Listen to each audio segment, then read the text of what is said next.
Hello, everyone. Lovely to see you. Hopefully, my audio is fine. Today, you might have noticed that I'm a couple of minutes late, and that's because Joe, I'm a little bit handicapped today. Joe isn't connected with me in the usual way. We have a complex Zoom and whatever else set up because we still haven't sorted out our internet woes. And so that's the delay. I'm a little bit handicapped. If something is funny in the way I do things today, bear that in mind. But it's lovely being here. Thursday, 6 p.m. London time.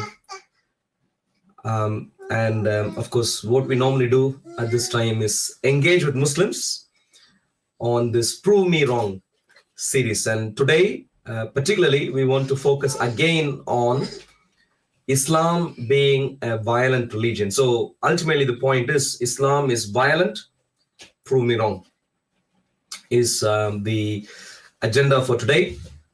Of course, I have my daughter with me here. My son is behind me somewhere, and my wife is not far away.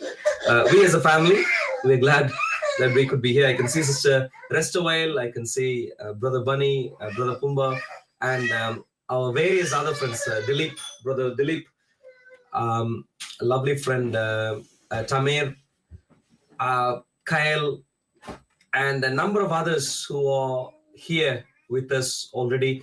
I do apologize. Abstrem,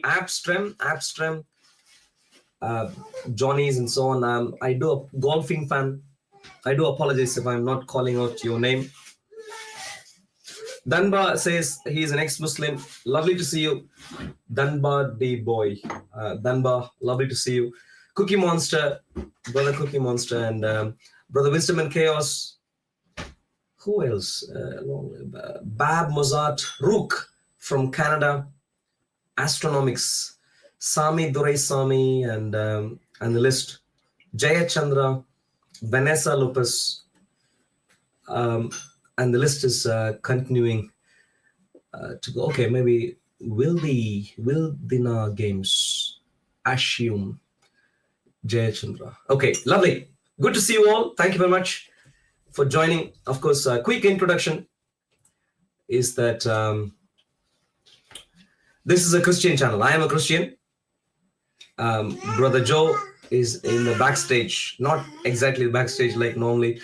He is a Christian, and our team, Brother Greg is a Christian, Sister Restoyle, Brother Pumba, Sister Cherokee, Unique. We are all Christians, and as Christians, we'd like everyone to become Christians because to follow Jesus is the sensible thing to do.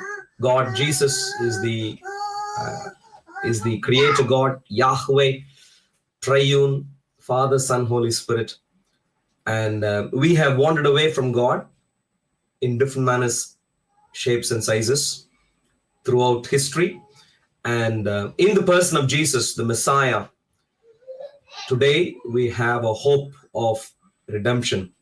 God wants us to return to Him, and He has provided a legal provision for us so we could return to Him, and that is through Jesus on the cross. Jesus went to the cross so that He could take up my sins and your sins and pay for them.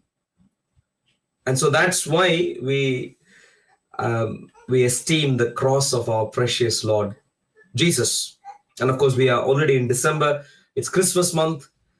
I'm not someone who does Christmas normally, but the fact that Jesus was born at some stage, not particularly concerned when exactly He was born in terms of the month. We know roughly which year He was born, but more importantly, we know that He was born as a historical fact. So with that, I'd like to pray and then get the ball rolling in terms of today's challenge. So let's pray. Father, we commend this time in your hands. Lord, you are a marvelous God. You are a lovely God. You are a God who cares about us deeply and intimately. You're not a distant God. You are a God who cares about our ailments, our issues, but also about our lives and future. You desire for us to be with you forever and ever, not even as a simpleton, but as your children, ruling with you, reigning with you, enjoying with you forever and ever. And that is exactly why Jesus, our precious Lord, was sent to this world, so he could sort out the things that were preventing us from reaching you. So he went to the cross for us. Thank you for your marvelous love. At this time, we commend this stream in your hands. We pray that through your Spirit, Lord, that you would help us have a productive time. I was a bit clumsy in terms of coordinating with Brother Adam, Seeker, but I mentioned to him that we start at 6. So, Lord, if you are able to somehow negotiate and bring him here. But pray for your wisdom for Brother Joe in the backstage, for myself, sisters Restoile, Unique, Cherokee, and also Brother Pumba, and the rest of the brothers and sisters who make up our Christian family as we endeavor to present a friendly environment for Muslims, our precious Muslims. Muslims are precious human beings, precious. What a marvelous God you are, that you, as your word says, does not desire the death of even the wicked. Even Osama bin Laden, if he had come to you in the last moment, you would have put your arms around him. That's your love. That's how far you are gracious, lavish in your forgiveness. And so we want to pray for your blessings for our Muslim friends, even if they consider us to be their enemies and wish all sorts of bad stuff. Even those who wish, not everyone, maybe there are a few who don't, but even those who wish bad stuff to us, want to pray for your rich blessings to be upon them, forgiveness, healing in our precious Lord Jesus.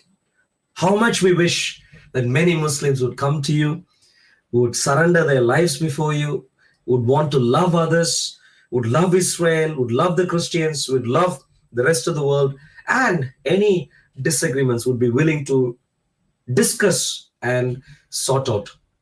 We pray for their blessings. Pray for blessings for all other non-Christians also. Thank you for this time. In Jesus' precious name we pray. Amen. Lovely. Okay, so we have 68 people watching. Can I please request, if you enjoy our stream, can I please request you to hit that like and share? I need to find out where the thing is. Oh, there we go. And normally Brother Joe does that in the backstage for me. Today he is connected with me to help me with verification, help me with keeping time and so on. But he's not connected by a StreamYard because of some technical reasons. So I need to do some stuff to make up for that. Thank you, Jesus, for making a path for us to be able to enter back into your kingdom, into your heavenly kingdom. Thank you, Father. Absolutely. Amen. Jesus is the way, the truth, and the life. And yeah, absolutely. So we are thrilled to be here. If you're able to like and share at this stage, it would be lovely.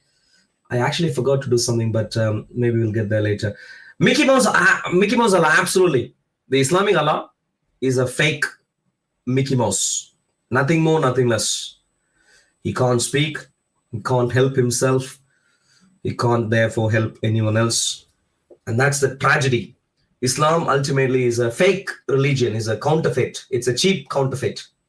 And that is the reason why we'd like to invite Muslims to come on stage and get to know Jesus. And of course, as Brother Dilip says, don't be an Abdul, be an Islamophobe and hit that like button. Absolutely. Like, share, subscribe. Thank you, thank you, thank you. Okay. What was that? The world is in a culture battle, light versus, that is very, very true. Very, very true. Hello, Brother Wisdom and Chaos. Hello, Sister Rebecca. Lovely to see you. And of course, our lovely friend there. So, Muslims. Okay, let's get started. What do we do? Today's agenda, let me introduce to everyone briefly. Islam is violent. And of course, there are a number of ways in which you can get to know the fact that Islam is violent. You can just read the newspapers today. That's one good way to get to know that Islam is violent. And it should be already obvious that Islam is terribly violent. Clearly, when there are plenty of things happening in the name of the Islamic Mickey Mouse Allah, when people are running around, suddenly you see underwear bombers and pressure cooker bombers and all these silly bombers. By reading these newspaper articles, you should be, I say newspaper, but even online, watching YouTube or whatever. We clearly, anyone who briefly goes through the news would know that Islam is violent, terribly violent. For some strange reason, they want to kill, destroy, maim, do terrible things to non-Muslims. This is terrible. Now, I am a Christian. I engage with non-Christians, and many Christians engage with non-Christians. We also want to engage with non-Christians, but we engage in a meaningful, sensible discussion. Robust, intense, but still conveyance of ideas. We discuss. That's what we do. And so one good way to know that Islam is violent is through reading newspapers, checking out news articles, watching YouTube updates, recent terror attacks, India, Nigeria, all sorts of different places, Bangladesh, all sorts of different places. You have terrible things happening in the name of the Islamic Allah. Now, that's one way. There are a few other ways to get to know that Islam is terrible. Another way to get to know that Islam is terrible is not just read today's newspapers, but actually research through the history a little bit.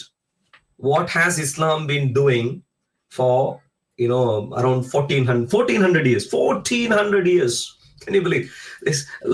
One of the longest sustaining mafia gang violence. Terrible violence. 1400 years. And there is there's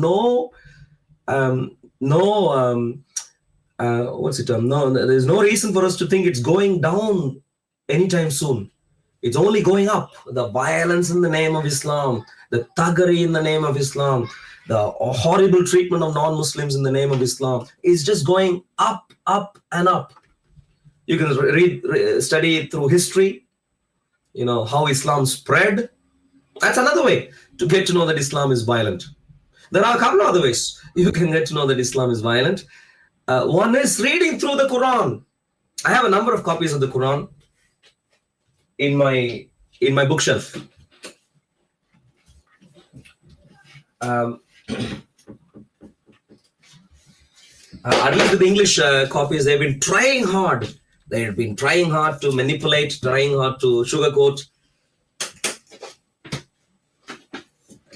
with the English Qurans. But you can take any version of the Quran, even the mildest, most whitewashed, most sugar-coated version of the English Quran, and you would still, if you go through this, maybe 10 pages, maybe 5 pages, maybe 15 pages, you would get to know something is seriously going wrong. You don't even have to understand the complex theology. Just read through, and you'll see hatred, malice, anger,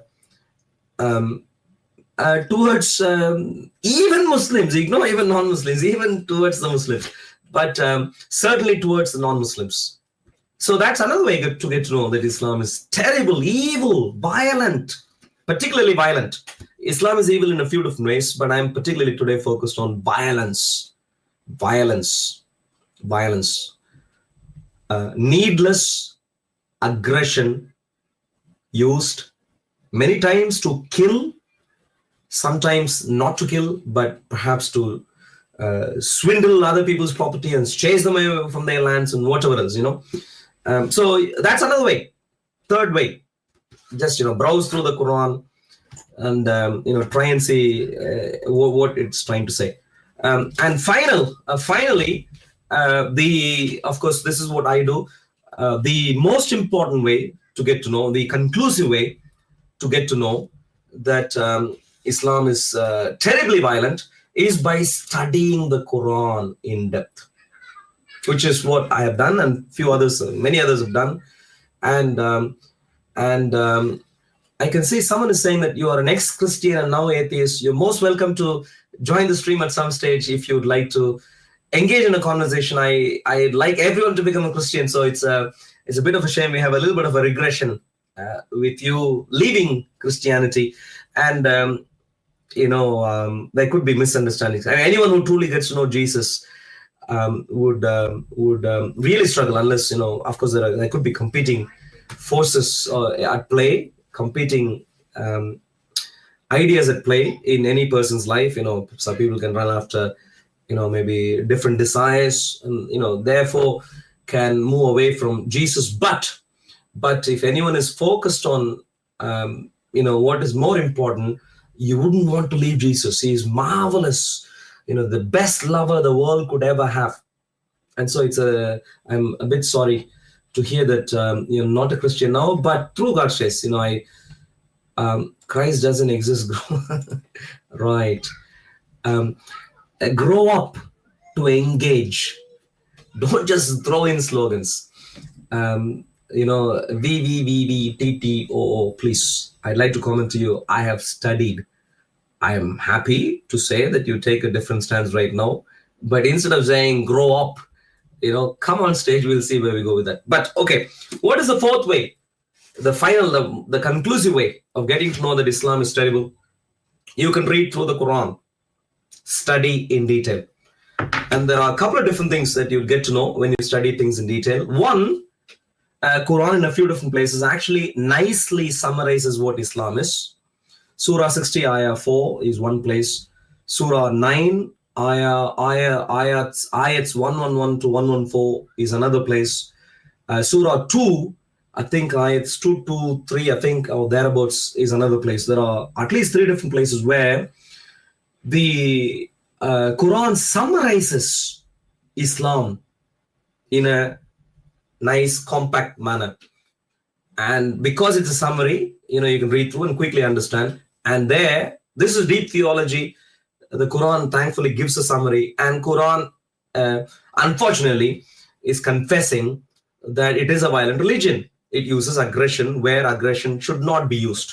Essentially, it says, if you are not a Muslim, we'll come and kill you. We'll come and kill you. That's what it says in these 3 different places. And that is the mission of the Islamic Allah. If you're not a Muslim, the Islamic Allah has commissioned the Muslims to come and kill you. And so the Quran testifies of it.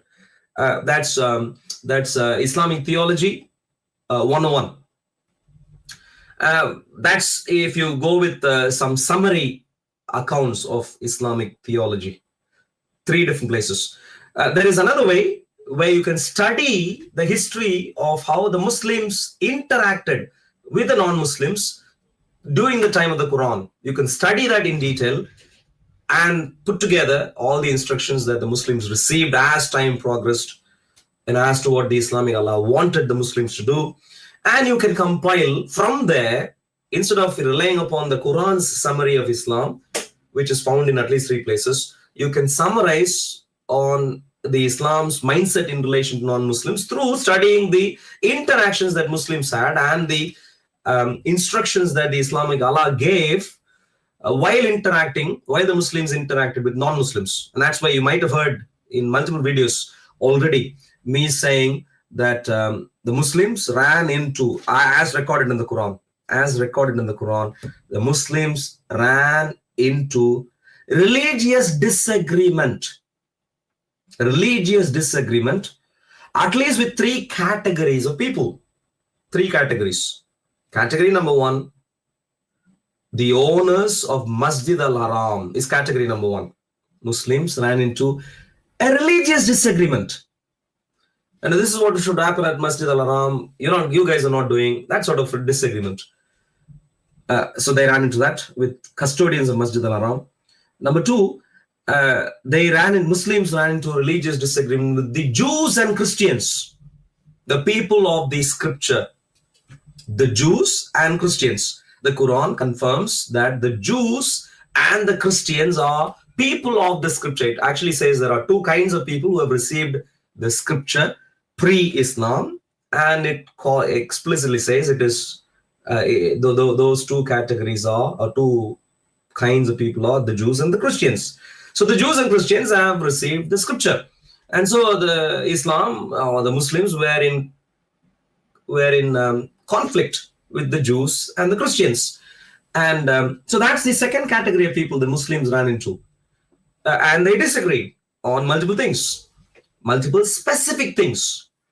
Now, in these specific things, we can actually demonstrate that the Muslims were completely delusional. But leaving that aside, they still, ignoring the fact that they were delusional, at least, we'll give them the credit and say, hey, look, you disagreed with the Jews and the Christians. And how do sensible human beings resolve disagreements? We discuss, negotiate. We can even have intense discussion, robust discussion. What did the Muslims do? They weren't keen on intense discussion. As a matter of fact, the Quran in multiple places actually dissuades sensible, intelligent conversations. It dissuades. It rather says, go kill. Why discuss, go kill? When you can go and kill, why discuss? This is Islam. So that's the second category of people that the Muslims ran into. The third category were general rejectors of Islam, general audience, not necessarily particularly the Jews and Christians or the custodians of Masjid al-Haram, but general audience. Three categories of non-Muslims that Muslims ran into as recorded in the Quran and had religious disagreement. Guess what? In relation to all three categories, the way the extra intelligent mafia gang way that the Muslims thought that they could use to come to an agreement is by using violence. Someone is saying Adam Seeker. Is Adam Seeker here? I'm waiting for Adam Seeker to show up. I don't know if is he in the chat? I'm really sorry, brother. Apologies. The link is the same. I do apologize. I should have shared with the others also, but I didn't notice Adam joining. So Adam, I have just posted the link. I'll actually, for the sake of the others, also share the link so it's at the top of the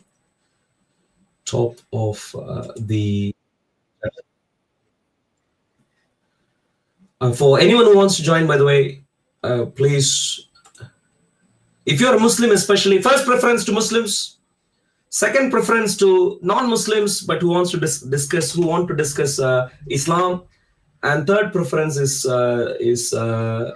for anyone else on any other topic. So on Facebook and on YouTube, the link for the stream should be at the top.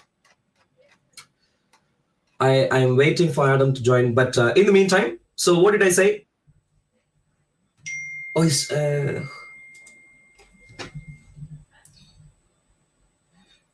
and the link is on X also, Brother Joe says. Okay, so there is someone who is here already, a couple of people who are here already.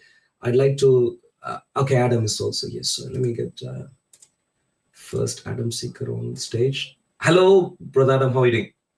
Hello, brother. Peace of Christ be with you.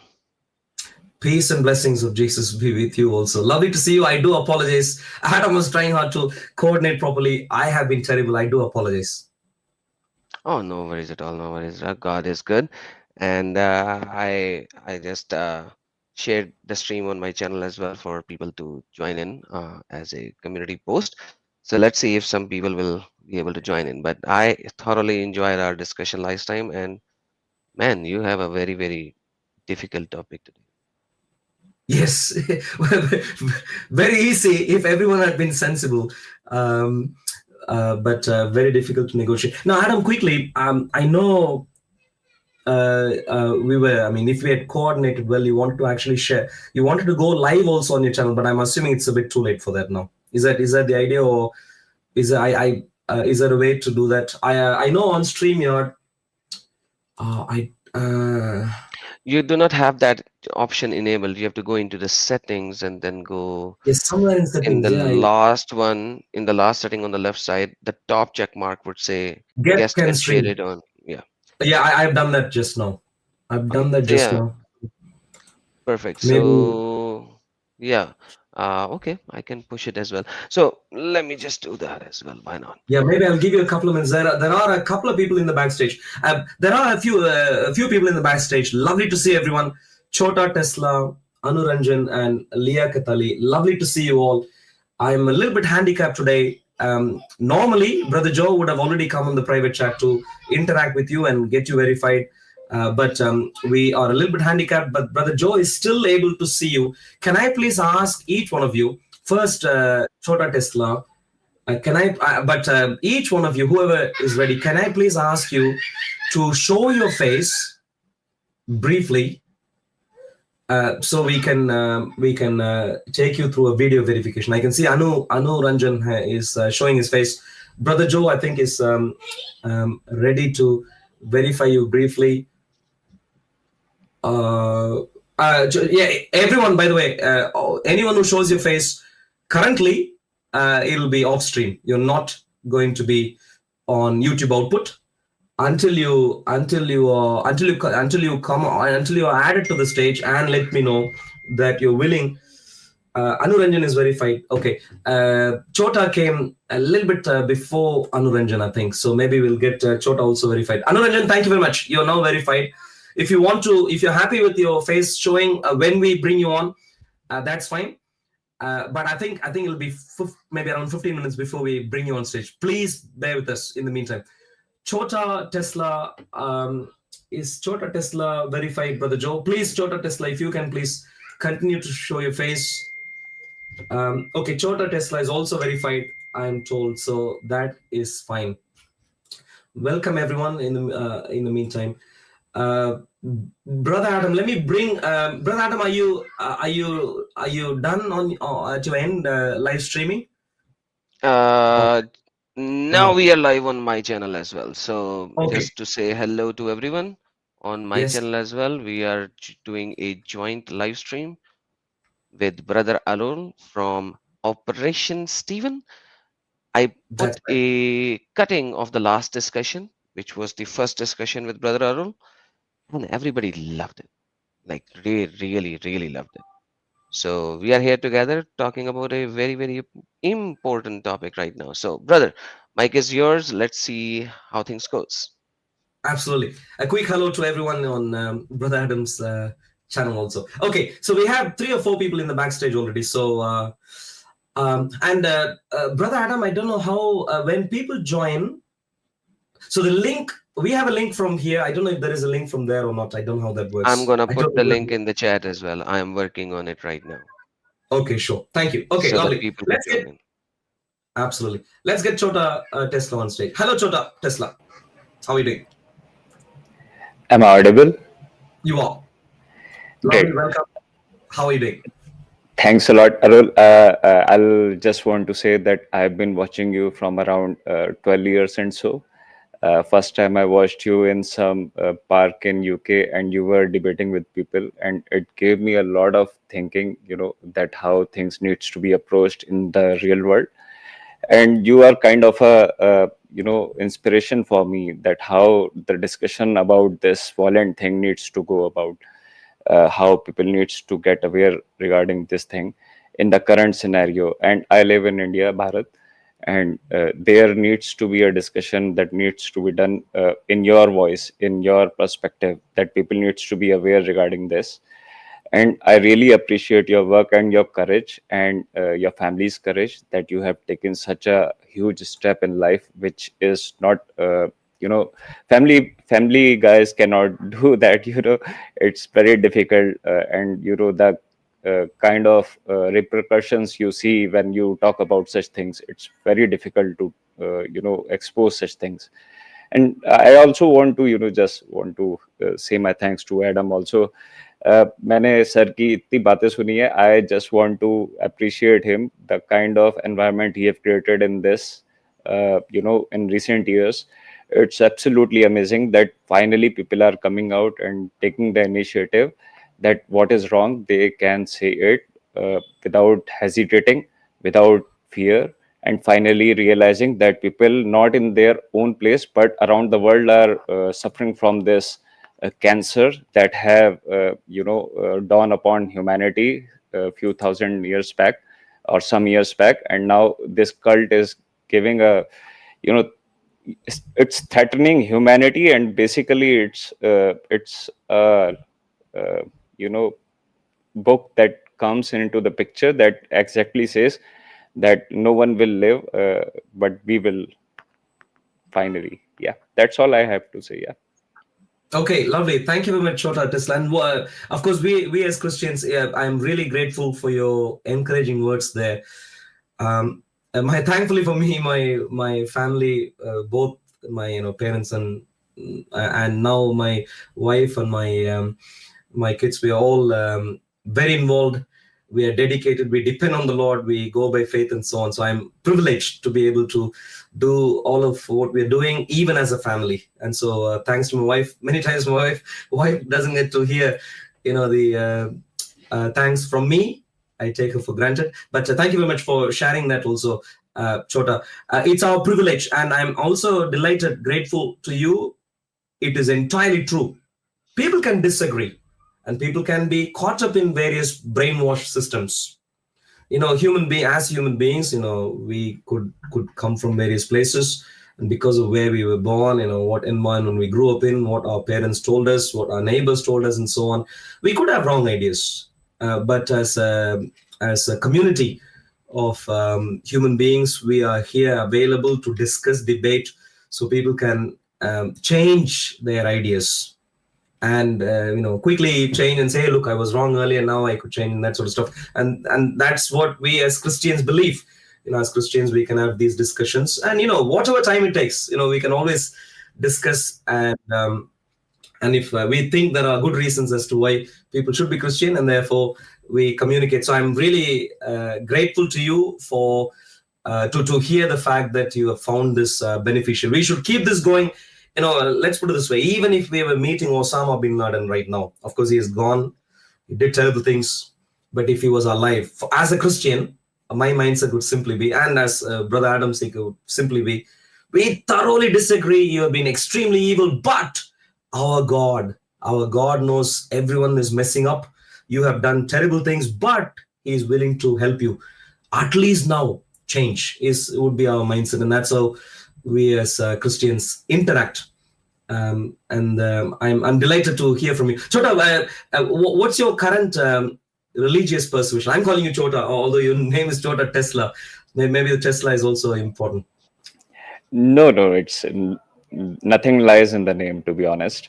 I am a Hindu. I was a born Hindu. I studied in a Christian school, and I really praise what teachings comes with Christianism. But ultimately, after studying a number of religions, being in Bharat, I finally came back to Sanatan Dharma, and it actually resonates. There is a resonance of that with the land, so I had to come back to that, and I think it resonate with most of the people also who believes in humanity, who believes in logic, who believes in questioning things, who believe in asking the right thing and doing the right thing and listening to their soul. So I believe it's the difference of the words only. It does not matter what actually comes with a book or anything like that. Ultimately, there is one God, whether you call it God or Bhagwan or Allah or anything like that. It's an energy that exists everywhere, in everything, in every human being, in every non-living being, everywhere. So I believe that, and I think ultimately everybody will have to come back to that. Sure. If I could quickly say something, and then I'll let Adam to also respond to you before we let you go, Chota Tesla. But very simply, if I could quickly say something, I believe in religious tolerance, in the sense that even people who disagree on religion can have friendly conversations. We can be friends, we can discuss. I believe in that. Having said that, my point is, you would be surprised when we begin doing our Indian polemics. You would actually get to know. You'd be surprised that actually many things said about Hinduism aren't manifestly true. For instance, you'd hear normally that, hey, look, a couple of things. For example, Hinduism is the oldest religion in India. Number two is that Hinduism came from India. Both are actually manifestly, evidently false based on proper historical evidence. And I'd really like to, at some stage, of course, today we're focused on engaging with Muslims, but at some stage, for us to be able to have meaningful, deep discussions about that. I genuinely think when you go with evidence and try and find out, I completely agree. Names don't matter in the sense of, names don't matter beyond how they should matter. But for example, if you call me Arul or whatever, it doesn't matter, just because you get the name wrong a little bit doesn't matter. But if you think that I'm not Arul, but I'm maybe someone else, then that is an issue. So names do matter to a degree of saying whether we are actually speaking to the right person. Because there are many contenders. I know you said Allah is one of the contenders. We'd like to disagree. You can't have a true God who is so evil. You simply can't. So something is terribly wrong. But there we're not concerned about the name. We're concerned about the entire being who is represented. The Islamic Allah, as presented in the Quran, cannot be God. And if he is God, we will all better arm ourselves and fight against him. He is terrible and evil. And so, in other words, names don't matter beyond what it should matter. And I'd like to comment, actually, when you go with a decent level of evaluation, you'll get to know that Jesus, Yahweh of the Bible is the one true God. But let's have a meaningful, sensible dialogue sometime in the future. Adam, did you want to say something to Chota Tesla? I would say thank you so very much. And what you just said, it is a news for me as well. I actually so far was under the impression that Hinduism started from India, and what you are saying is contrary to what I have learned as well. So it will be a very, very informative news, and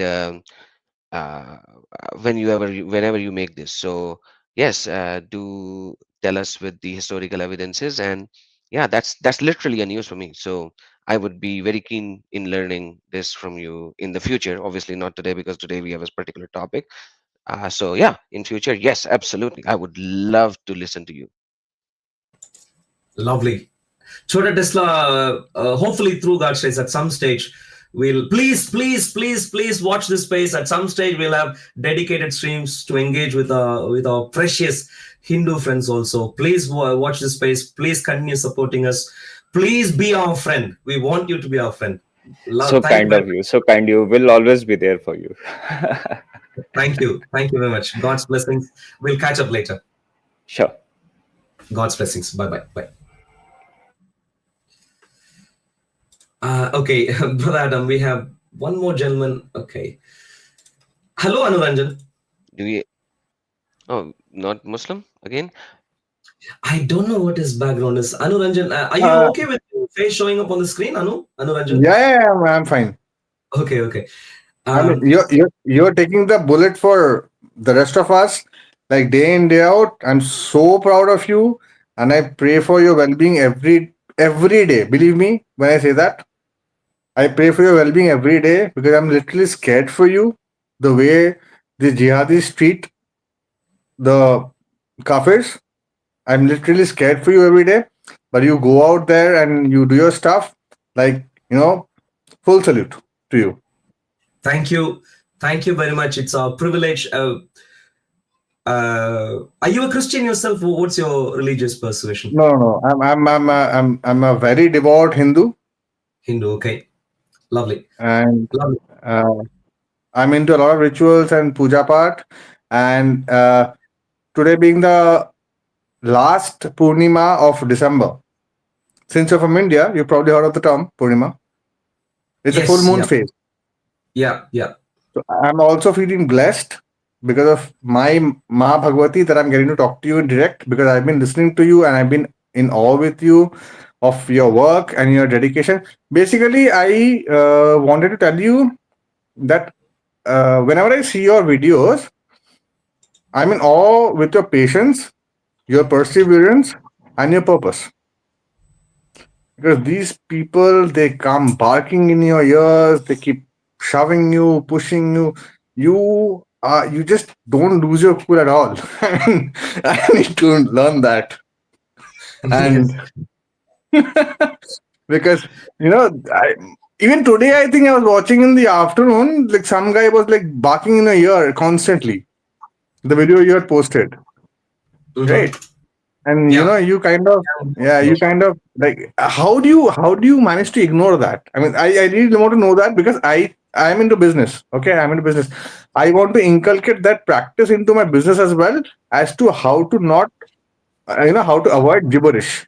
This is one of the reasons why I also attended this session today. How do you do that? Sure. Well, of course, I'm a Christian, and we follow Christian doctrine and so on. Well, And one of the I've studied in a convent school all my life, so I'm good. I've been to chapels and everything, so I'm good. I'm like, yeah. Please continue. Sorry. well, very simply, number one, a couple of points maybe I'll make quickly. Um, Number one is, when with God of the Bible, one of the characteristics of him is patience. Can you imagine? God is patient even with a person like me, and he's patient with all sorts of human beings, and that's his nature. That's part of his which we would expect from God. Some sort of, and so as a Christian, as I try to imitate his nature revealed in the person of Jesus Christ, it's one of those things that we aim to have through God's grace, not of mine, through him.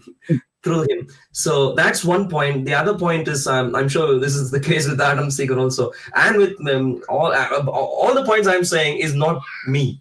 It's with all Christians. It will be the same. But I let Adam Seeker mention in his own way. The second point is very simply that we always try to put ourselves in their shoes.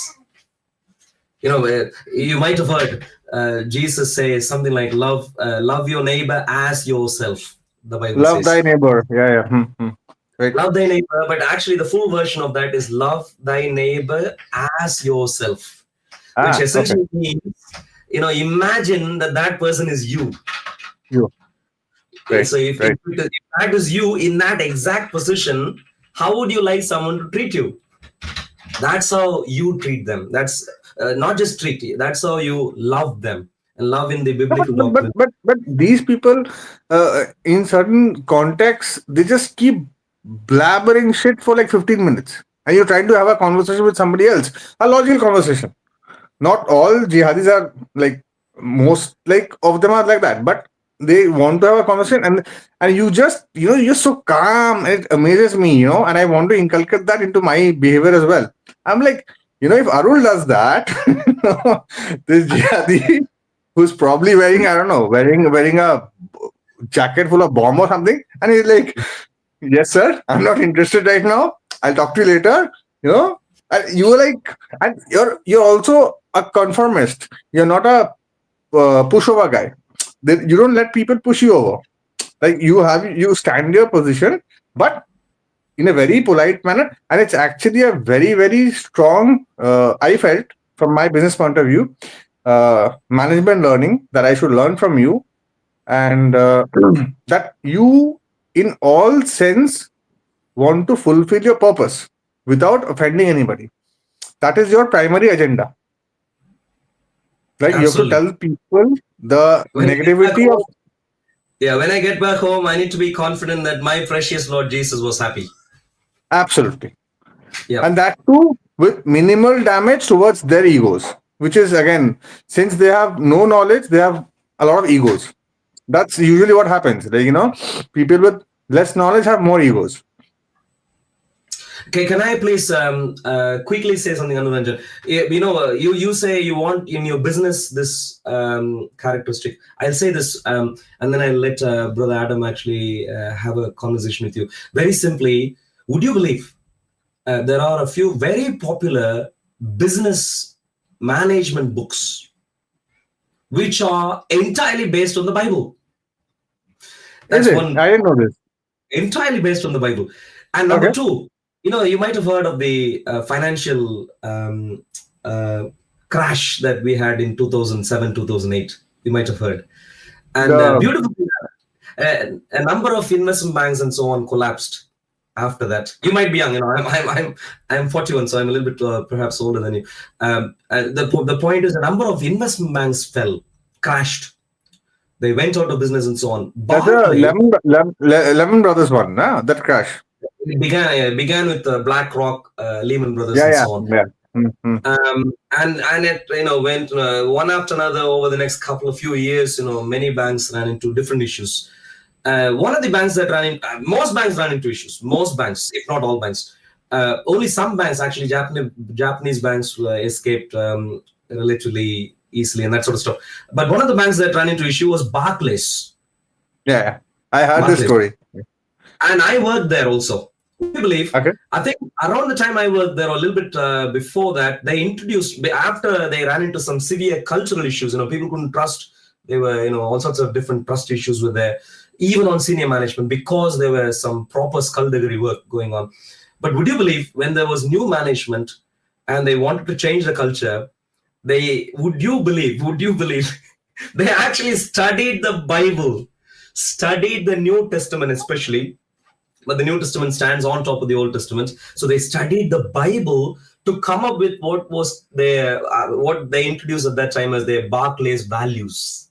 And you can find that, actually, I forget right now all the 5 things, but respect, and for 5, integrity, RISES, I think, RISES, I think, I could be wrong, but respect, integrity, and 3 other things, which actually came straight out of the Bible. And I know that they actually studied the Bible to come up with that, because they really wanted to get a Christian culture, but without saying, you need to be Christian, that sort of stuff. So I would comment to you, Anuranjan, if you're really interested, you know what?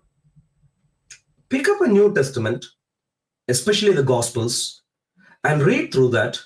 You would be surprised how many things you would actually learn, especially from the person of Jesus. And you would think, hey, look, I want that, and that sort of stuff. And you see what I'm saying? No compulsion, but try and see how you'd be surprised. Yeah. I'm also looking forward to the book that is coming up. When is it releasing? Soon, now we are really actually soon. In What is it about? The first book on Islam. The first book on Islam is about the coming Islamic takeover of the West. Okay. I mean, So okay. No, I don't want I want to lose the plot for the book, but is it about also preventing how it happens, or is it about to just tell people that this is going to happen, wake up, like that? it's both. Okay. It'll actually it's essentially an exposition of one aspect of the Quranic theology, Islamic theology, based on solid reading of the Quran. So you'll become a Quran expert. When you go through that, you'll be one of the few Quran experts in the entire world, like Adam Seeker. You'll be one of the few, and so you will the funny part is I used to listen to Adam Seeker and ex-Muslim Sahil way before I used to listen to you guys. I mean, you came much later in my life. Adam Seeker and ex-Muslim Sahil started off that journey, and then I've been able to transform some people. I wouldn't say hundreds or thousands, but some people definitely to come out of Islam. You will never know if you're seeing some. Yeah, at that, in that note, I'll let Adam speak. Sorry, I've been speaking a lot. Sorry, Adam, please go ahead. Thank you so much, brother, and I appreciate and respect what you're doing. Seriously speaking, thanks a lot. And about your first part, I am not as patient. I'm still working on it. As you know, I come from a Muslim background, and I come from a very different kind of a Muslim background. So I'm still working on my shortcomings when it comes to being patient. I'm patient for as long as the person is patient with me. As soon as he starts abusing and all, I lose my temper. I'm trying, as you can see nowadays, I'm trying a little to be a little more better, but Arul has a different level of patience. I still Oh, have not achieved that. So, with that being said, I'm not the right person to give you an advice at this moment on that part. That is only Arul. no, and I'm yet working just on it. interrupting 1 minute. The best part about Arul is he's not a pushover. You can't shove him down. You can't shove down. You can't just like do this to him. He's gonna stand his ground, but still be respectful enough. I mean, that's like a very special quality that I like about Arul. I've seen multiple of his videos, like probably a few 100 hours of his videos. Okay? And I can insult him. I can do anything to him. He'll be like, he'll probably call me a monkey, or I don't know what he calls. He calls people things. Then he calls probably somebody a Mickey Mouse or whatever. But this is one person you can't shove down. You can't you can't hold his throat. You can't push him over, and yet he is so respectful. I mean, that is a very premium quality in individuals as of this day and hour. Because I come from India, I come from the state of West Bengal. Intolerance towards anybody talking anything about Islam is huge.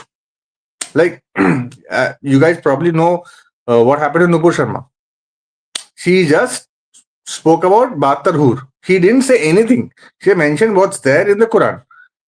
And she was banished from the political scene for like 2 years. And then Arul is going, and I mean, also I want to tell you, I forgot about this. Every time I see Salman Rushdie's current photograph, I worry for Arul. Honestly, Arul, I think I've seen a couple of videos. This tall guy probably is your like bodyguard, or is a backup, or who's the guy? I don't have any official bodyguard, but there are plenty of friends. There are plenty of There's a tall guy who like pushes people out like. Yeah. He is a brother, and I am delighted to have brothers like him, who I can trust my life with, even though he's not my official bodyguard. I mean, no one pays him for that, and so on. So, but as a Christian community, there are a few people who are mobilized like that, which is because these guys. How long have you been in India? Like, do you have a basic idea about Indian astrology or something, or have you been like born and brought up in London? I was there first 23. I finished my education there. So I've been there. So basically, there's a planet called Rahu in the Indian astrology. If you know about that, like that's a headless planet. So basically, what happens is the people you're dealing with, they're headless. That is why the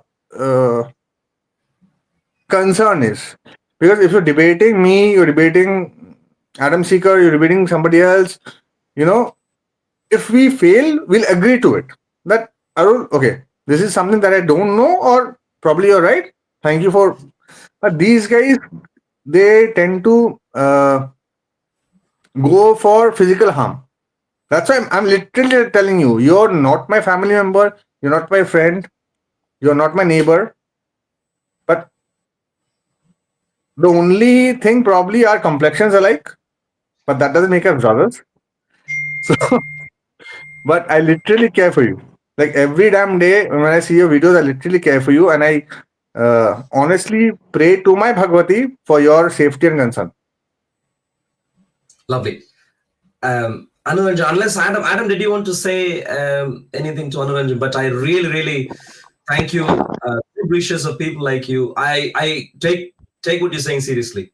When you say you care, I completely understand. I know many people who are like you. So I'm really delighted to have friends like you. Which is really important in life. But I'm relying upon God. For as long as God wants me to be alive, no one can touch me. When we read the history of history of how God takes care of people, God of the Bible, phenomenal. He interacts and so on. So I'm relying upon him. I know, through God's grace. So thank you for the concern. But I really want to comment to you, Anuranjan. The Jesus. Please check out the book. but also I'd like also to I'd be looking forward to people like you having good discussions, deep discussions about our worldviews also. But of course, with the idea we're not going to kill each other or through God's grace. It'll be lovely. I'm really looking forward to that So if also. you really want to debate or discuss on Hinduism or our thing, I could be a part of it, and I have a few very, very great scholars. Like, from which part of India did you belong? Arul, when you were in India? Tamil Nadu. Tamil Nadu. Okay, so so Tamil Nadu is one place where I've gone and learned Kalaripayattu too. So that also I've done, and I have a lot of proper connections with people from Ramakrishna Mission also, with whom we can do this discussion. And they're all like very learned people about the Vedas, about the Stotas, about our Shastras.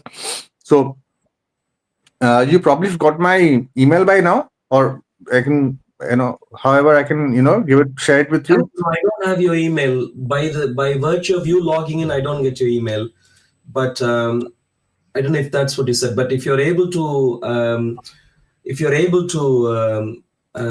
let me know your email in the live chat, in the private chat.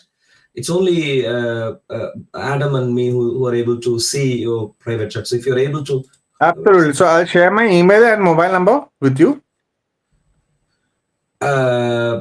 sure. Sure, you can do right now. If you do right now, that's fine, because it's only us who are trustworthy over there. Just in case someone really joins. Oops. Oh, I think we lost him. Or he can just send the email later to you. Your email is public, right? You have a public email address? Yeah. Cool. Let's get on with what we wanted to say, Adam. No, Anuradhan, um, I can see him join again. Can you please, in the private chat, let us know your email? But lovely to speak to you. God's blessings, Anuranjan. Thank you very much. Please just update your email here, or I'll let you know your email here. So let's get on with what we were about to do. And did you want to start? What did you want to do? Did you want to start? Did you want me to start?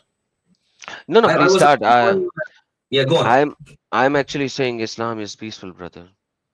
Go ahead. Islam is peaceful. Allah says in the Quran, if you Google it, it will say La ikraha fid deen. When you Google in the Yeah. in and you say Islam is peaceful, mashallah. So Google will tell you for the first thing the Google will tell you is um, the Islam start with Bismillah ar-Rahman ar-Rahim, in the name of Allah who's most merciful, most beneficent. And with that being said, if anybody says otherwise, it's wrong, it's bad, and all that. So you must have heard the same thing. How can you say now that Islam is not peaceful, Islam is violent? That's just not good, brother. Obnoxious. Obnoxious, yeah. How do we misrepresent Islam as? Yeah. Um. Oh yeah. And the name Islam, yeah, means peace. No, that's actually wrong. A lot of scholars define that is wrong. Islam does not mean peace. Islam, it has an alif Submission. before the scene, so it doesn't come. The root word is not salam. The word is aslam, which means submission. So anybody who says Islam means peace is like a propaganda that they tried to create for a couple of years, but it didn't work. So Islam means fully submitting to Allah's commands and wills. So give the technical detail again. The root word is asalam for what reason? Aslam means Aslam. submission. Aslam, which Yeah. means submission, not salam. Salam means peace. So it doesn't come from the word peace, because if you read Quran chapter number 47, verse number 35, Allah says, "Do not go for peace." So it means do not go for Islam. Then, so that's not a good idea. So Yeah. it comes from uh, Aslam. yeah, so do not weaken and call for peace while you're superior, and Allah is with you, and He will never deprive you from your deed. So it comes from submission, not from peace. Yeah. Lovely. Cool. So But hopefully there is some Muslims somewhere, who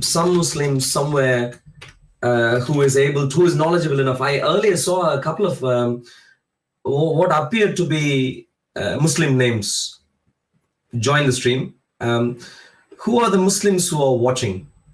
The brave Yeah, Muslims. brother, they are so brave in the chat. No. Somebody was saying to me in my live chat, "Hey, answer the difficult question." I was like, "Come and ask me." And then he was going left, right. So yeah, there are a lot of people who are very courageous in the chat, but they will not come in to have a discussion. Um, that's the reality. Yeah, and that's a bit of a shame. If they know enough, they should be able to show up. So if there is a Muslim who is watching, who has any reason to think that you are intelligent, that you know your stuff, that you've been reciting your Quran for I don't know how many years, reading through your Quran, breaking your head with the Quran for a few years, you should have some level of information. And who is this Adam Seeker? I mean, who is this Arul? Arul, you should be able to smash us, into abyss very easily. So hopefully there is some Muslim who is like that. Not the ones who haven't read the Quran at all. The ones who have read the Quran, or at least have begun to read the Quran, one of you should be able to come. Um, By the way, one you of you, opened Surah Fatiha. Why did you yeah. open Surah Fatiha? I just thought I'll open chapter 1. Did you want me to go somewhere else for you to make your point? No, this is a very important point as well, Surah Fatiha. You know, if you are a simple Muslim and there's only the 5 prayers, you recite this surah 17 times in a day. And if you are offering nafal and sunnahs, you actually recite this over 56 times a day. Just this surah. And can you please read the last verse of this surah? Yeah. The path of those whom thou hast favored, not the path of those who earn thine anger, nor of those who go astray. All right, so this verse is maybe your translation is saying anger and astray. Actually, it says اهدنا الصراط المستقيم صراط الذين أنعمت عليهم غير المغضوب عليهم ولا الضالين. So not to those that Allah is angry upon. Allah is angry upon, and they are one of the daleens. They are one of the astrayers. Now the problem is, you know that if you read the tafsir, some of the tafsir are saying that these are non-Muslims, but majority of the tafsirs are saying they are Christians and Jews. The Christians are daleen, and Maghdub people are the Jews. Maghdub people are the ones who earned Allah's anger, so they are the Jews, and daleens are the Christians. Read any tafsir, these are the 2 categories you will see. You will either see the whole non-Muslim community or Jews and Christian, depending on which actually you take. So with that being said, every single Muslim, every single day, over 17 times or a bare minimum 17 times, showing the curse of Allah, the qahr of Allah, or the anger of Allah upon the non-Muslims, especially Jews and Christians. What kind of a God Allah is, who have asked the people to not to pray for the people who are astray, but to have a abusive prayer towards them. I don't even know there is a language for this kind of a thing, because this is supposedly a prayer. So this shows the inherent mental jihad that a Muslim is doing even though he's not even engaging with a non-Muslim, but rather he's supposedly, quotes in quotes, spiritually worshipping his God. And that's the word spiritual is quotes in quotes. So don't count me on that. I cannot prove that from Quran. So that's what Muslim says. So he's spiritually, quotes in quotes, spiritually worshipping his God, and he is in going away or making a distance or dehumanizing the people, as in the whole community who are not Muslims. What would you say, sir? Well, absolutely. I mean, what comes to my mind is the parable that I think I discussed in my Bible study. I was trying to remember where I discussed. Very simply, where Jesus mentioned about two people coming to pray. The tax collector and I think the one more, and the religious man saying, "Hey, look, I'm not like him, God. I'm not like him." And Jesus had some choice words to, when I say choice words, of course, not anything evil or rude or whatever, but factually saying, don't do that. When you come, but he admired the prayer of the tax collector who came and said, "Look, I'm terrible. Please help me." And that would, ideally, not ideally, hopefully people are doing that, where as Christians we come before God and say, "God, please help me, and I have this, my character is like this, and and that sort of stuff." But you are entirely right. When you have been asked to of course we know of the Father who art in heaven, hallowed be your name, thy kingdom come, thy will be done. And go through the entire thing. It's essentially you before God saying, "Please help me." That's Yes. prayer. That's the prayer that Jesus teaches. And the prayer that the Islamic Allah teaches, you are entirely right, which people repeat. How many times you said? 17 times if you are only doing fard. If you are not doing sunnahs and nawafil, then 17 times. If you do sunnahs and nawafil, then the value goes all the way up to 56 times or more. 56 times. And if you are a Muslim apologist, one of the Dawa Mafia gang ringleaders at Speaker's Corner, then you do this 1,000 times. Because anytime you run into a Christian, you have to plead and beg, "Islamic Allah, please help me." Yeah. You're praying desperately. And this is like, this prayer is like the Lord's Prayer that you said right now. So you have a comparison, because this prayer is in Quran and it is supposedly the first one. It's a prayer of Allah that has been given to Muslims. So imagine in this prayer you have kind of a I won't say it's a proper curse, but you have kind of a curse that he's showing that Allah is doing this. So isn't that amazing that this is a very, very 180 degrees opposite ideology than Christianity? Absolutely. I mean, I understand your point when you say, it's only kind of a curse, but, for people to be thinking how many other times they do this, for people to be thinking how terrible the other fellows are, even if they are right, how terrible the other fellows are, is not a good way to live your life. Adam, can you imagine me showing up here and say, "How terrible you are, but me, I am a marvelous fellow. How terrible you are, me, I'm a marvelous fellow." You'd punch me into my face, no, won't you? And this is the beauty, that they say that we are the religion of peace, but when we look at it, we don't see peace. Because now when you said how marvelous they are, can you please go to chapter number 3, verse number 110? Actually, Allah is like this. There's a very, like, I'm just showing 180-degree contrast right now before we go into violence, because we need to establish why the violence is there. I'm establishing a groundwork for the violence. Chapter number 3, verse number 110. Can you please read, sir, for me? Your English is like very old English that you're reading. So I am Sahih International guy. Okay, let me do Sahih International. Chapter 3. I can read also, because that way we can. Okay, that will be better because like this translation that you're showing is like I can't pronounce that. I can't even read King James version. That's just me, as in silly me. Okay. You are the best nation produced for mankind. You, as a Muslims, are the best nation produced for mankind. You enjoy what is right and forbid what is wrong and believe in Allah.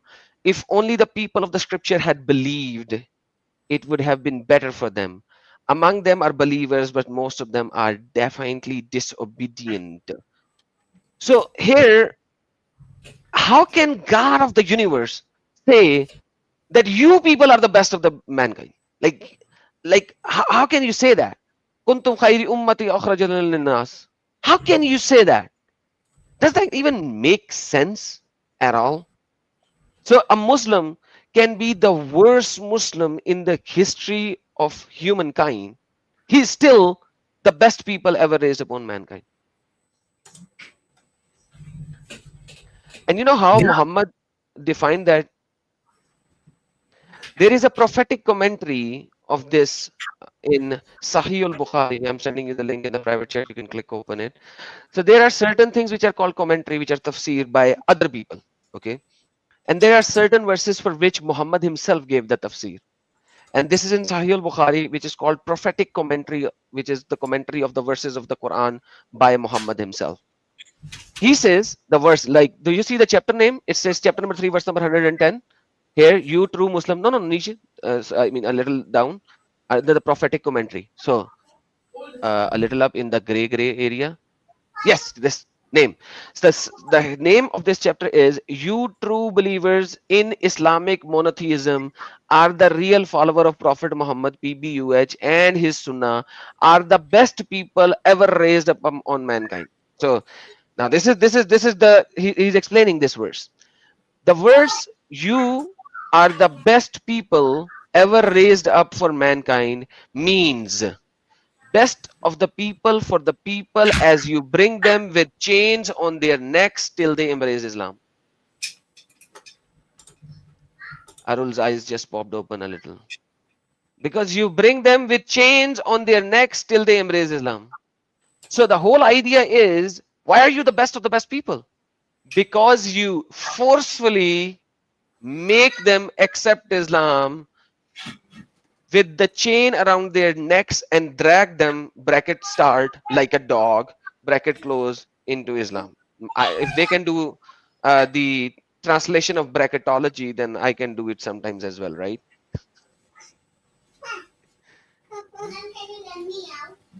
This is terrible. So essentially, the entire idea is just by the fact of receiving or becoming a Muslim, first of all, the Muslims are being told that you are the best.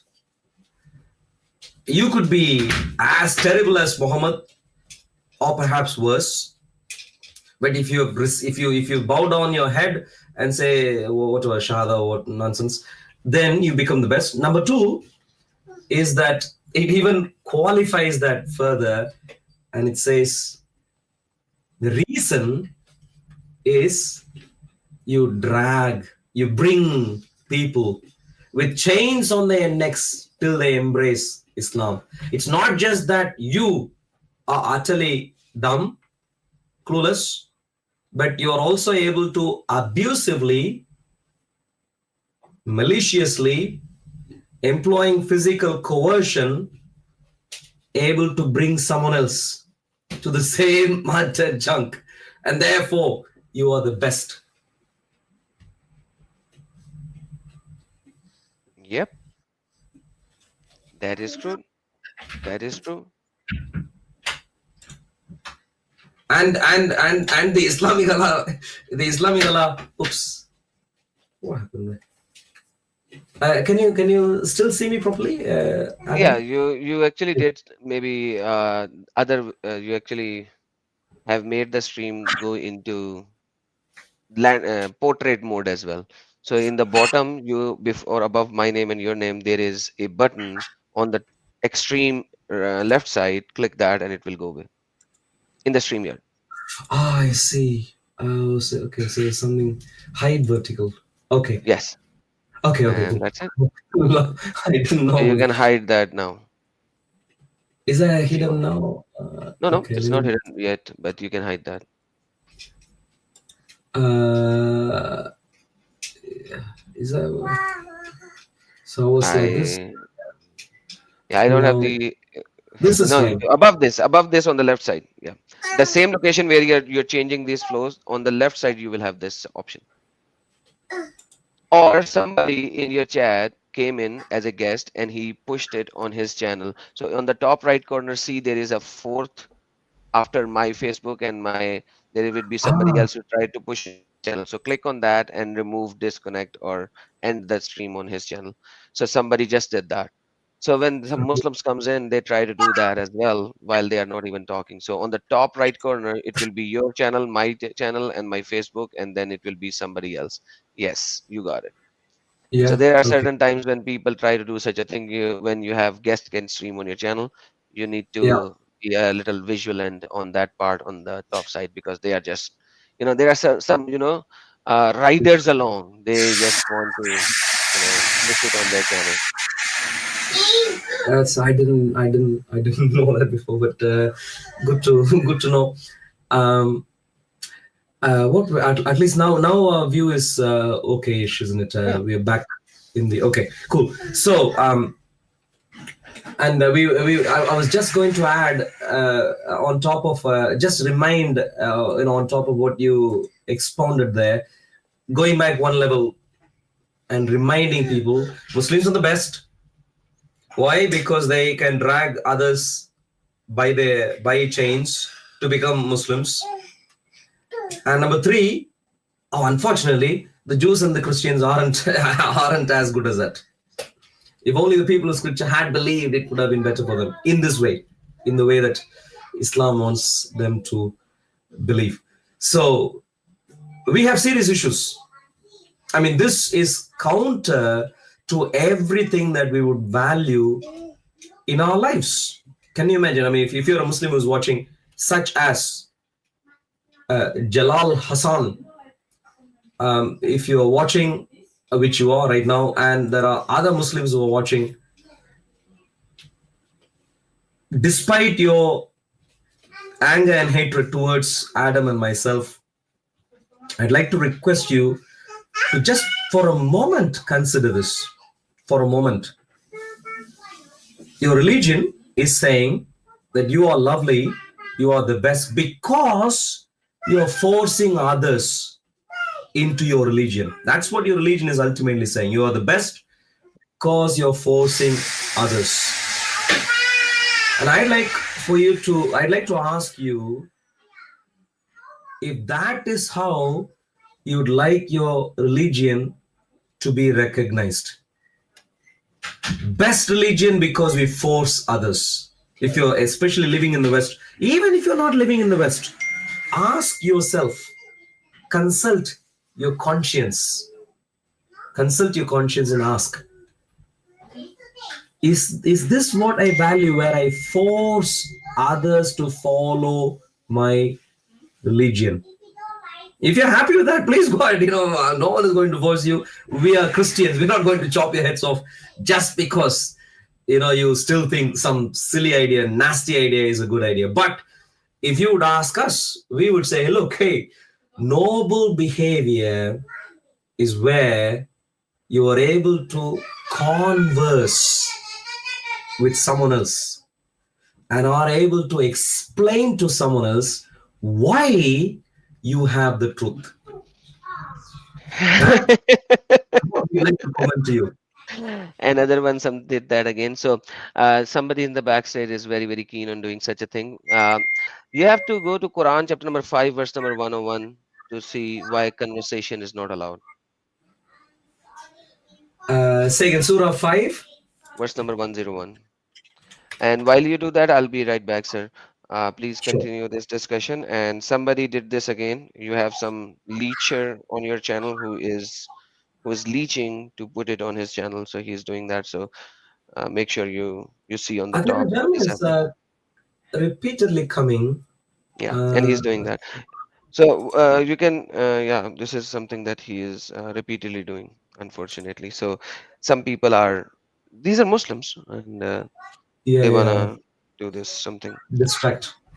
Yeah. So Um, you might have somebody in the backside. So you do this and explain why they are not going to engage, or you who believe, do not ask about things which, if are shown to you, you will get distressed. So this is amazing. So in the meantime, I will be right back. I'm sorry, this is the time when I no have to problem. take like 15 minutes of a break, and I will be back. No problem. So let's read this carefully. Surah 5, Surah Al-Ma'idah, which introduces the religion of Islam in a particular way at a particular stage. A new introduction. Surah Al-Ma'idah, Surah 5, and ayat 101 here. O you who have believed, do not ask about things which, if they are shown to you, will distress you. Now, this is a classical example of a. I mean, this should make it clearly obvious that Islam is a brainwashing system, and every brainwashing system would have this. Every brainwashing system would have this integral to it. And what is that? Don't ask questions, especially things which are troubling you. Don't ask. Don't ask. This is your religion. Now, what I like to do is, in relation to Islam being violent, what I like to do is, I'm going to. Adam showed you a verse already from Surah 3, Surah Al Imran. What I'm going to do is, I am going to go to Surah 60 and Ayat 4. Surah Al Mumtahina. Surah Al Mumtahina, Ayah 4. For Muslims who are watching, for non-Muslims who are watching, another important. I said there are three. My dear friend, who is this?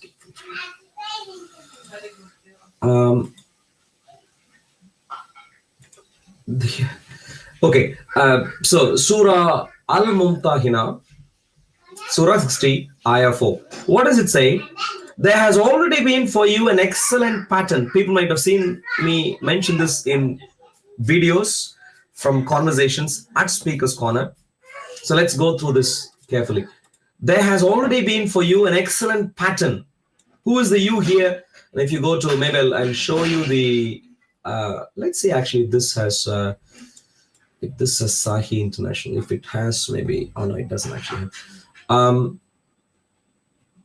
But in any case, I'll show you a brief overview of how Surah Al-Mumtahina starts from a different translation. Piktal.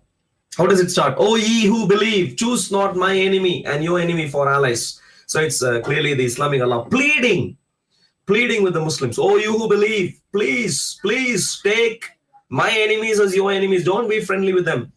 Take them as your enemies. He's pleading. And as he's pleading, he's going on to give some additional instruction here, and you can see that follow. And therefore, you subsequently end up in Surah 60, the same Surah, Ayat 4. What does he say in Ayat 4? The Islamic Allah is essentially sharing a timeless principle of Islam. A timeless principle. Why do I say it's timeless? I'm saying it's timeless because he's pointing out to something that happened with the Islamic Ibrahim.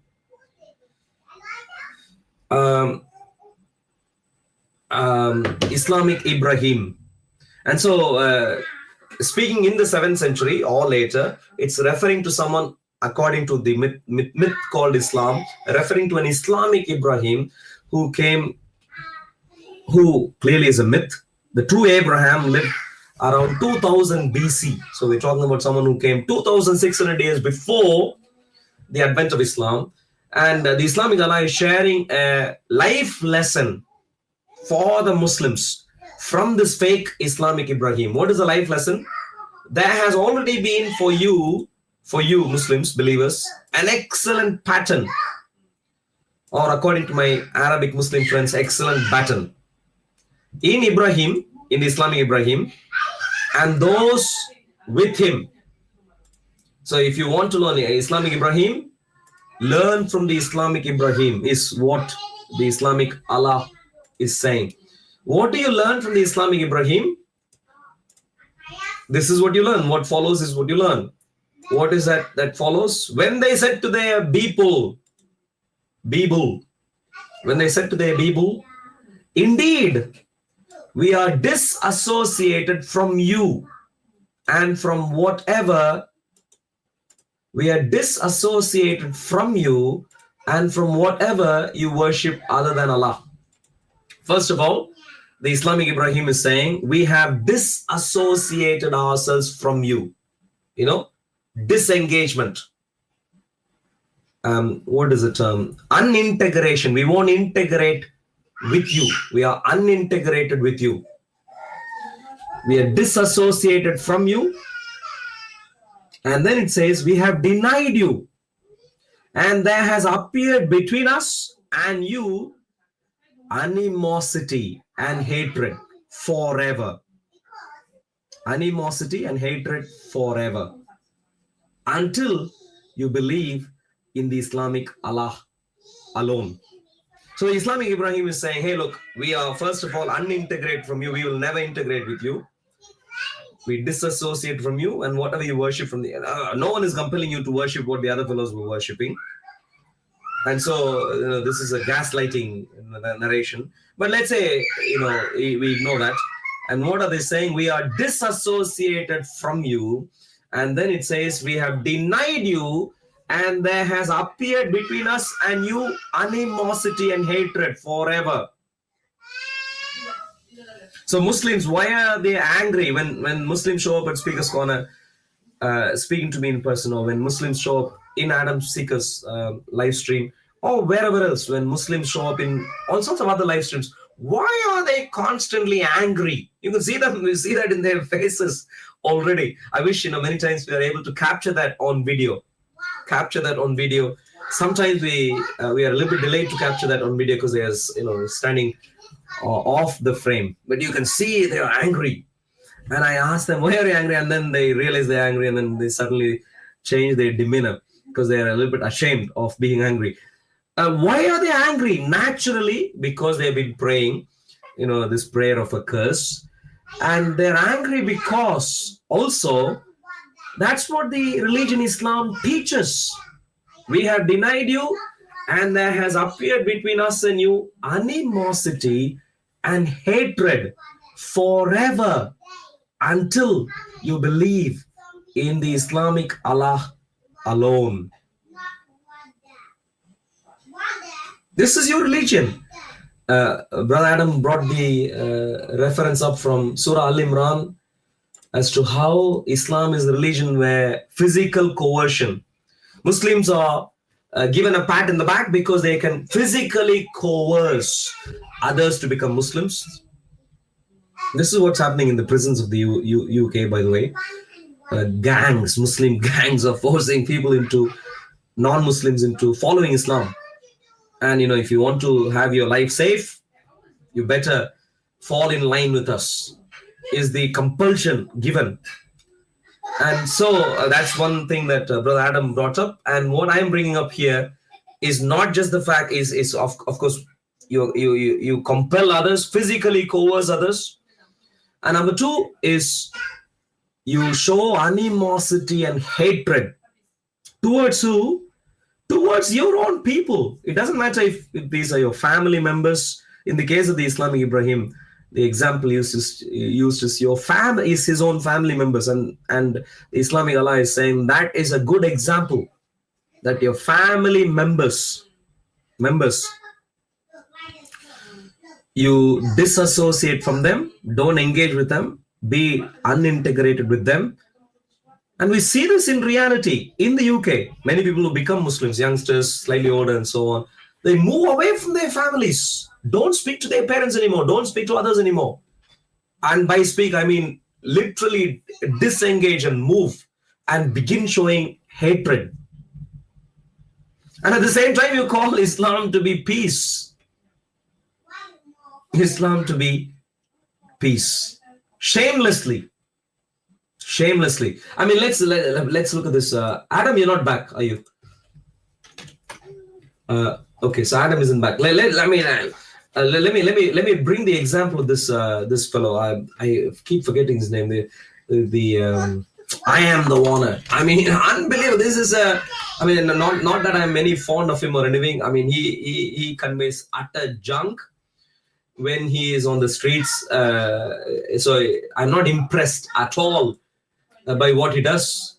But it's a bit funny to see what he says in his videos. What he says in his videos. On many occasions, please, if you haven't watched him, give it a try. I am the Warner is a I normally say gentleman, but he's clearly one of the Muslim men. So not gentlemen, but harsh men, angry men, who is based in the US right now, and he does regular dawah. And if you watch any selection, maybe for 3 or 4 videos, you already would already run into a serious problem where he challenges people. Now, challenging is fine. I challenge people. Him challenging people is fine. But the problem is he challenges people, and this is literally the challenge. He says, "Oh, do you want me to knock you down?" That's the challenge. In the streets of the US. Can you imagine the level of junk that the former, I don't want to say former, but Christian nations are facing? The things that we import. He says, "Do you want me to knock you down?" And there was a video where I saw he was essentially telling a gentleman, apparently a Christian gentleman, who was standing with his wife. He was telling him, "Do you want me to knock you down whilst your wife is saying?" Is literally the threat. I just saw a couple of his videos, and I can't. Maybe it's in my watch history, but this is the sort of challenge. Maybe, you know what? Maybe we'll do a while Adam while you're waiting. Let's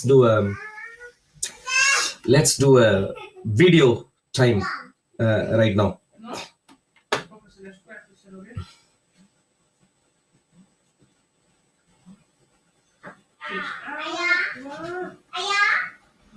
He's too shy to picture and taking picture. Oh, I actually was in one of the live streams, I think. Let's see.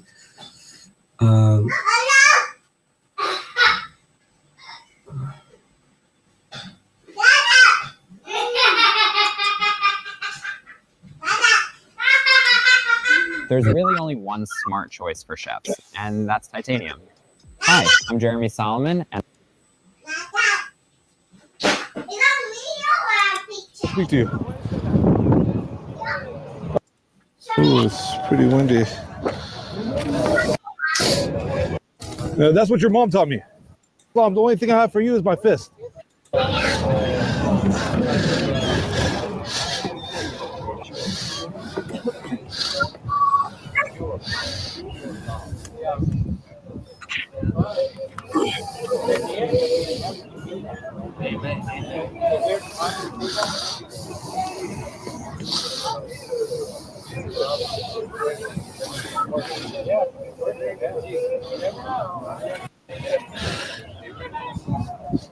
The Christian gentleman comes and places his camera aside. I don't talk to enemies of Islam.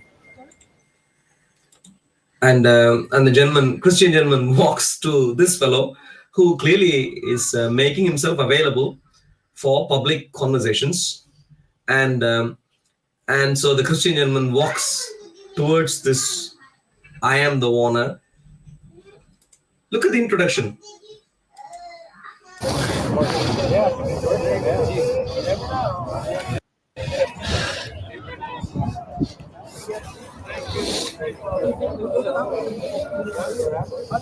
I don't talk to enemies of Islam. The Christian gentleman asks, "How are you doing?" As Christians would do. "How are you doing?" And what does a Muslim man say? What does he say? He says, "I don't talk to enemies of Islam." I mean, what is this religion doing in the West? A Christian, despite knowing that Islam is so terrible, has the courtesy to move towards a fellow human being, against all disagreements, and exchange a pleasantry. How are you doing? Very simple. Nice. Even if you don't like what the other person is doing, it's a good idea to do. To share some good wishes to your fellow human being. How are you doing? And what does I am the one to say? I don't talk to enemies of Islam. So clearly, even before the conversation starts, in this fellow's mind, in the gentleman who is on the left, in his mind, a Christian is an enemy. Why? Because the Christian has disagreed with Islam. And so I'd like to remind you again what Surah 60, Surah Al-Mumtah. Why does the Muslim say, I don't talk to enemies of Islam? Because Allah pleads with the Muslims, don't have my enemies as your allies. Don't speak to them. Don't engage with them. Don't show love towards them. Don't. If these are my enemies, they are your enemies. So this is why Muslims already consider Christian preachers or any others who are proper, solid Christians as enemies. And some of you might have seen an engagement I had with a Shia cleric at Speaker's Corner, or the engagement I didn't have with him. He said the same, that I made myself the enemy of Islam, is what he said. But how I wish I had asked him at that stage, how exactly I made myself an enemy of Islam. I would have liked to ask, but I focused on something else at that time. But okay, let's continue. Islam. I said, I don't talk to enemies of Islam. The only thing I have for you is my fist. So if that's what you want, then if you want to fight, we can fight. But the only thing I have for you is my fist. If you want to fight, then come, let's fight. Why does Muhammad Jihad? People might have seen Muhammad Jihad lately. Muhammad Jihad, of course, he ran into issues running from one hotel room to another, he ran into a few issues clearly, and he was trying to act act and whatever else that he was doing. In the midst of that, he seems now to be focused on fighting MMA. Can you see? Winner. I very much doubt if. Sorry, I wasn't sharing the right tab. Look at that. Muhammad Jihad has been a stripper for a long time. He has been a stripper for a long time. I remember even years ago, in public, stripping and so on. And so I'm not surprised, but he had a couple of them. Why are these Muslims so keen on fighting? These are, bear in mind, Muslim influences, very popular. They have spent too much time, promoting fighting. And I'd like to ask the question, why are they doing that now? And I have my suspicions. I have reasons to think that perhaps these guys are wanting Muslims to take up physical animosity seriously and to train for it. Physical animosity seriously and to train for it. So that's why is that? That is because Islam is a hateful religion. Islam isn't in the West to engage in meaningful dialogues, to resolve disagreements, to try and get to the bottom of the truth. Hello, Sister Unique. Lovely to see you. Lovely to see you. Islam has been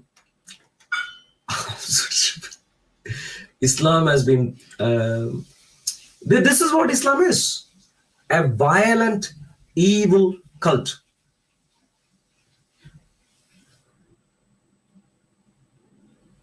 Violent, evil cult. And so I'd like to ask, if you're a Muslim who's watching, please show up on stage. I doubt if any Muslim would be willing to show up on stage. But if you're a Muslim who's watching, and if you think, oh no, despite all of this, all of what I am saying, all of what Adam is saying, that Islam is a baseful religion, if that's what you think, come on stage. Let us see if that is. I'm biased. Hey, Mr.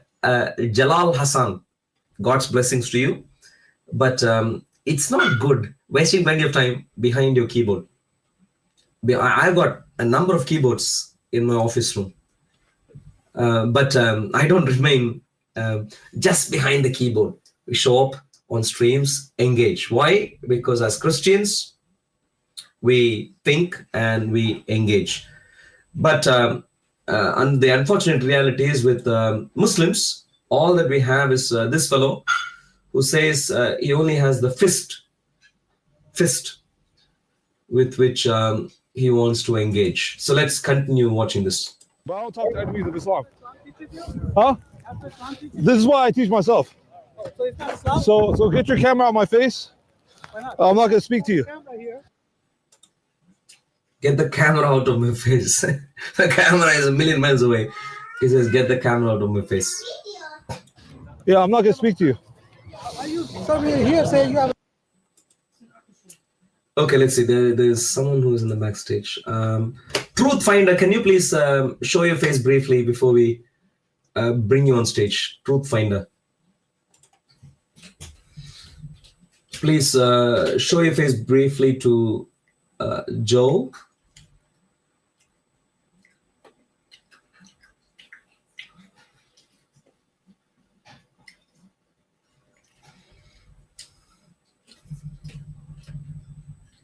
Truth Finder, you need to show your face. If you don't have your camera on, no, you need to show your face.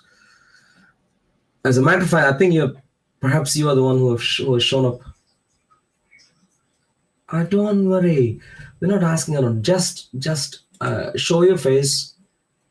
Show your face. Let me bring you on. If you are the same person who has engaged with me multiple times, I'd like for you to, well, sorry. In that case, we can't take you. If there is any other Muslim,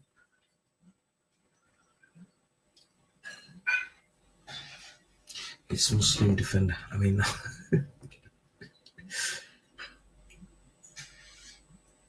any brave Muslim. Any brave Muslim.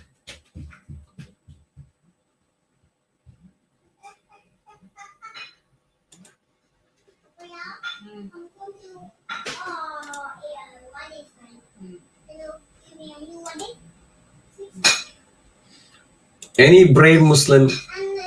Okay, maybe.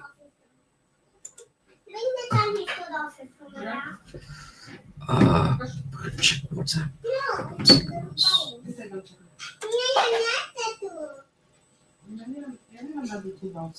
Yeah, sure you can.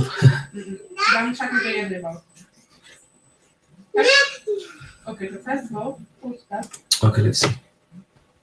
Hello. Hello. I used to jump on Hatun Tash's live, and I spoke to Adam Seeker before. He knows who I am. Sure. So you are a Muslim yourself? Yeah, I'm a Muslim. So tell me, after reading Surah 60, Ayah 4, why exactly is Islam not a violent religion? First of all, are you here to say that Islam is not a violent religion? Well, it depends what you mean by violent. If you're coming to fight the Muslims have every right to do self-defense. That means in a war zone you could kill the enemies that is coming to kill you. Self-defense. Sure. We have all religions have that and then same. Don't throw junk. Don't throw junk. Don't slander. Focus only on Islam right now. Okay. It's fair enough. I understand Christianity has no self-defense. fair enough. Islam has self-defense. In Christianity, if a let's say invading army Mr. Muslim defender, please. Christians Okay, are so you agree? obligated Yeah, not to okay. fight back. Muslim, please. Muslim defender, please. Stay focused right now. I'm going to show you what you might not have read in the Quran before. And I'm showing you Surah 60, Surah Al-Mumtahina, Ayah 4. Surah Al-Mumtahina, Ayah 4 isn't what you described at all. Are you saying? I need to finish. I need to finish. Yeah, Surah 60, Ayah 4. Surah 60, Ayah 4 is giving a clear instruction. I'll just give me 1 minute. I'll present the challenge properly, and then please engage with the challenge. Surah 60, Ayah 4, out of various other places where we can learn about Islam, is giving a precise summary of Islam's violent intent. I'll make 2 points from there. It's there in front of your face right now as the YouTube output. Very simply, it says the Islamic Ibrahim showed a pattern for all Muslims, and the pattern is if your family members and relatives and so on are non-Muslims, people who worship anyone other than the Islamic Allah, then you have to disassociate yourself from them. First of all, disengage, not integrate with the rest of your family at all, not even relate to them, not even associate yourself with them. Point number 1. Point number 2, you begin showing animosity towards them and hatred towards them. So you're animous and hatred towards even your family members. Nothing to do with war zone, nothing to do with any of the other stuff that you mentioned. If you show animosity towards your family members just because they are not Muslims, that's terrible. That's an evil, violent religion. Please, are you happy with this religion? I'm absolutely happy because I know the story of Abraham a lot, and I know what you're talking about. His dad was a pagan. He was an idol worshiper. He was actually an idol maker. And yet Abraham loved his dad. He prayed for him. Disassociated with his idol worshipping and idol making, but he respected his father. He never abused him. Okay, are you reading what I'd like for you to respect the Quran as a Muslim? Yeah, I got the surah on my screen as well. I pulled it up. Yeah, says, but for some reason you didn't read the surah carefully. Let me read it. Please, once. Yeah, please read. Are you going to read in English? Yeah, I'm going to read it in English. It's from, I pulled it up, so it's easier for me. So you already, the chapter starts, you already have an excellent example in Abraham and those with him when they said to their people, we totally disassociate ourselves from you and shun whatever idols you worship beside Allah, we reject you. The enmity and hatred that has arisen between us and you will last until you believe in Allah alone. The only exception is when Abraham said to his father, I will seek forgiveness for you, adding, but I cannot protect you from Allah at all. The believers prayed, our Lord, you we trust, and you we always turn, and you is the final return. So two particular points I'd like to highlight. You craftily said he disassociated with the idols he made, but that's not what the ayat is saying. The ayat is saying that Ibrahim, the Islamic Ibrahim, disassociated from his family, from his people. I got the ayah here. Please listen. You said craftily earlier. You need to rewatch. Can I pull up my screen, please? Please listen. Let me finish. 2 points to highlight. Number 1, the Islamic Ibrahim disassociated himself from his people. Problem number one. Problem number one. And problem number two, he says there has been between him and his people animosity and hatred. On what grounds? On religious ground alone. Just because they differed in religion, he said there is animosity and hatred between him and his family. That's terrible. But if you go to number 2 on 62, it says if they gain upper hand over you, they would be your open enemies, unleashing their wrath and tongues to harm you, and wishing that you would abandon faith. If you go to chapter 2 as well. Yeah, Thambi is disturbing. Okay, let's do that. So you're going to ayat number 2, which we can go to, no problem. So let's trace from there. Who is ayat 1 speaking to?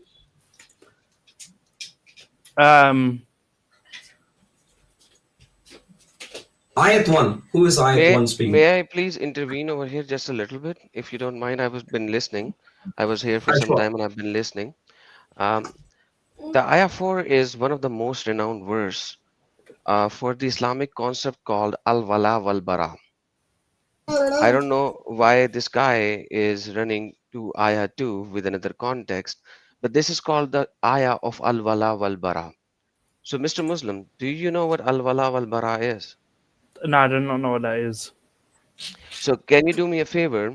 Google al-wala wal-bara and tell me what it says. Okay. How do you spell that? A-L space W-A-L-A space W-A-L space B-A-R-A, or in Arabic, I'm giving you in the private chat, al-wala wal-bara. So ask Google or ChatGPT or anything, what is the concept of al-wala wal-bara in Islam? Okay, let me copy that. Please do that. Ask Google, what does it say?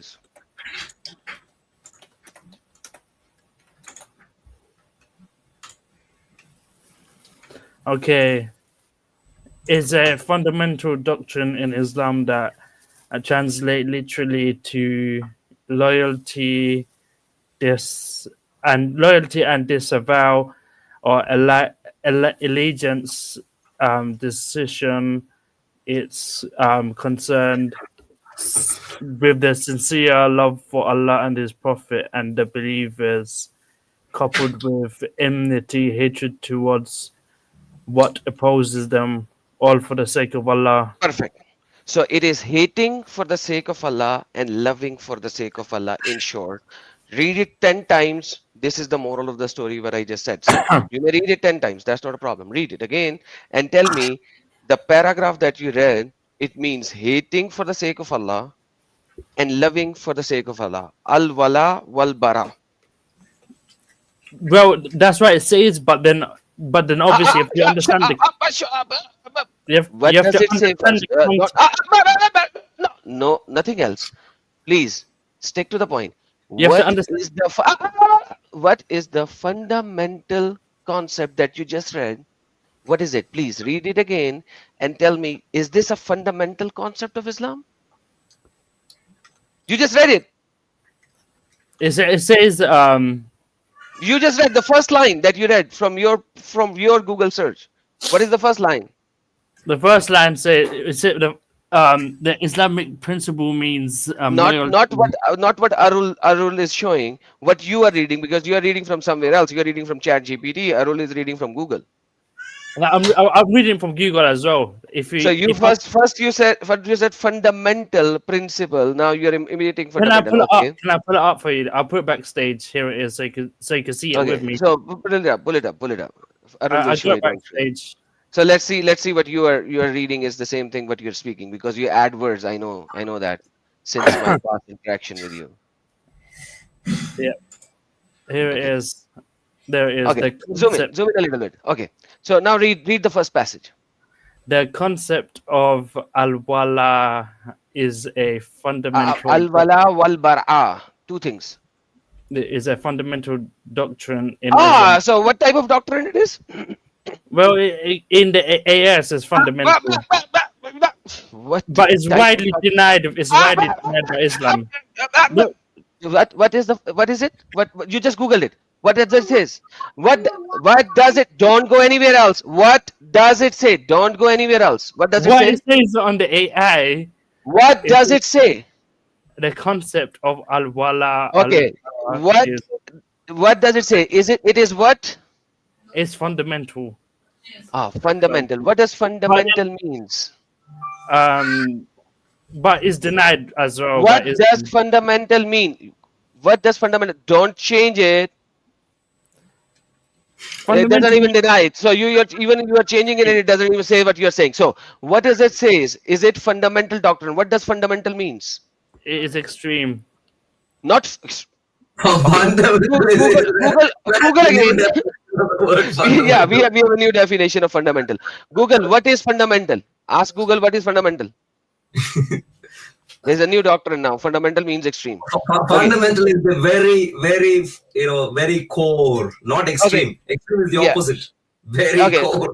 If you read the second paragraph, it says foundation of faith. So fundamental is foundation of faith. So al-wala wal-bara is the foundation of your faith.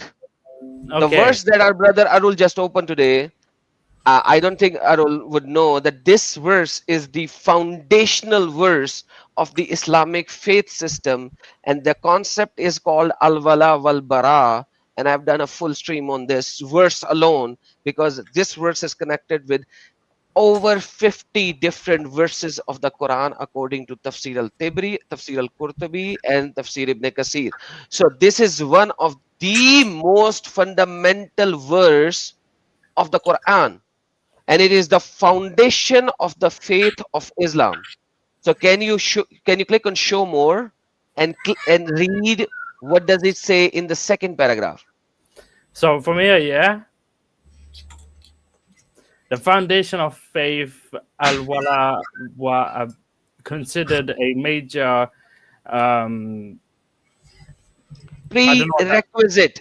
Prerequisite.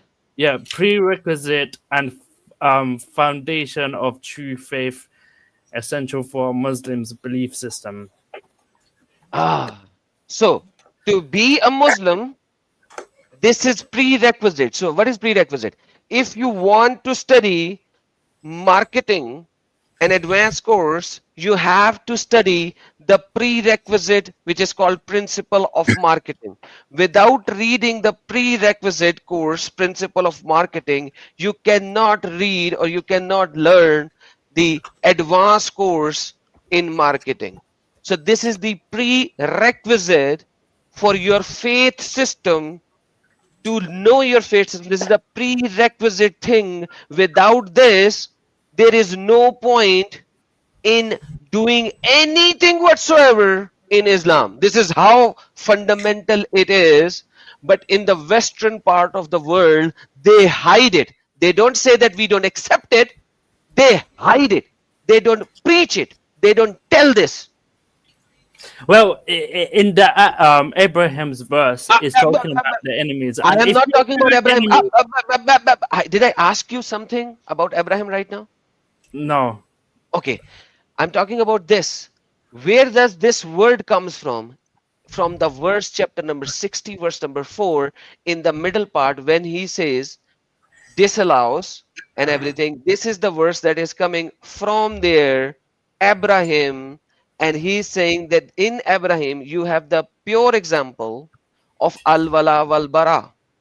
Yeah, that's a good It says, is kalu liqawmihim inna bara'u minkum wa mimma ta'budun min dunillahi kafarna bikum wa abadina binai wa binaykum al aduwa wal baghza. So this is where you get al-wala wal-bara, and you can actually, now this is AI who's using your scholar's explanation from your books. And now the AI, you want to bring up an article which is written by your scholar or a tafsir that is written by your scholar. I'm more than willing to entertain you on this one. Otherwise, this is the fundamental concept in Islam. You can't deny that. Okay, may I respond? If you are an enemy of Islam and you hate Muslims, Does it say enemy of the Islam? Read the first paragraph. No, Does it it say doesn't say hate? Does it say hate the enemy of Islam, or it says hating for the sake of Allah and loving for the sake of Allah? Full stop. yes. Okay. Okay. Then for the So sake of does this verse says you hate because they are your enemy and they are killing you? no, not now. But it's not. Okay. So the They would. so They the would. fundamental concept is not to love everyone, right? Well. I don't love you. There's that. You don't have to love me. I'm not asking you to love me. I'm exposing your deen. You are not supposed to love me. Otherwise, you are not even a Muslim. I wouldn't even speak with you if you love me. Okay? I would Now, like. coming back to the basic point. Did Abraham said something which Muhammad said? Did Ibrahim say what Muhammad said? Yeah? Same message. Yes. Same message. Did Ibrahim went to the temple of his area and destroyed all the idols and lied about it and put the axe in front of the biggest idol? Absolutely, he did that. Perfect. Thank you so very much for speaking the truth. Now, after he did such a thing, do you think the family of Abraham would have loved him? Well, I'm not sure. You're not sure. Okay. I don't- So I now tell me who started the hatred, Abraham or his family? Well, Abraham done it for the love of God and smashed. I don't care whether he done it for the love of God or for the love of camel urine and He milk done it cocktail. to prove a point. He I'm done it asking to prove a you, point. did he started the war or did his family started the war? Well, Abraham went and smashed the idols. He started the war. They threw him into the flames. Thank you so very much. So Abraham walked before out alive from the fire. wait, don't go continue. So before I was here and I was listening and I wanted Arul to complete his argument before I could intervene, you said if they fight, then we fight. Now you acknowledged that no. Abraham started it. After that, they started saying, "Oh, you're mean. Get out of our country, get out of our land," because Abraham started it. And you said he started it for the love of Allah. He done it as Thank a you kid. so very much. He was Mr. attacked. Arul, mic is yours. I have brought the person to the location where he acknowledged and accepted that they start the fight, sir. May I reply to this as well? Well, Abraham done it as a kid. He did start this, but when you think about it, they got angry. They built they made a huge fire and they. Okay, from your way then.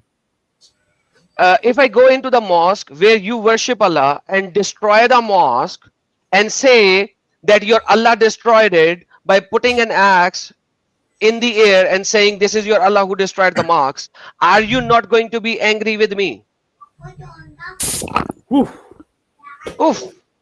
Wait! I thought it was back. Wait. Okay. Yes, yeah, Arul, I think I rest my case. Do you think I need to speak more? I accidentally put gas in my face. That's why I said woof.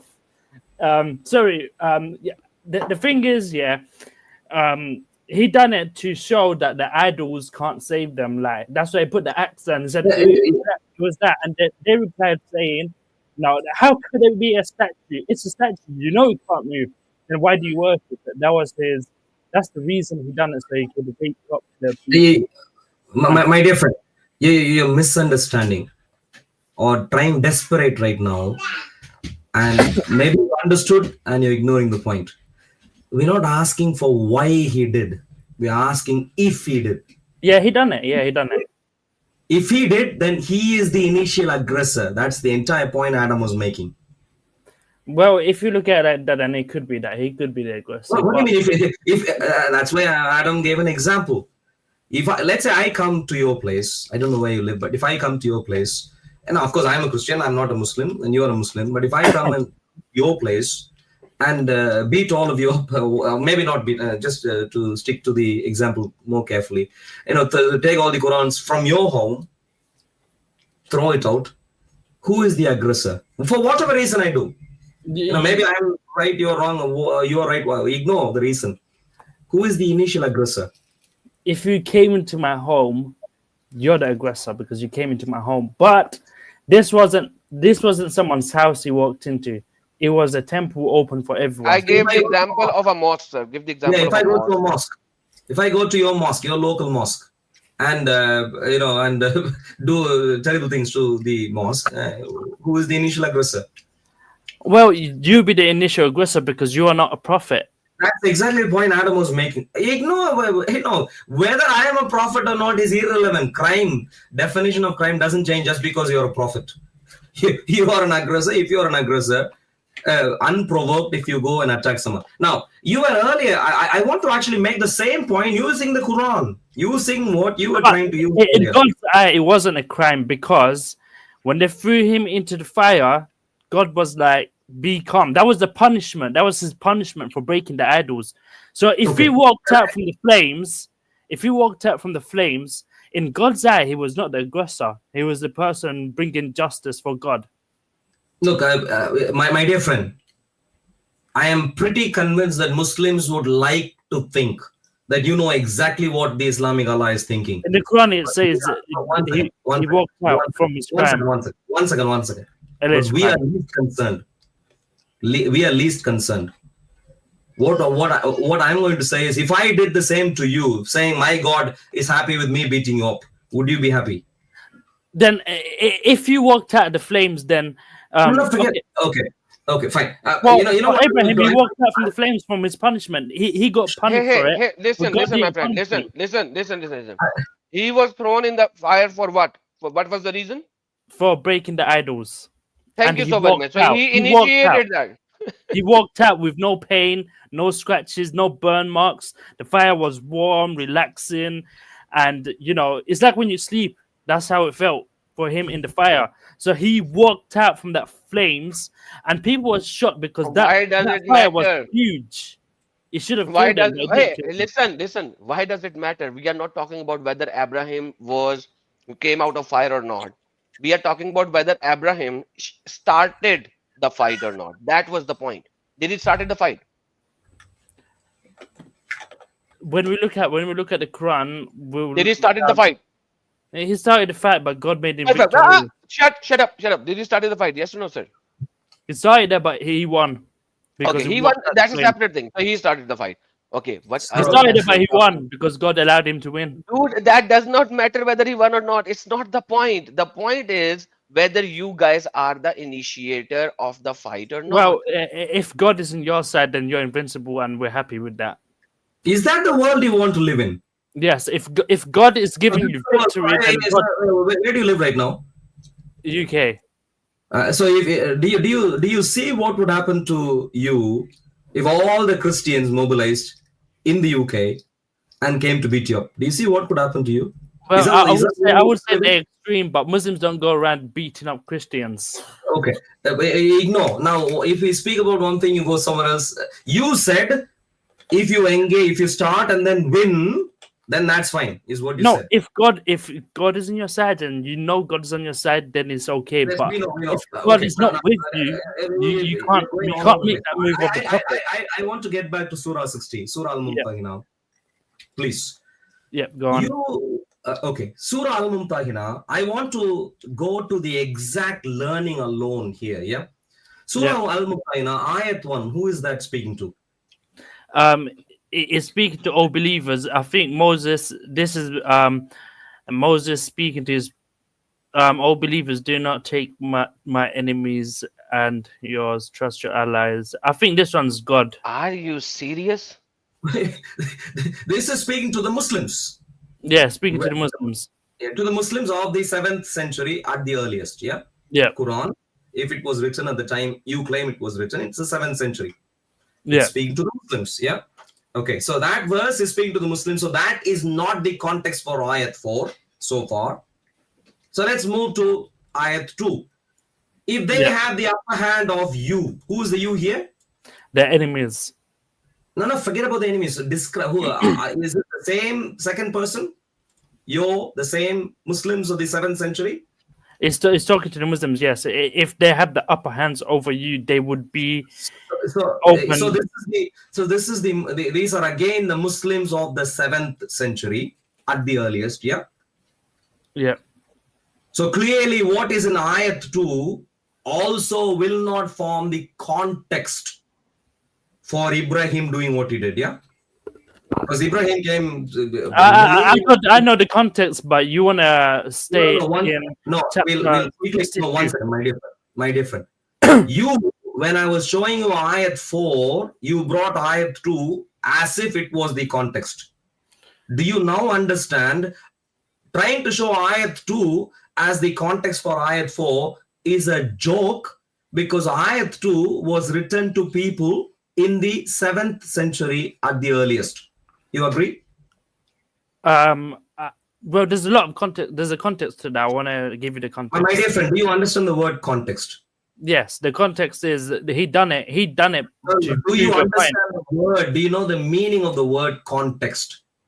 Yes, it means What the is context. Like it means okay, for example, yeah, I go to the Bible, I pull up one verse of the Bible and it says fight, it says kill these and then I'll be like, look, it says just kills, but it doesn't mean that.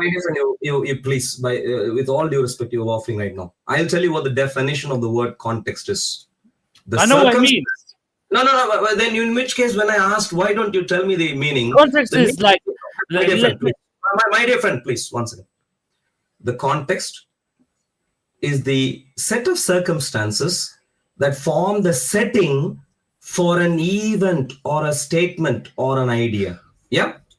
What forms the circumstance? Which is not fully understood. No, one second. You don't understand the full. My dear friend, please. My dear friend. Surah 60, ayat 2. When was that written? When was that given in your mind? This was given to Prophet Muhammad. So time, when was that? I think that was like 1400 years ago. I think it was roughly around 700 years. If you're roughly about 7th century AD, like if you are right, if your stories are right, which I don't believe in, but for now let's say your stories are right, 7th century. 7th century is when ayat 2 came. When did Ibrahim live? Ibrahim, he lived in let me check. I think he was don't worry, you don't know the Bible, you can just ask me. Around 2000 BC. Oh yeah, 2000 BC. Yeah. Don't do please don't, as if you know these things. If I ask you another question about Ibrahim, you won't know. Abraham, the true Abraham. You won't know. You won't have a clue about the Bible. So don't say, please. Just ask me, I'll tell you. So, will an event that happened in the 7th century form the context of something that happened 7th century AD, form the context of something that happened 2000 BC? Yes, because Excuse me. 7th century AD hasn't happened yet when Ibrahim was living. Yeah, so clearly that can't be the context, because it is about 3 millennia in the future. How can that be the context? Well, I could explain. Prophet There's Muhammad, no explanation needed. You just need to say he yes. came from God. He's a man of God, and he came from God. So God told him, and he got the message from God. My dear friend, you said it. Are you saying ayat 2 was given to Ibrahim? Is that what you're saying? No, it was given to Prophet Muhammad. Yes. So if ayat 2 was not given to He Ibrahim, knows the best of history, God. My dear friend, don't lie, don't make things up as you go along.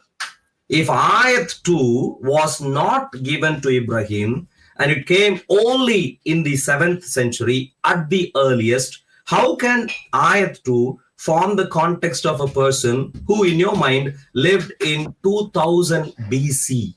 Okay, in my mind, in my mind and the Muslim minds and the Quran mind, it came from God in the Miraj.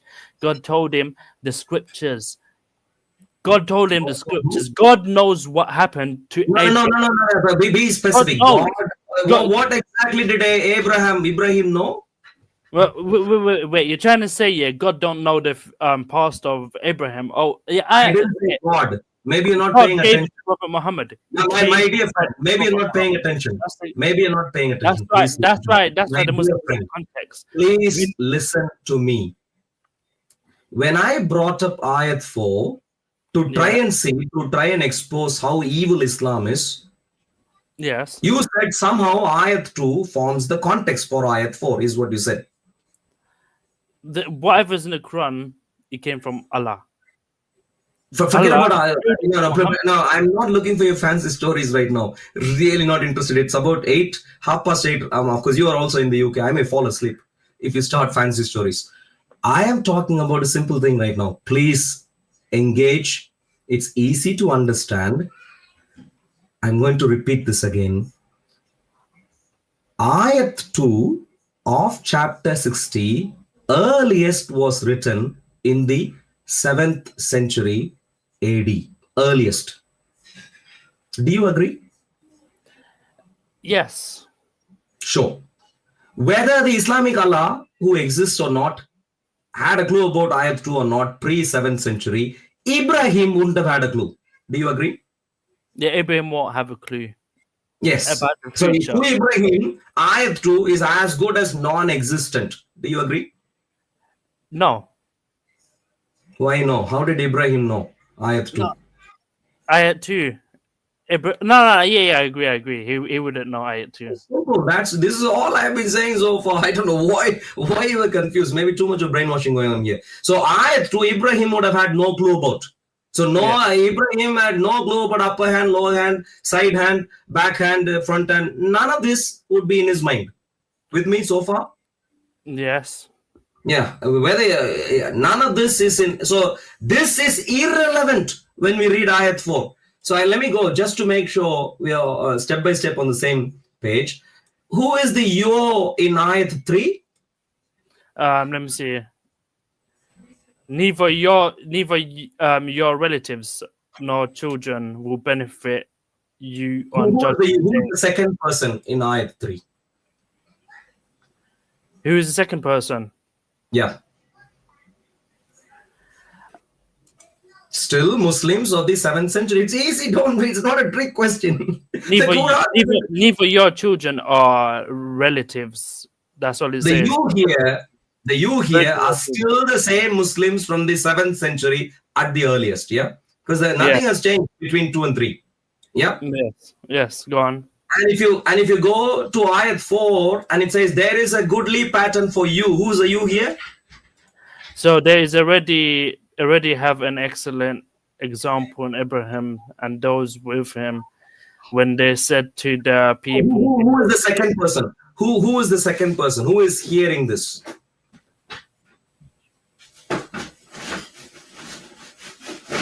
The Muslim, yeah. Of the 7th century at the earliest, yeah.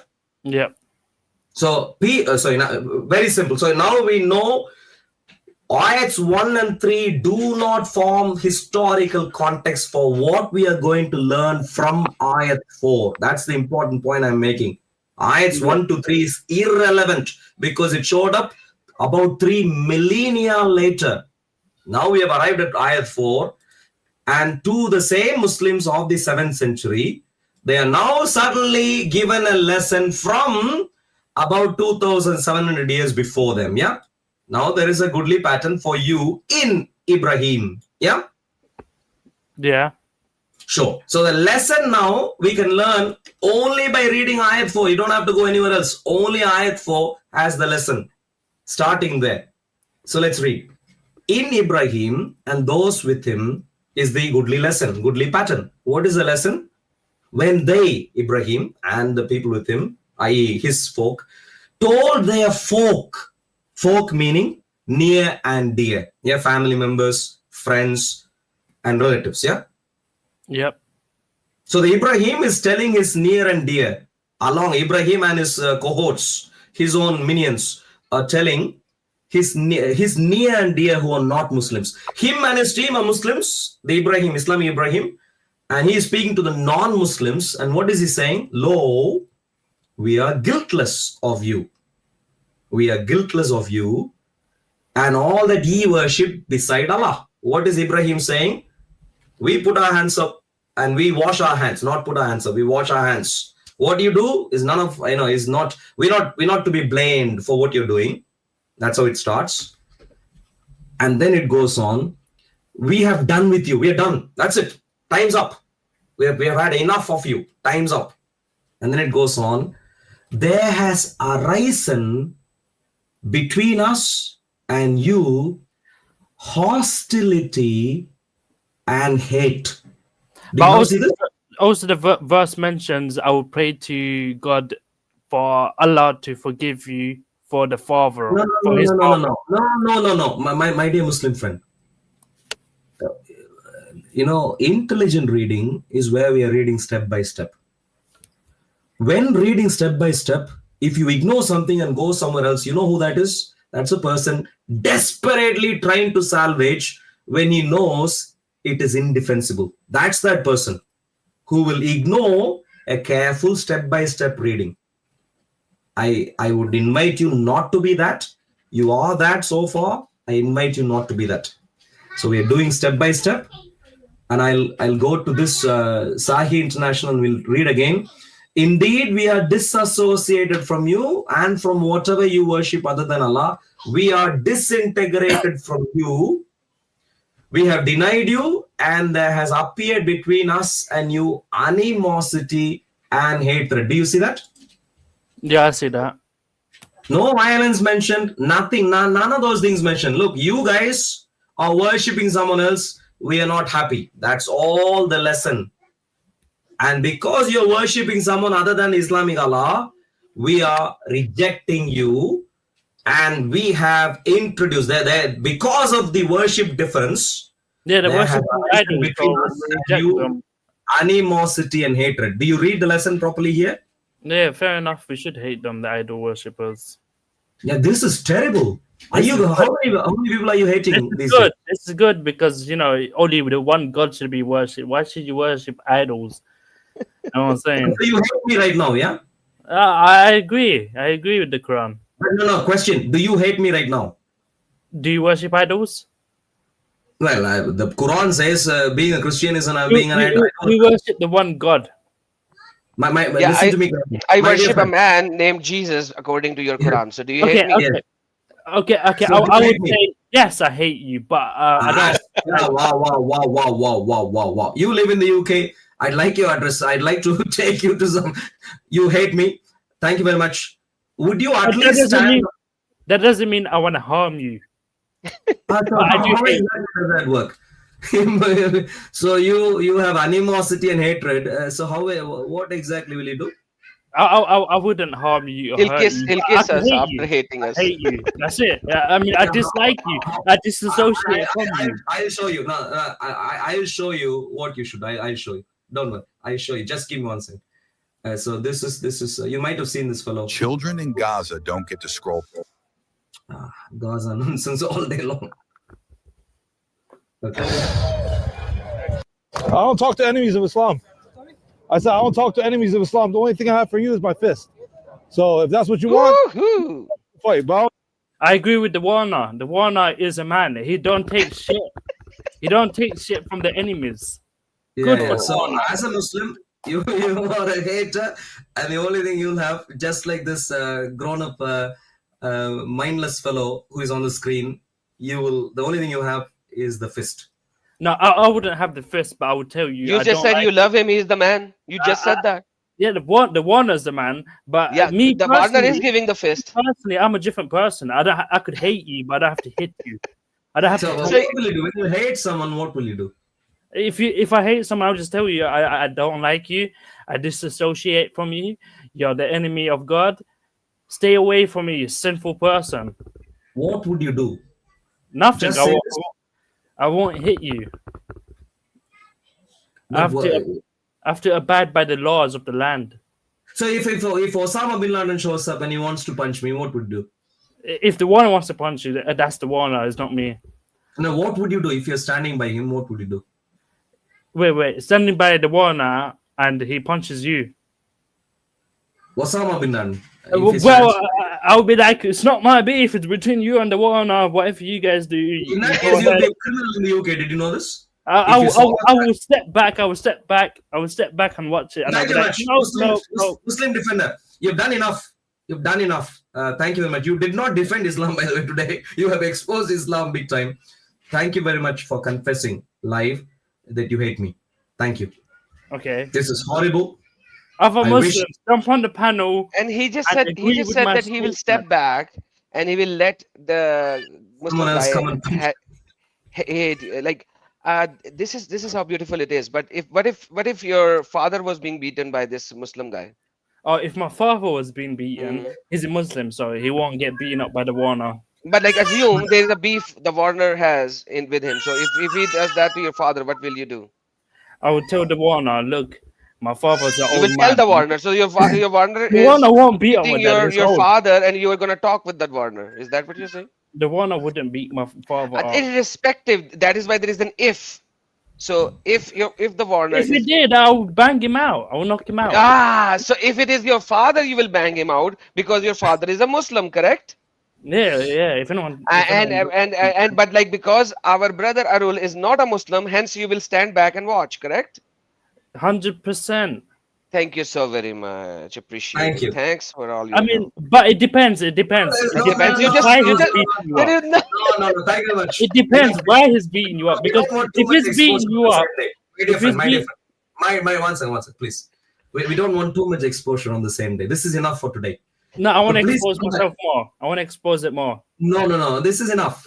This is enough. No. Enough The context. entertainment. It's the context Enough of why he's entertainment beating you for up. us. If it's beating you Enough up for no entertainment. reason, I would step up for you and stop it. I'll be like, No, nah, you will calm not. down, You just calm said down. that you will not. This is literally for Because no you are reason. not a Muslim. You just said that. Don't try to salvage your previous statement. Yeah, no, you It is gave a going in a reason. short. We are not Muslims, and therefore you have a reason. No. I mean, it depends on the context. Like, There is no context here. the context is I can stand up for My you. different. My different. I'll give you one last chance. It's very simple. My different. One last chance. All you have to do is very simply, if you want to be consistent, and if you don't want to become, people who cheat others will end up cheating themselves. You'll lose your mind rather soon. If you don't want to do that, it's very simple. All you have to do is simply say, this is horrible. No, That's all you have to say. this is the Thank best you. chapter in my life I ever Thank you very much. seen. Thank you. That's enough. Thank you The very best much. chapter in the world. Please come back some other day. Enough for today. Please come back some other day. Anyway, thank you for having me up. Enjoy the rest of your live stream. Thank you. Adam, We there we go. most Confession. definitely enjoyed it. We most definitely enjoyed it right now. I mean, how do we explain this? I'm Adam. I am based in the UK. No one knows where you are based. So I am based in the UK. King Charles in the UK wants to, defend Islam in the UK, and you have the Prime Minister essentially saying, when we speak about Islam, he's saying, this is all racism and so on. I wish people who are leaders would hear this gentleman's confession. What do you have to say? Brother, the problem is when the Queen died, I knew it's time for UK to die as well. I knew that. I knew that the devil is upon UK right now. And King Charles actually proved it to be. I'm so sorry that I'm saying that, but that's a proven fact. Did you not see that before the current Pope, the previous Pope, what he did? He was almost literally worshipping the Muslims. Did you see that? Did you see he allowed them? Right now there is the Vatican library. If you go to the upper segment where only the scholarships and PhDs can go, they have created a prayer room for the Muslims inside the Vatican library. Did you search on that? Yeah, I saw that. Was it a couple of weeks ago, as a matter of fact? Maybe earliest month ago or so I saw that. And also what you're referring to before that, the previous Pope going and kissing on a Quran or some such thing. Came across that also. Essentially, And when the church has fallen, they have fallen under the feet of the devil himself, under the feet of the devil himself. You know why I say devil? It's biblical. In First Galatians chapter number 1, if I'm not mistaken, it says, Paul is saying, if anyone comes to you with a different gospel other than the gospel that we are preaching, even if it looks like the angel of light, do not accept it. Let it be a curse. That's a pure, evil, deceptive, devilish gospel. And church has fallen under the feet of the devil. And at that particular time, when you have planted, and I'm sorry to say that, I'm so sorry. Some people might get hurt. I do not know about your theology completely, but it's a planted bishop or pope or father, whatever you may like to call him. How can he allow such a thing? That somebody is worshipping of a God which goes against the sound doctrine of your God. And he says that your God is not a God, but a man. And your God did not do what he said that he came here to do. Like the basic doctrine of Christianity is God saves. So he sent his only begotten son because he loves the world. He died on the cross and resurrected on the third day. That is the basic Christian doctrine which Islam denies. Like it denies. It doesn't say that I do not know about it. If Islam says I don't know about it, that is, I won't call Islam a antichrist religion. I will call it, okay, there are so many religions in the world. I don't hate all of the religions. They don't go, they are not anti-Christian religions. Islam is a anti-Christian religion because it denies the basic doctrine of Christianity. So that current pope has fallen under the feet of the devil. He's a planted pope. That's my feeling. That's my feeling according to the Bible. Absolutely. We hopefully we will be having many conversations in the future, Adam, about what my thoughts are. But Roman Catholicism, I abhor historically. It's not just this one. The number of, essentially it's not of Christ. The fundamental doctrine is a replacement doctrine. It's a fake. It's a counterfeit in itself, and it goes against fundamental Christian doctrine, and also in history it has been violent, hateful, and so on in its own way. But you are entirely right. We need to be wary. Anyone who is a sincere Christian who reads the Bible should be awake and alert.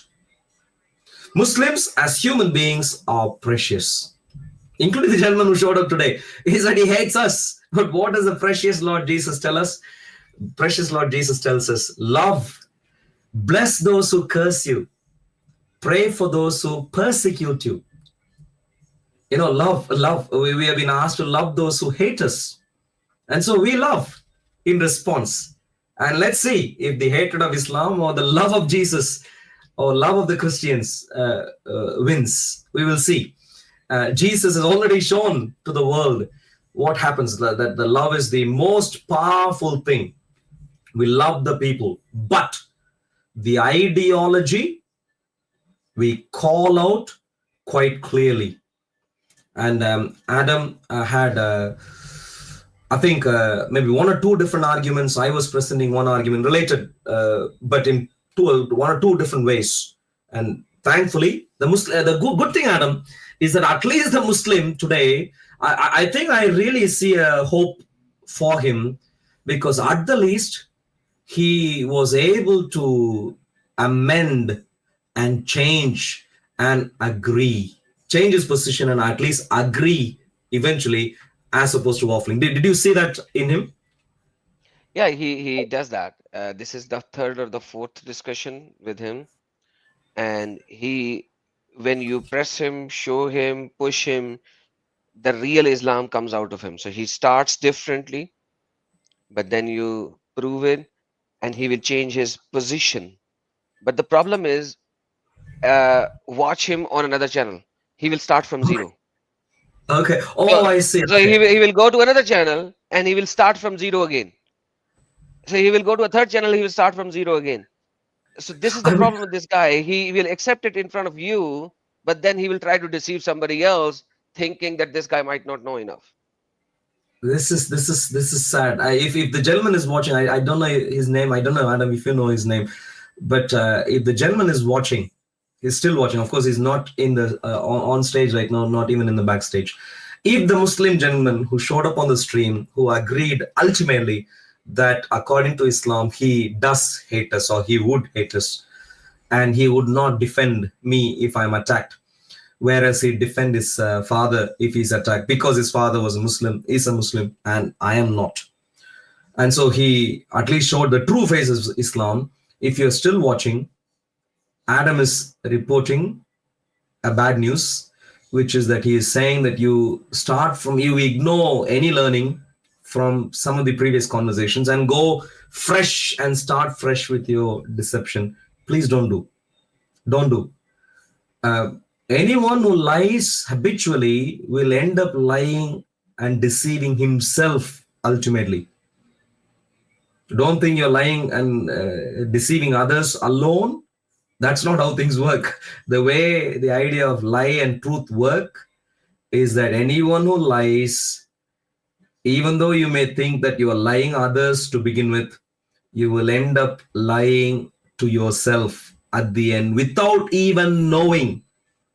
Before you go mad, you better get to terms with reality. Brother Adam, let's talk about the love of precious Lord Jesus Christ. You know, we of course we read the Bible.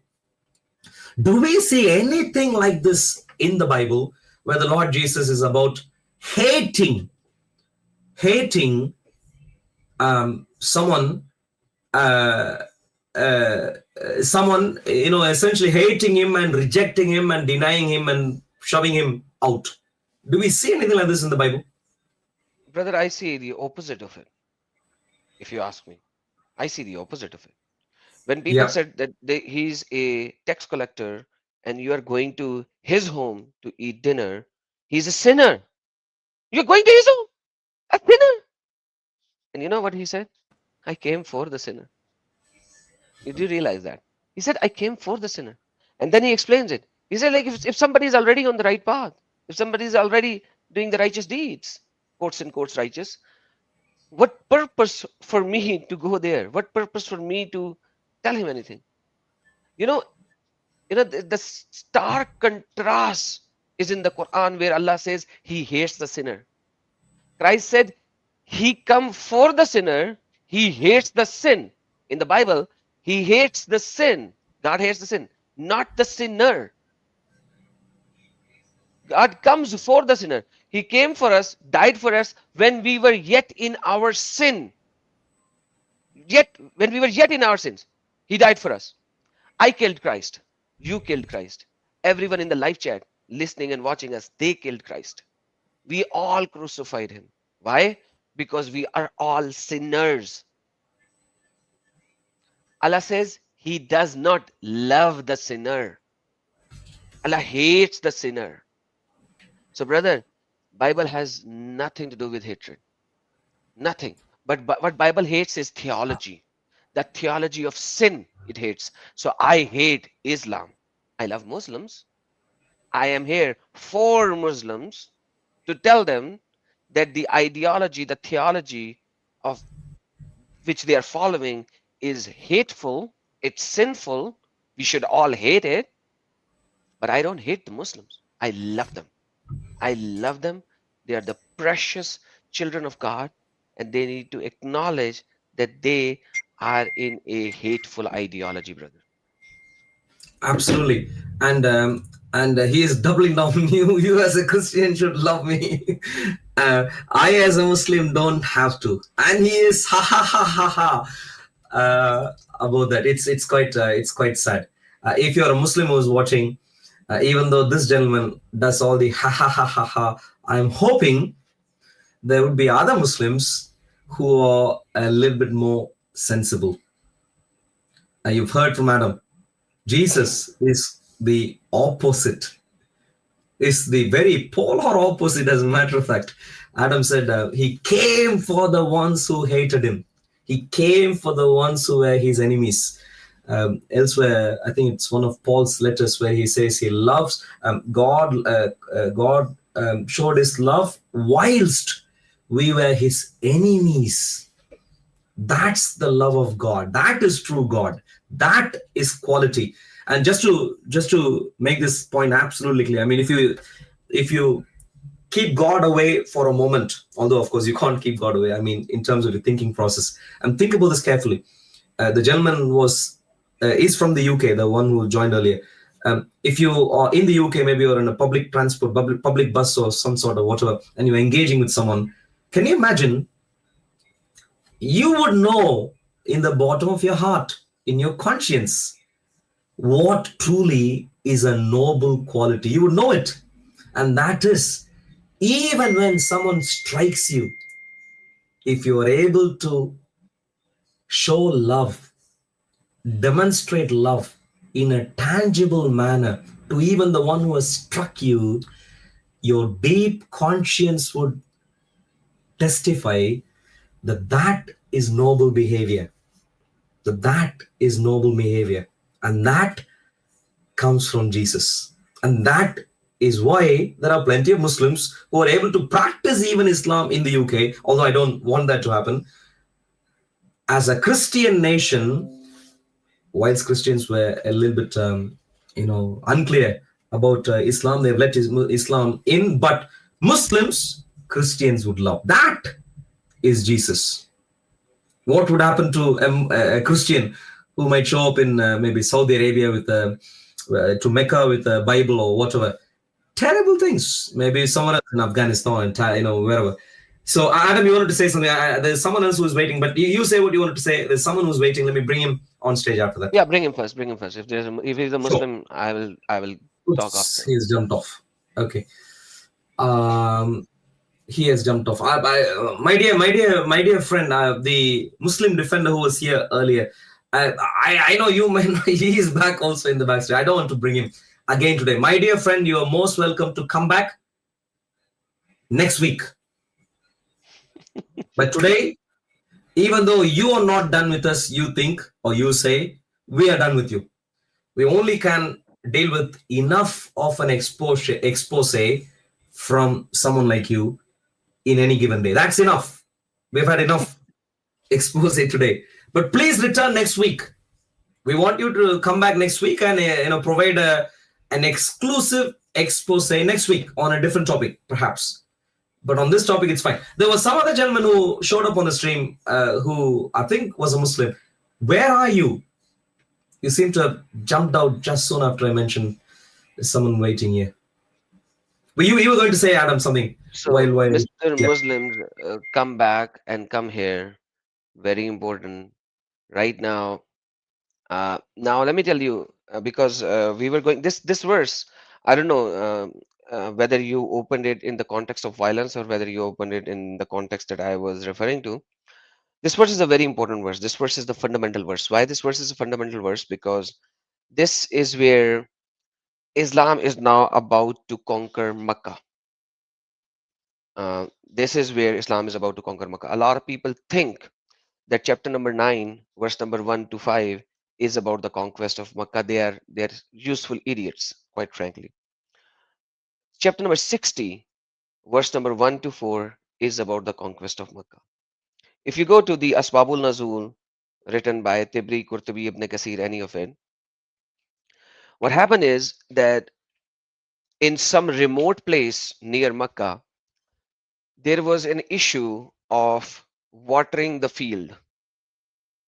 And those two tribes had some fight between each other.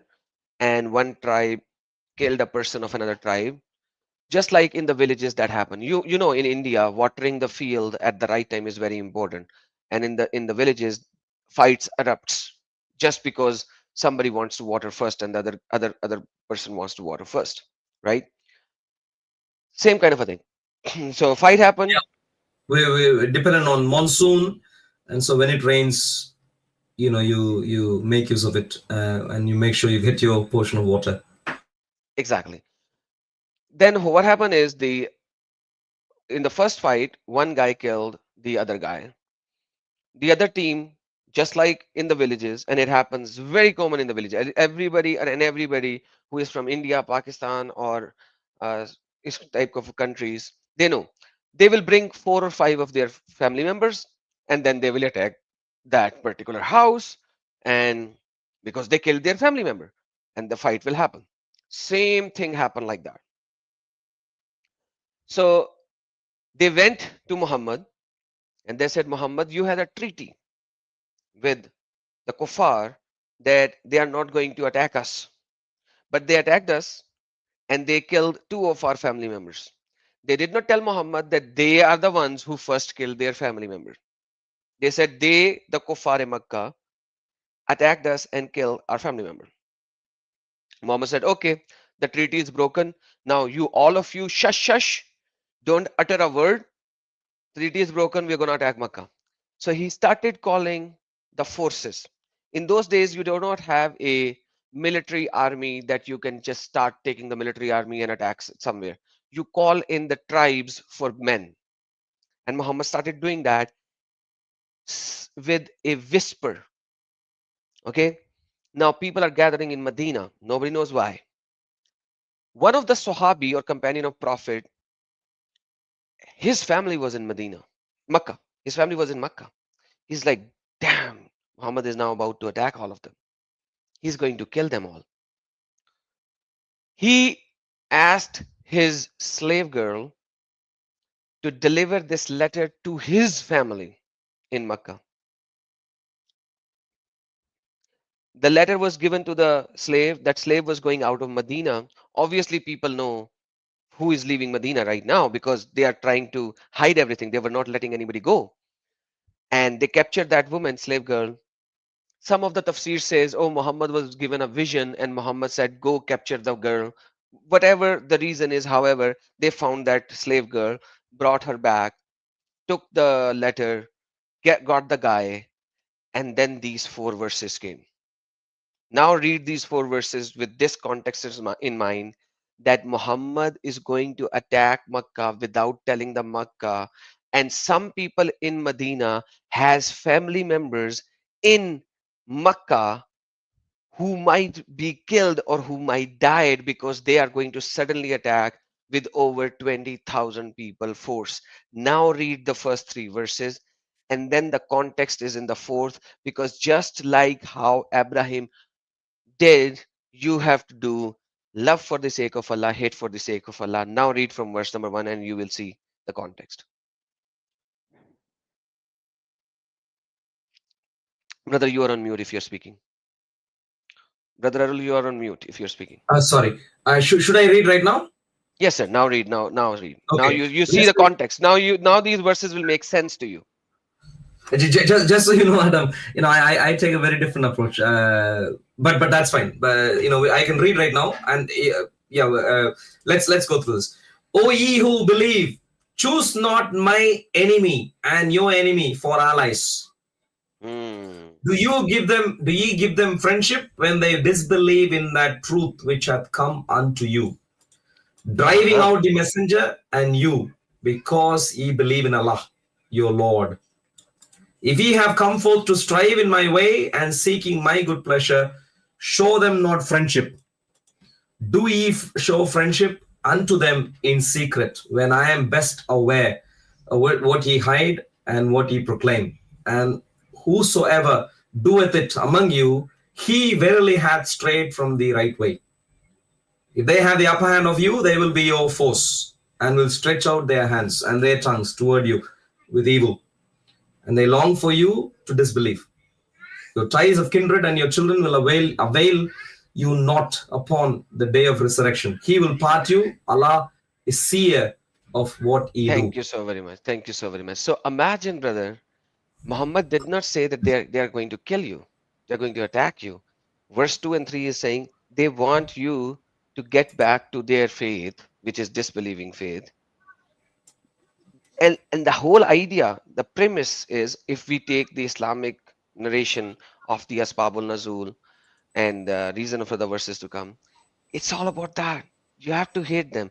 Why do you have to hate them? First, he said, do not take Allah and Muhammad's enemy as your enemy. Perfect. Why? Because they are the enemy of Allah and Muhammad, because they sit back in Makkah according to Islamic scriptures.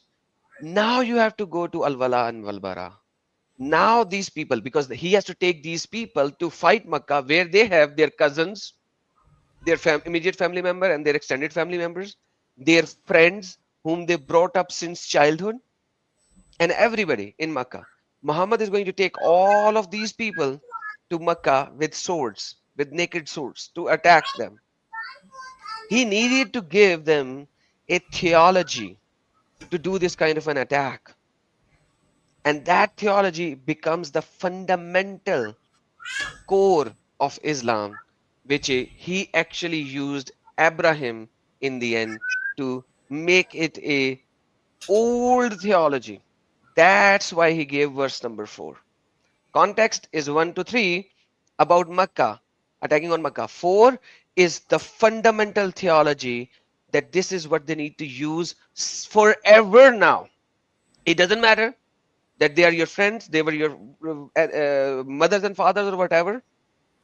This becomes, verse number 4 becomes the fundamental core of Islam to go by afterwards. And this is what has been followed afterwards when Muhammad did so many attacks afterwards. Marvelous. So let's summarize that, Adam. So very simply, when you Surah 60 and beginning ayat 1,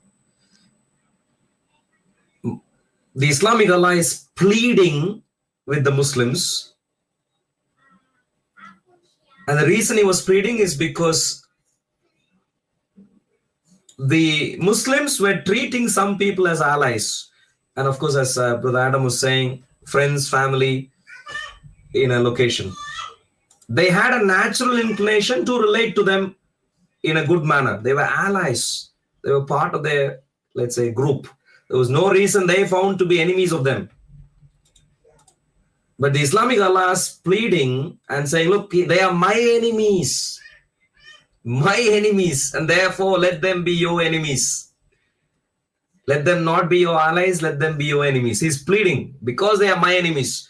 So these are enemies based on religion. In terms of actual ground level detail, they were allies. The Muslims did not have any reason to treat those fellows as enemies. They were allies. And then it goes on. It even reveals, the Islamic Allah is complaining, do ye show friendship unto them in secret, when I am best aware of what ye hide? Do you, in other words, the Muslims were, their natural inclination based on ground level detail was very simply that the Muslims had no reason to be there, no reason to treat these fellows as their enemies, but had every reason to treat them with friendship. That they would do that even in secret. Secret. They'd even hide that from their Islamic Allah. Because on ground level, they had every reason to be friends. But the Islamic Allah comes and pleads and tells them, they are my enemies and therefore let them be your enemies. Terrible. And then it goes on, and Adam was clearly highlighting another couple of important points here. It's only talking about an if they have an upper hand. It's not saying that they do have an upper hand. It's only saying that if they have an upper hand. And then more importantly, what will the ultimate crime that they will commit? The ultimate crime that they will commit is that they will make you make you cease being Muslims. What a terrible crime that someone could commit. Brother, they long for it, means they want it. They're not making it. So you need to understand, they want it. This is like in other chapters of the Quran, it refers to it as, they said that, okay, we will worship your God as well. right? But just don't call our gods with bad names. Wala tasabbu, and don't abuse their gods. Allah said in the Quran, chapter number 6, verse number 108. Otherwise, they will abuse your God. So why? Because Muhammad started abusing them. They were pleading to Muhammad, don't abuse our gods, man. Worship your God. We have no issue you worshipping your God. Rather, bring your God in Makkah as well. We don't care. So they long for you to disbelieve. So they are not forcefully making them disbelieve. They just want you to be disbelieved. This is their crime, brother. They just want you to disbelieve.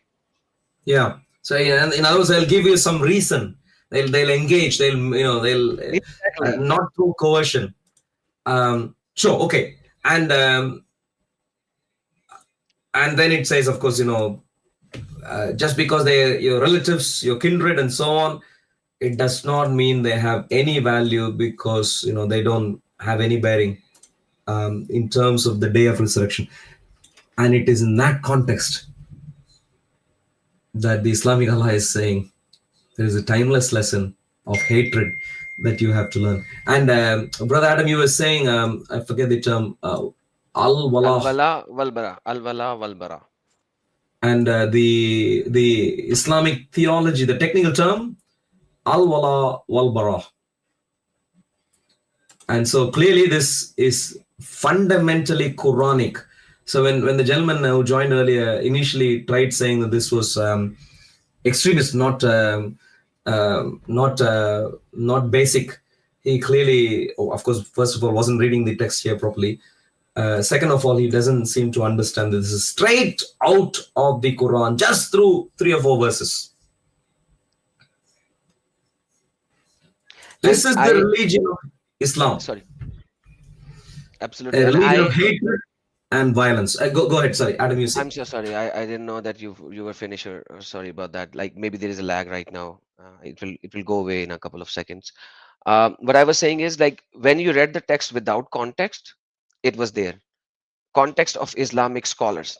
When we read the text according to the context of Islamic scholar, still it is there. So why I brought up this context and Asbabul Nuzul is that there are certain people who would say, oh, Arul is looking at the Quranic text from the Quranic text only. And I would say he did it with the Quranic text only. I gave you the Asbabul Nuzul as well.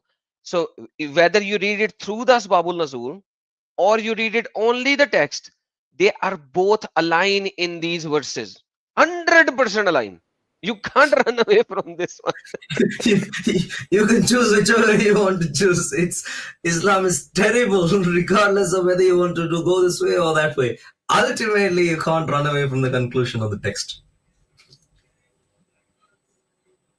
Absolutely. They both path will lead you to hating non-Muslim, fighting non-Muslims, and putting chains in their necks and dragging them into Islam.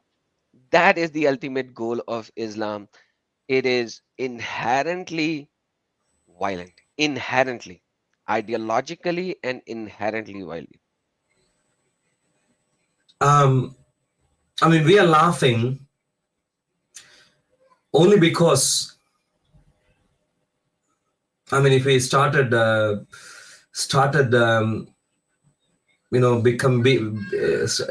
of course, first of all, we have the Lord, and therefore we don't have to be worried about this apart from engaging. But the problem is, it's really terrible stuff.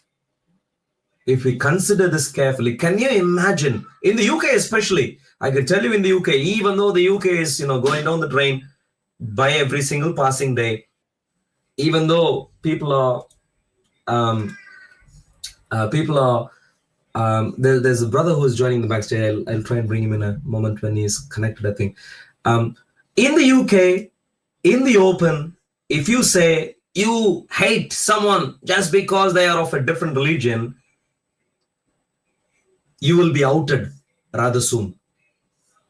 Despite then they should remove all the Muslims then. What is UK doing? That is in their book. This book should be banned then. Absolutely. And this is where, at least with the gentleman today, I liked the fact that he at least agreed at the end. Most of the Muslims here are lying. And I'll take this one thing. I was in Manchester not long ago, and I was preaching, I actually I hadn't even started preaching properly. I merely asked the simple question of whether Islam teaches love. I just asked the question. Within about 20 minutes or so, I got the answer, not through the words, but through actions. I got the answer. It should be somewhere here. There we go.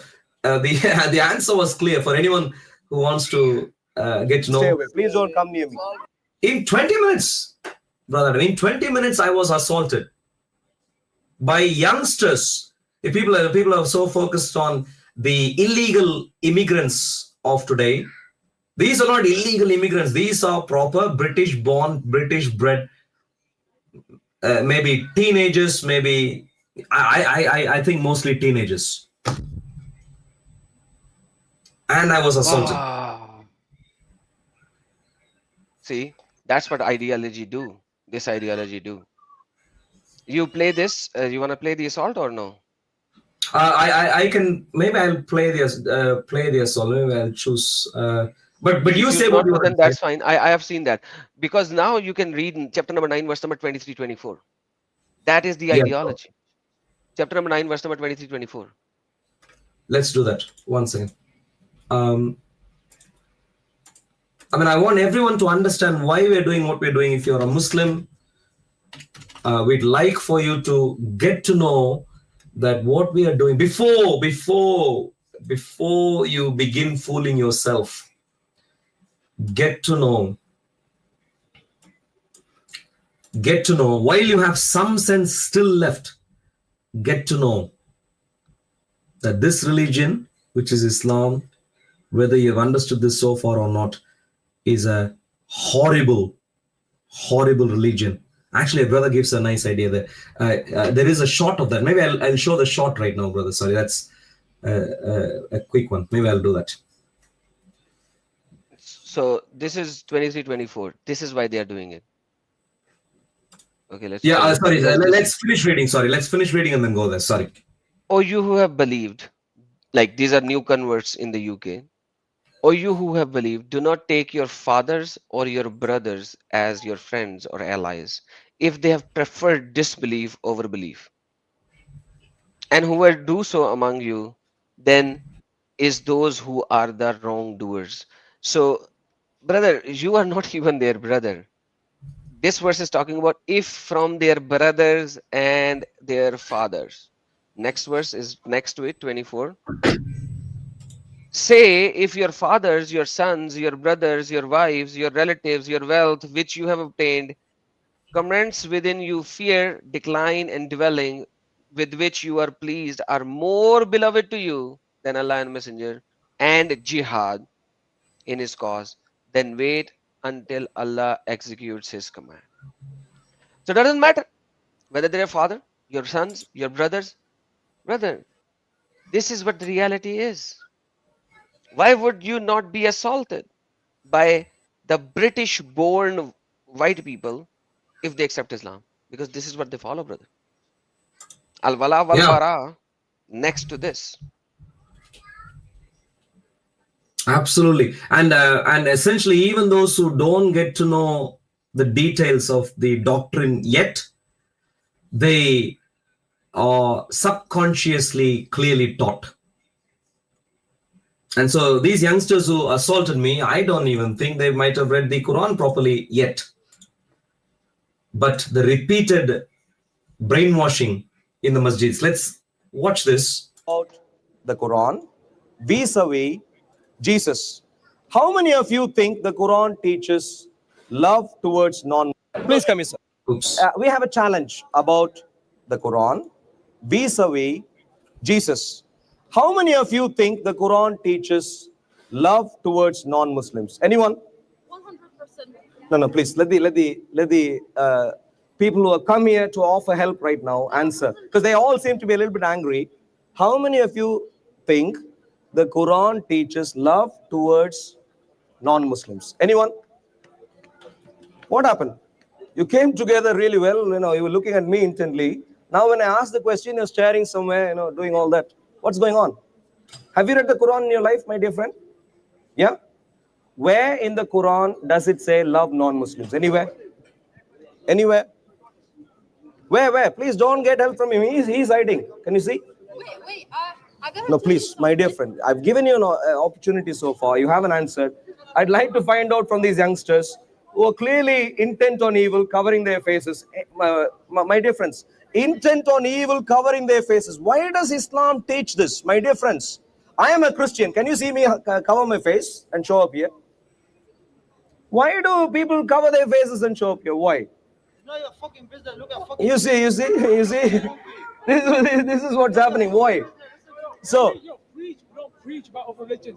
no. I know what to say. I know. No. Please keep moving. Please don't come near me. Please don't come near me. Please don't come near me. Please don't come near me. Please stay away. Please don't come near me. Thank you. Excuse me, my dear friend. Especially when you have your face covered, please don't come near me. I don't take you kindly. Please don't come near me. Not interested. Stay away. Excuse me. Stay away. Stay. Keep distance. Keep distance. Keep distance. Is this clear to you? Keep distance. Keep distance. Is this clear to you? Excuse me. Wow. Keep distance. Keep distance. If you want to hide your faces, keep distance. Excuse me. Hello. Hey. Hey.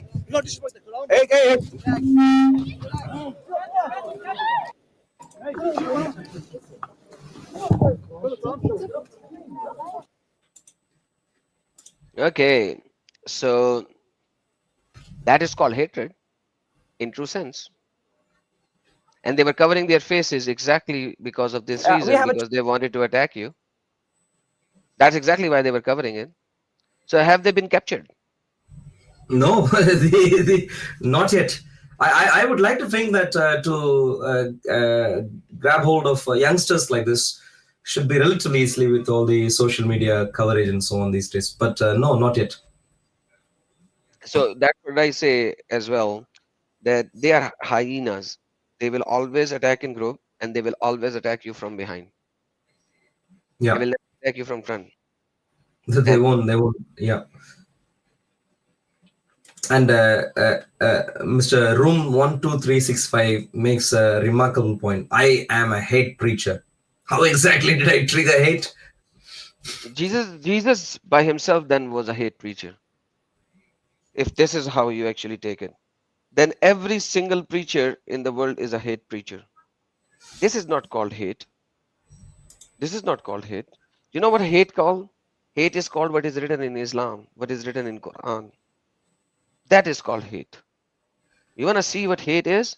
Al-wala wal-bara is hate. Hating for the sake of Allah, loving for the sake of Allah. We love everyone. We just hate the ideology. Ideology Islam, which says hate the human beings for the love of Allah. That is hatred. Christians love every human being. Every human being is made in the image of God. We love them. Some are just going to worship devil. We are telling them, don't worship devil. Come back and worship the true God. That's all what we are saying. If you don't like it, that's your problem. Ram gives additional information right now of my hate. How am I hating? I watched your, he says, I watched your videos. You're asking people, are you Muslim? Are you Muslim? How hateful must I be? Sorry, I was talking to somebody thinking the person have at least an 80 IQ level. I just realized that your IQ is approximately 20 or maybe 30. I am so sorry. You ignore whatever I said. That was for people with some brain. There is Ushmul who is in the backstage. Ushmul, can you please briefly show me your face? I need to see your face before I can let you. How do you understand from a face that this guy is a Muslim or a non-Muslim or a both? Like, how do you do that? Like, no, we just have a. I'll explain to you the verification process maybe after the stream, brother. Okay. It's for understanding if it's a Muslim. Sorry, if it's a Muslim or not. I'm merely going by what they say. But people have done terrible things in our streams in the past. They've come and shown bad The stuff. bad films. Yeah, I have done that. That's Yeah. why I don't even show their faces on the stream yet. I have like a 2 or 3, whatever my known people are, and the rest will go on the back. You won't see their icons. So yeah, Okay. I've been there, done that, got the t-shirt already. Oh, no. So Ushmul has left. Ushmul, what's going on? If you return, I see an okay bro in the private chat, but you've left after the okay bro. Are you going to return to show to maybe connect your webcam? If that is the case,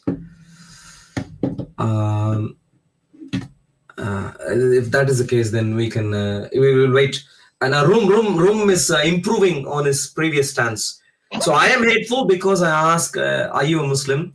But room is quite peaceful when calling me horrible, idiotic, Arul. Now, this is Very how peaceful. Islam logic works. Very, very, very peaceful, very, very loving. Like now you call your wife with love, Miss Horrible Idiot.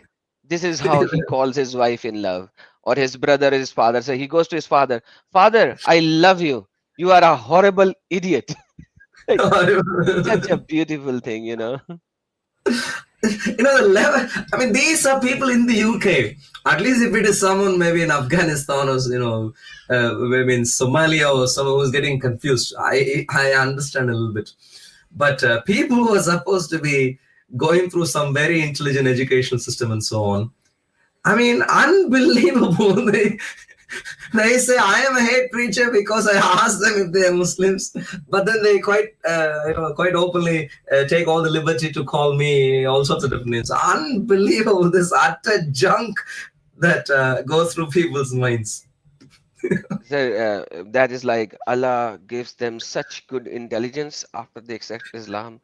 They don't realize the logical world that they are living in. Unbelievable. Quickly, before I forget, there are a number of people who have donated. Thank you very much, every single one of you. Thank you. Brother, do you see what is coming your way on your stream, or do I get to see that also? I don't know You how will this get works. to see that, the one which has a pin thing on the white Is pin this thing. for you? Yeah, the white pin thing. If you see the white pin thing, then it is on my channel. If you do not And see the white pin white at the pin, top like this. yeah, I see. right on top That's of the lovely. eye, then So it is that's coming from my channel. lovely. That's good to know. I didn't know. Okay, lovely. So it's lovely to see that. Please support the work of Adam. He's doing a marvelous work already. So this is happening in your channel because Yeah, it has a Protestant pin. Believer is my channel's moderator as well. Okay, So whenever you see a comment with a pin right pin. next to That's the yours. icon, that's from my channel. The other Okay, ones are on your channel. So right now my channel has 125 people watching, and I don't know how many are watching on your channel at this moment. lovely. So that's good. They all loved our first discussion, and that's why I wanted to bring it in. Yeah. And bring all the people in. I think if somebody wants to run that particular type of video of his mother or of his sister, I will just add them. Personally in my channel, I just add them. Why? Because I don't even show their faces, so they can run whatever. It doesn't even matter because nobody can see that. So that's why I've stopped doing anything. I just don't even show their faces. Okay, lovely. But brother, I think my brother Joe actually brought something very interesting to my attention. I didn't realize that earlier. The al-wala wal-bara. Walbara. Yeah, that's exactly what this. I don't know if I'm sure. Your screen is not visible, by the way. Okay, my screen is not there. Let me share. Because my brother Joe brought this to my attention. I didn't realize he said exactly the same thing.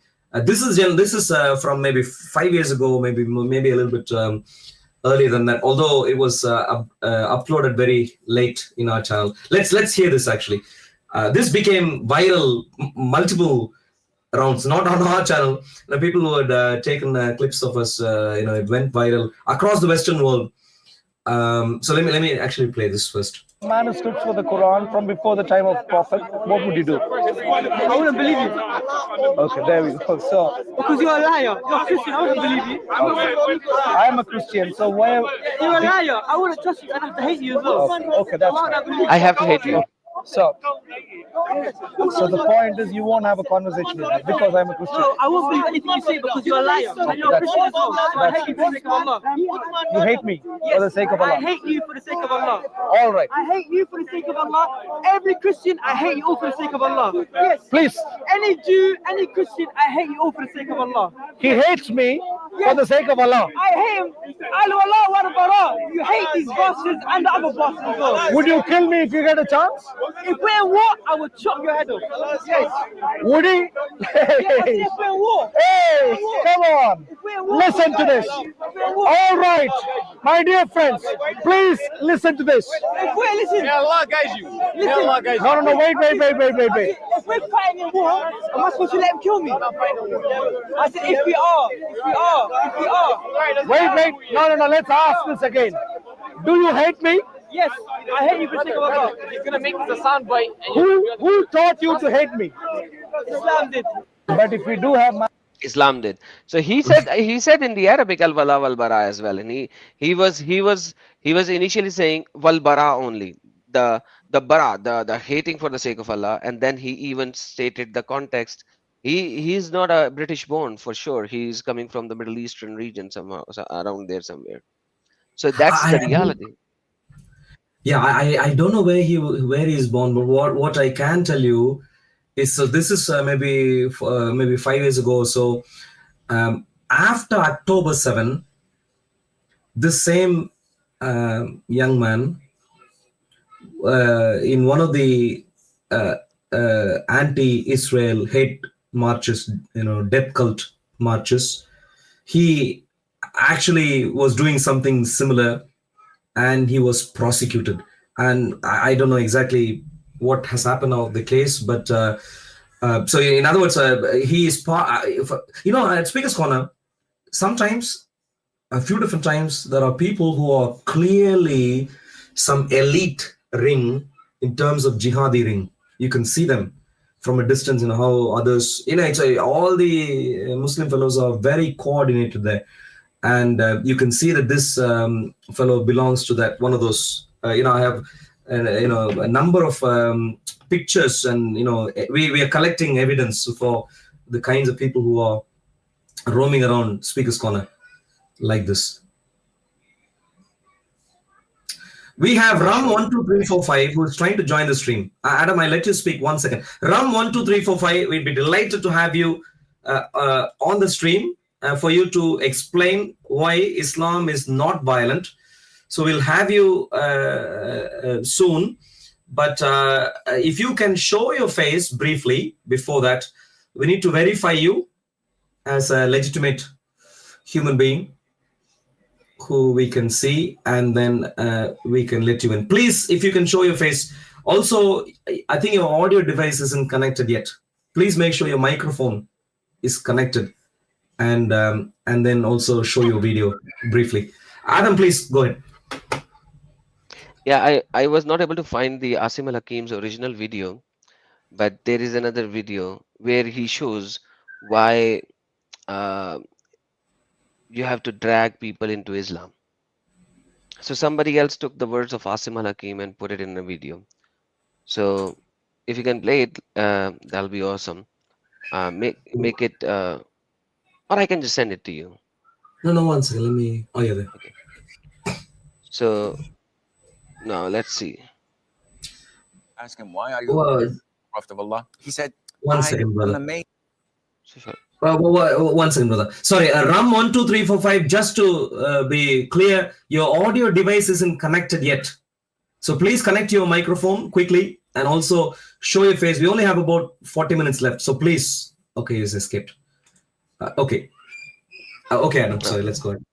Wasalam once laughed. And when they asked him, why are you laughing, O Prophet of Allah? He said, I am amazed by people being dragged into paradise while being in chains. How is this possible? How can people be dragged into paradise in chains? We know that people enter paradise willingly. Well, scholars explain that this is in reference to prisoners of wars, concubines, slaves who fall in captivity after the jihad, after the war between the Muslims and the non-Muslims, and they fall into captivity. They are imprisoned. They become slaves and sold as slaves. They are in chains, but then they see Islam, they embrace Islam, and they become good Muslims, and they die to enter paradise as Muslims. Whereas if they were left to their own old religions, they would have died and went to hell. These chains, which was sad to them to be in captivity after being free, these chains led them to paradise. So what an irony. The Prophet ﷺ laughed about this.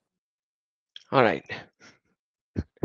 So basically, Muslims go to war, attack them, capture them, make them slaves, put the chains around them, drag them into your houses, inflict punishment and pain upon them. If they are females, rape them daily, because Allah allowed it in chapter number 23, verse number 5 to 7. And because you are doing this, they will be forced to accept Islam, because you are inflicting pain and slavery and sexual molestation upon them. Because they will be forced to accept Islam, Allah will drag them to the Jannah in chains. Because this is what you are doing good to them. This is how you do good to them. Such a non-violent religion, brother. Such a non-violent religion. This is Asim al-Hakim's video, but somebody took it. I couldn't find the original one. How many? I think around 200 odd. I mean, when it happened the first time, at least first time in our awareness more broadly, in Nigeria, maybe 10 years ago or something, 200 odd young school children, girls, kidnapped, Christians from a Christian school of some sort, kidnapped, and then taken by Al-Shabaab, Boko Haram. This is what we're talking about, aren't we? They are thinking they are taking them as slaves and eventually making them become Muslims. Of course, it was an isolated incident a while ago. Now it happens every now and then in Nigeria.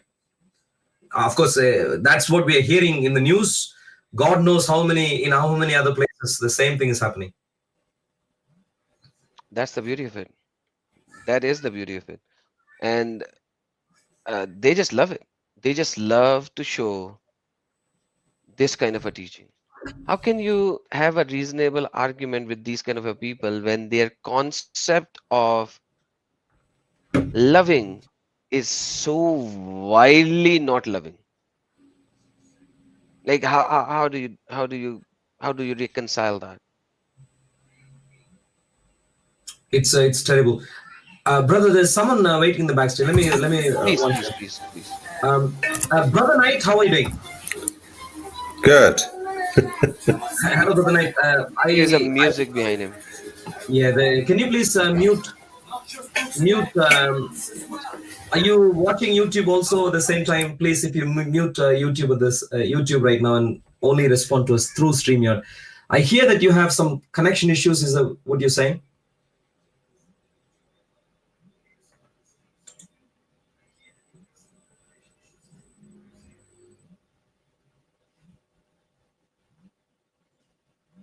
Okay, let me remove. Hello, noobs. Hello. Howdy. How you doing?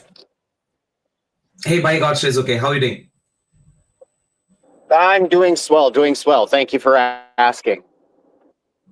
So I cannot disagree with you. Go ahead. Yeah. Please introduce yourself briefly.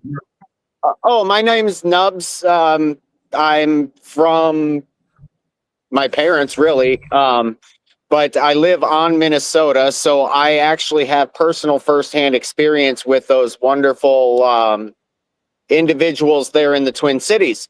I grew up with them.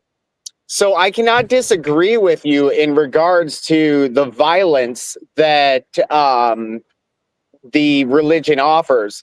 However, with that being said, I would also say that the other two Abrahamic religions, Judaism and Christianity, are both just as violent, and there's evidence both in the Bible and currently going on in currently they're in Jerusalem, where there's a genocide going on these people that we're speaking of.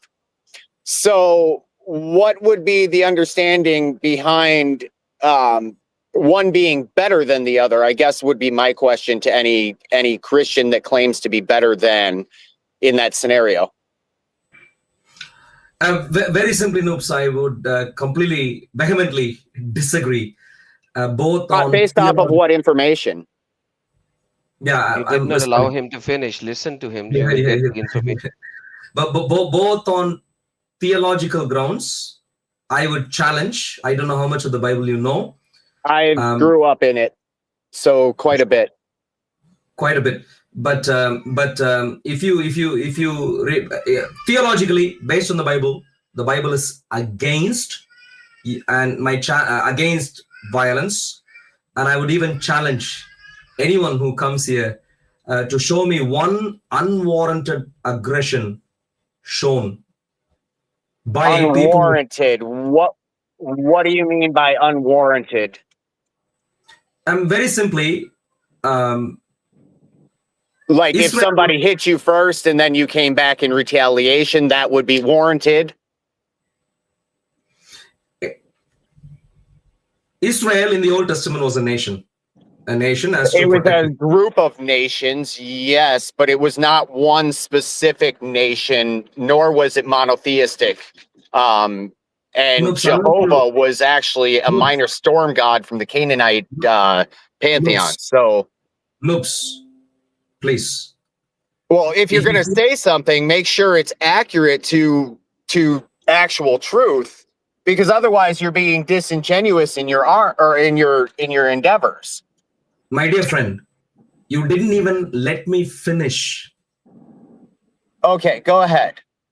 We'll see if you mention that it was multiple groups of people and that the god they served was a Canaanite storm god. The We'll see if you problem do is that. that these kind of people are not fit for your kind of style, FYI. So I'm not fit It's my now. kind of a style that actually works with these kind of people, but you know, you might Interesting. not like my style. Go ahead.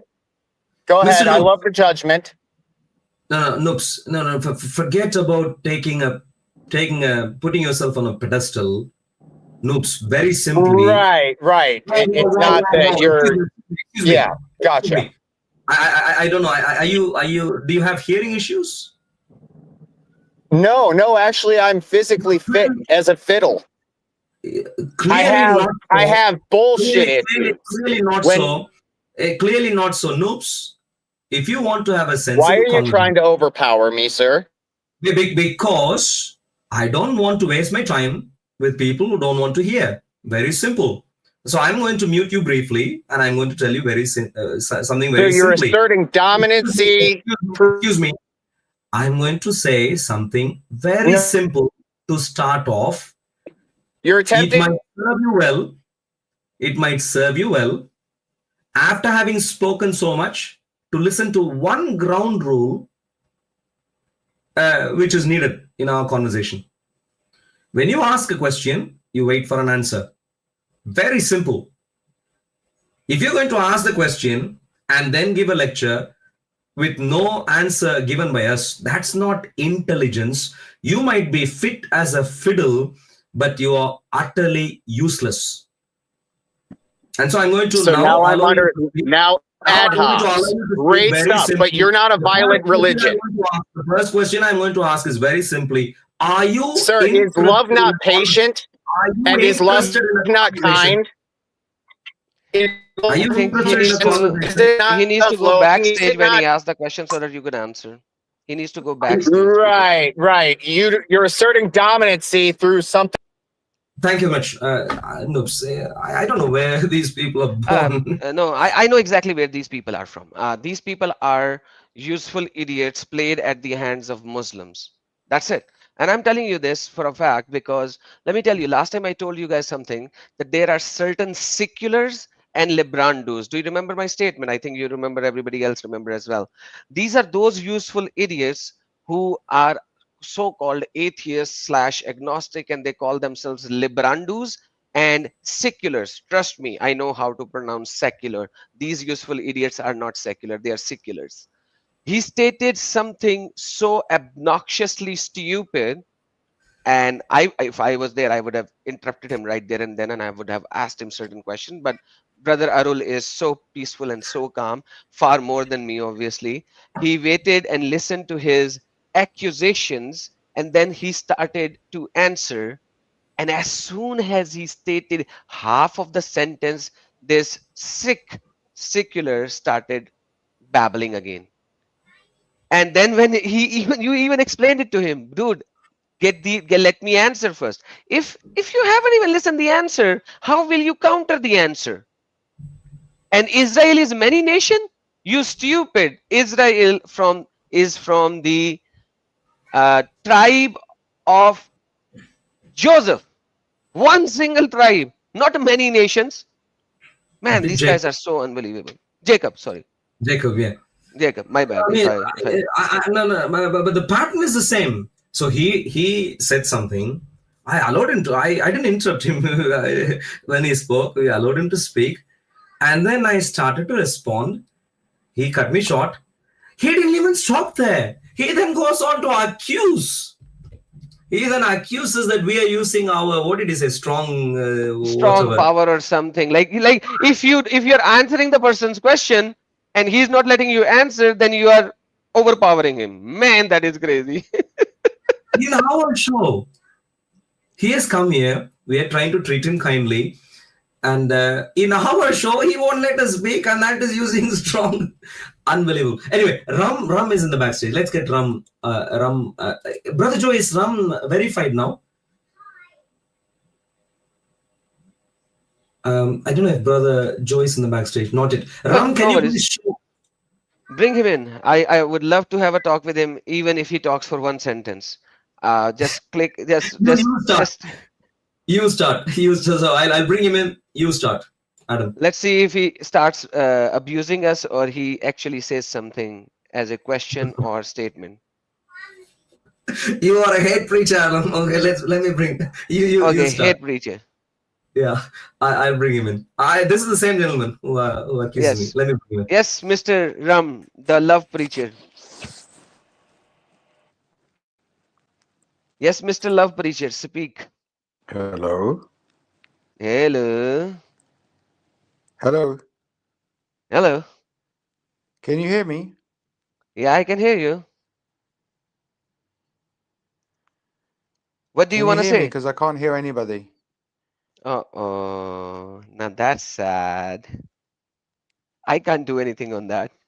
Can you hear me? Ram, are you serious? Are you serious, or are you just? Is that your tactic to? How much rum you had today that you can't even hear me? How much rum you had today that you can't even hear us? I'm trying to speak. Can you hear me? Ram? Yes. Can you hear me? Okay, now Adam, go ahead. Sorry, now you can hear us. All right, Mr. Ram, can you hear us now? Hello. Can you hear me? Oh my gosh. Hello. Can you hear me? I can hear you. Can you hear me? No, I cannot hear you. Hello. I can't hear you. Can't hear you. Can you hear me? No, we can't hear you. Can't hear you, man.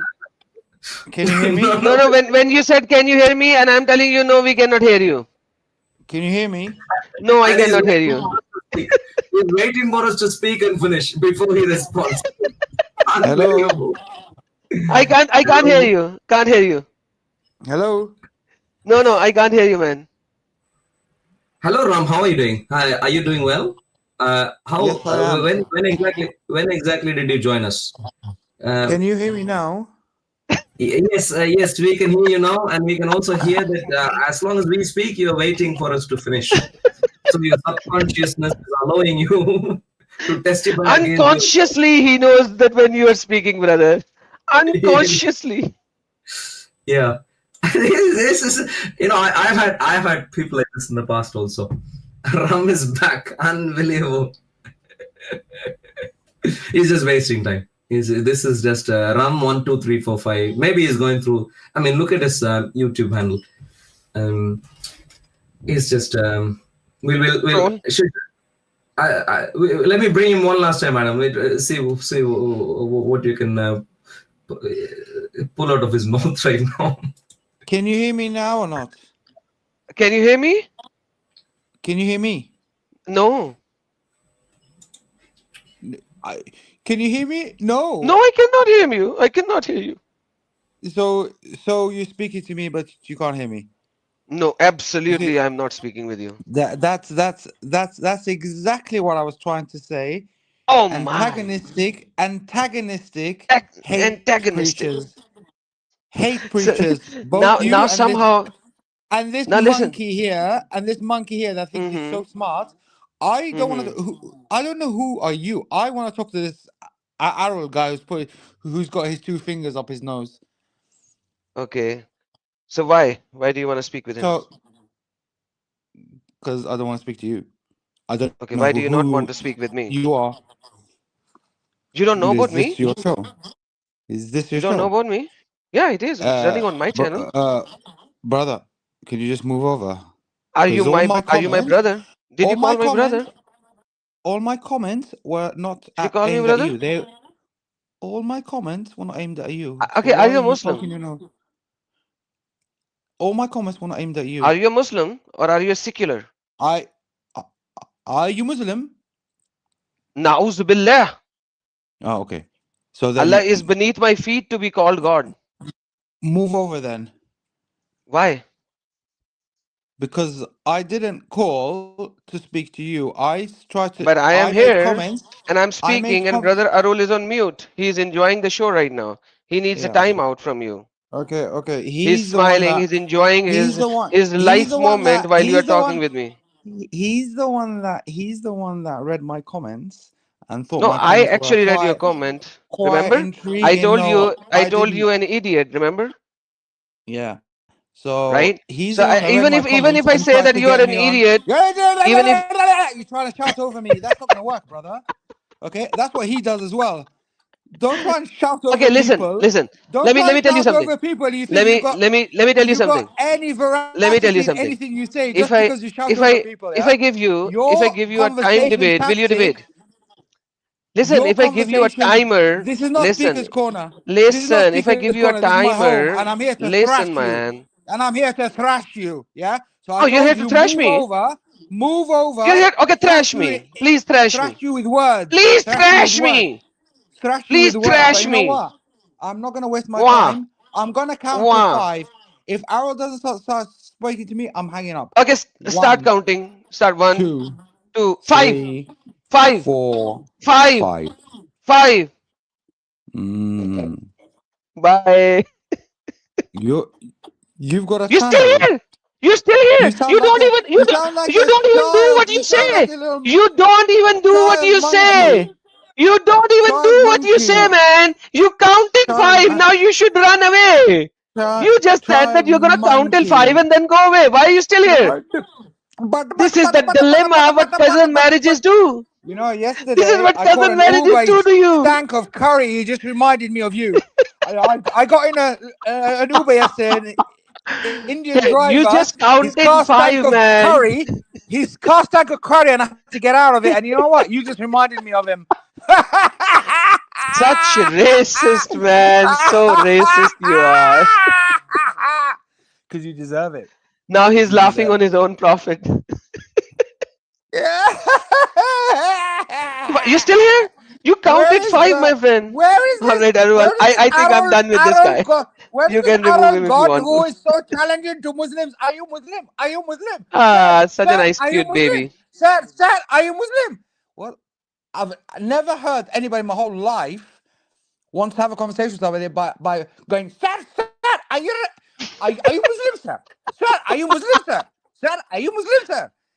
That is pathetic, and that's That what I is wanted the to talk worst way to do jihad, my friend. Are you Muslim? Sir, are you Muslim? Sir, are you Muslim? That's what he does all fucking Sunday. Okay, but you know what? You're not going to put me on because I will absolutely annihilate him. Yeah, that's why you're his So, bitch doing decoy, yeah? Allah. you I'm have going to been count very to three. nice One, words, I'm mashallah. going to count to More. three. No, because you deserve to be Count to spoken to three, like count to that, three, my count to friend. three. Yeah, count to Because of three. mosques. Count to Because you deserve three. nothing. 1, You 2, deserve 3, nothing go. more than the way I'm speaking to you. Nothing more. Okay, Believe more. me. The way I'm speaking to you is the way you should be spoken to. No other way. Okay. No other way. You didn't like the caller earlier with that American accent. He didn't like him, yeah? So he cut him off. Because You are you know also what? a He useful, was stupid about to idiot, right? challenge him. He was about to challenge him, so he couldn't handle We it. also, he did not he did not he was just babbling like you, like a dog, with a tail behind his legs. That's what I'm just that talking guy to the was way you talk. doing, just like I'm you are just speaking doing, the way you are speaking. You babbling, deserve to instead be of kicked your having a Are you reasonable Muslim? Are you discussion, Muslim, sir? because you don't know how to do Sir? reasonable discussion. Sir, Bah, bah, bah, are you bah. Muslim? Sir, Dog, are you Muslim? are you a Sir, dog? are you Muslim? Sir, All right. are you Muslim? Arul, I think I'm done. I had my time. Arul, are you I gonna had my twist him enjoyment. now? I had my enjoyment.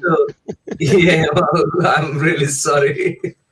No, I had my enjoyment with this guy as well. He's like, I think these useful seculars.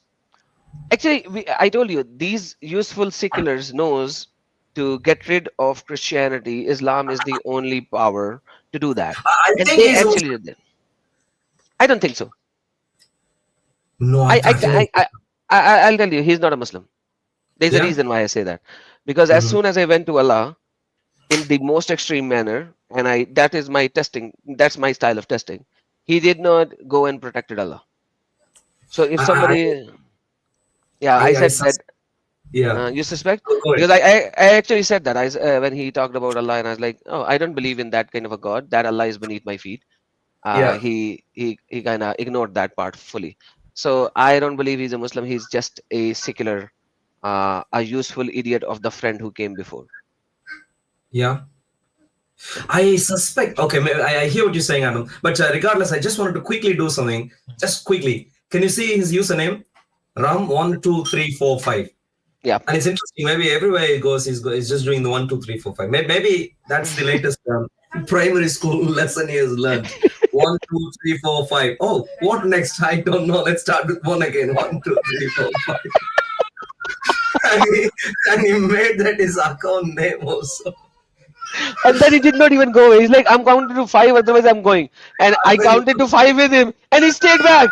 I was like, go now. You just counted. You just said that you're gonna go away after 5. He was still there. Yeah, he is still there. Ram 1, 2, 3, 4, 5. You know, what you may not realize, Ram 1, 2, 3, 4, 5, is this. If you're a Muslim, Adam thinks you're not a Muslim, but if you're a Muslim, I'll say this. Please consult your Dawa ringleaders. Ask them for the expert opinion and try and see if you really need to show up at Speaker's Corner. Because he's saying, oh, this is what you do to them. Well, come, see what happens to you. Oh, you know, Brother Adam, I don't know if you know, most of these fellows who eventually show up as ultimate clowns in our videos begin being machos, you know, everyone else, you did that, you know who I am, that's how they begin. And then in 2-3 minutes, boom, it crashes down. I wish Ram 1, 2, 3, 4, 5 would show up at Speaker's Corner. That is the same thing that happens everywhere, brother. So yesterday I was doing my Urdu stream. That's Wednesday, my Urdu stream time. And there was a guy who came in and he said, Adam, you always talk with uneducated, illiterate people. I will show you. I will prove you. Okay. And like literally after the next 10 minutes for the whole hour, he was begging, trying to run away from left, right, and center. So finally, after like an hour or so, we said bye-bye to him. He went off and another guy came in. He's like, this guy knew nothing. He was rejecting the Sahih Hadiths. You have no idea. I will teach you Islam. Literally, brother Arul. 10 minutes later, I was saying to him, brother, did you not tell me before that guy knows nothing. Now you know nothing. It's unbelievable how everyone thinks they know, and they can defeat and do it else. I mean, if you're a Muslim who's watching, dear friends, the problem is this: when you know nothing, just acknowledge that you know nothing. The topic at hand is very important. Islam is violent, and I know the American gentleman showed up from. Did he say Minnesota? I can't remember. The American gentleman who showed up, and he said, that the Bible is also like the Quran. We challenge. If the Bible is anything like this, I'd give up. I'm sure Adam would give up also. We are much Absolutely, better. I've said that many times. When this is not the same, this is not the first time you are hearing this. Like I have heard this many a times, and obviously you have heard this many a times. We are willing to engage if you are going to have a reasonable engagement, not over speaking each other. I even give them time. Like I said, like, okay, take 1 minute, I will take 1 minute. Even though I'm in a defensive position, still I'll take 1 minute on this challenge. I have no issues. Absolutely. We are willing to defend. The Bible doesn't even need our defense. It has stood the test of time. The test of time. Jesus, even in places where people haven't read the Bible, they know what Jesus stands for. They might not have read the Bible, they know what Jesus stands for. That is his quality. The proof of the pudding is in the eating. If you want to know what Jesus' teaching is, and if you haven't had the time to read through it, just look at a Christian who goes by the Bible, and you will find out. Love, care, compassion. And it's unbelievable, like what Brother Adam was saying earlier. You're trying to share something, Brother Adam. What Brother Adam was saying earlier. No, you finish your thought. Okay, sorry. Like what Brother Adam was saying earlier. Very simply, it's unbelievable to see so many non-Muslims, possibly former Christians and current day atheists, who are in the Western world, in the US, in the UK, in Germany, Canada, France, Italy, everywhere, who are utterly clueless about the Bible. Absolutely, phenomenally clueless about the Bible. Yet, making these humongous claims, but would not be willing to have a sincere conversation. Wake up. The Bible is entirely peaceful. Entirely peaceful. Brother Adam, you go ahead. All right, so I'm going to bring up the importance of certain verses in the Quran. This is chapter number 6, verse number 151. Say, come, I will recite what the Lord has prohibited to you, that you may not associate anything with him, and to the parents good treatment, and do not kill your children out of poverty. We will provide for you and them, and do not approach immoralities, which is apparent to them, and what is concealed, and do not kill the soul which Allah has forbidden, except by right. This has he instructed you that you may use reason. Now, when Muslims bring up this verse, this is one of the very important verse that is being said in Islamic countries. We don't kill unless it is required. We don't kill unless it is a just cause. What are the forbidden souls of the just cause? Illa bil haqqi. What are the just cause souls? Chapter number 16, verse number 33.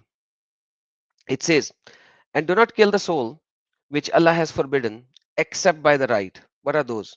And whoever killed unjustly, we have given here authority, but let him not exceed limits in taking life. Indeed, he has been supported. Supported, Kana Mansura. Supported by who? By the law of Allah. So if it is supported by the law of Allah, you can kill him. It is not qatla bil qatl.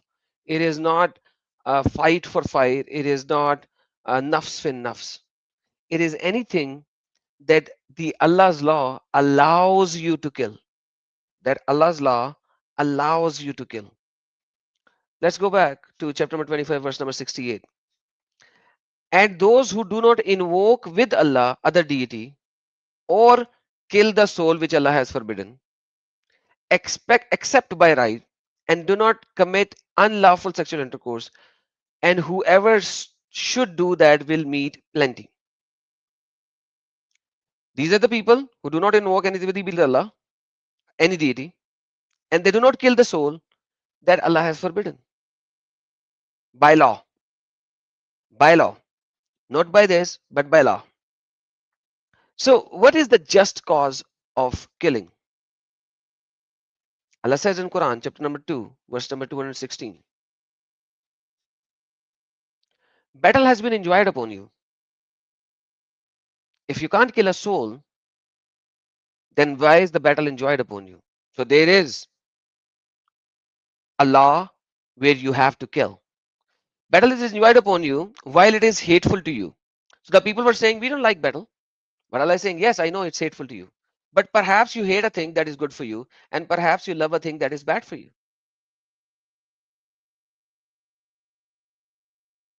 That's what it is. You have to fight. Allah says that. And supposedly, according to Islam, the first verse of the jihad is chapter number 8, verse number 39. And fight against them until there is no fitna. What is fitna? Disbelief. And the religion of the Allah is established. And if they cease, then indeed Allah is seeing of what you do. So for as long as the fitna is there, you have to keep on fighting. As long as fitna is there, you have to keep on fighting. And when you fight, you know what you need to bring? They say terrorism has nothing to do with Islam. Have you heard this term? Terrorism has nothing to do with Islam. I have heard it. They say only the extremists are terrorists. Correct, Brother Arul? Yeah, that's the gaslighting here in the West. Let's see. Let's read from the Quran. Let's see if the Quran actually calls Muslims terrorists. Quran chapter number 21, verse number 98 to 103. We will read. Quran is calling Muslims terrorists, not me. Let's read together. Indeed, you, the displeaser of Allah, is calling, and what you worship other than Allah are the firewood of hell. So everybody that you worship, that worship and you both are going into hell. If they were really gods, they would not have gone into hell. For them therein is a heavy sighing, and therein they will not hear anything. Indeed, those who the best has preceded us, they are from it removed. So only the ones who have actually accepted Islam are not going to in there. They will not hear its sound while they are in that which their souls desire, abiding eternally. They will not be grieved by the greatest terror. So Allah is the greatest terror giver. Allah is the greatest terrorist. Allah is the greatest terrorist according to Quran. But here the Muslims are saying that it is Allah and Allah can do anything. If you are not going to worship your God, He'll put terror into you. Don't you think that you have hell in Christianity as well? But in Christianity, God doesn't give terror. But let's see, if the Muslims who has to follow their Allah, are they called terrorists? Let's see. Chapter number 3, verse number 151. We will cause terror into the hearts who disbelieve. Who is we here? Allah. Okay? Here we is Allah. I'm not going to do injustice with the verses of Allah. For what they have associated with Allah, of which He has not sent down any authority, and their refuge will be fire, and wretched is the resident of wrongdoer. But how does Allah cast terror into the hearts who disbelieve? Next verse. And Allah has certainly fulfilled His promise to you. Of what promise? That He is going to cast terror into the hearts who disbelieve. That promise. That when you were killing them by His permission, until when you lost courage and fell into dispute about the others, the Prophet and etc. and fell down among them. So Allah is causing the terror by you killing them. By you killing them. Not the other way around. By you killing them. Chapter number 8, verse number 12. It says, when your Lord inspired the angel, I am with you, so strengthen those who has believed. I will cast terror into the heart of those who disbelieve. So you Muslims strike upon their necks and strike from every fingertip. Man, Allah is saying, I am the biggest terrorist and I spread the terror through you, O Muslims. So Allah is calling all the Muslim believers to be terrorists. I'm not saying that. Allah is saying that. I'm not saying that Muslims are terrorists. Allah is saying that. Chapter number 8, verse number 60. And prepare against them whatever you are able of power and stead of war, by which you may terrify the enemy of Allah and your enemy. Who is the enemy of Allah? The disbelievers, the Jews and the Christians. You have to terrify them, Allah is saying in Quran. Chapter number 33, verse number 26. And he brought down those who supported them among the people of the scripture, Jews and Christians, from their fortresses. You went, O Muslims, you went, attacked their fortresses. Allah is saying he brought them down. Allah is saying, when you did the terrorism, it is me because you were following me. That's the context. From their fortresses and casted terror into their hearts. Because how did you cast a terror? You kill a party and made captive some. Some you killed, some you made slaves. This is how you cause terror into the hearts, so that Allah will cause terror into their hearts, because Allah himself cannot fight. He needs you to cast terror into their hearts and become a terrorist. This is chapter number 8, verse number 60. Let's go to chapter number 33, verse number 26, 27. And he brought down those who supported them among the people of scripture from their fortresses and casted terror into the hearts. And he caused you to inherit their lands and their homes and their properties and the land which you have torn. There you go. What is happening? They are going to take over UK because it said so. Because it said so in the Quran, this is what they need to do. Right now they are causing terror. Eventually they're going to take your lands. Chapter number 59, verse number 2. And I'm not hate preacher. I'm showing what the Quran is saying. It is he who expelled the ones who disbelieve among the people of the scripture from their homes at the first gathering. You did not think they will leave. And they thought their fortress is strong. Protect them from Allah. But Allah came upon them from where they had not expected. And he casted terror into their hearts. But dude, it was Muslims who were attacking their fortresses. That is the battle of Khaybar. That is Muslims attacked. But Allah is saying, hey, I made you cast terror into the heart. You thought their fortress is pretty strong, but their fortress is not strong. Then Allah is saying, it is not you who kill, but it is Allah who kill. Chapter number 8, verse number 17. There you go. And you did not kill them, but Allah is who killed them. You did not throw them, Allah threw them, so that he could cast terror into the hearts who disbelieve. Chapter number 59, verse number 13. And you are the most fearful within the breasts than Allah. Why? Because when Allah says believe in Allah, nobody believes. You have to go and cast terror into the hearts so that they will fear you more than Allah, so that they would accept Islam. You, O believers, are more fearful within their breasts than Allah. That is because they are people who do not understand. Because you have started giving fear into their hearts by terrorism.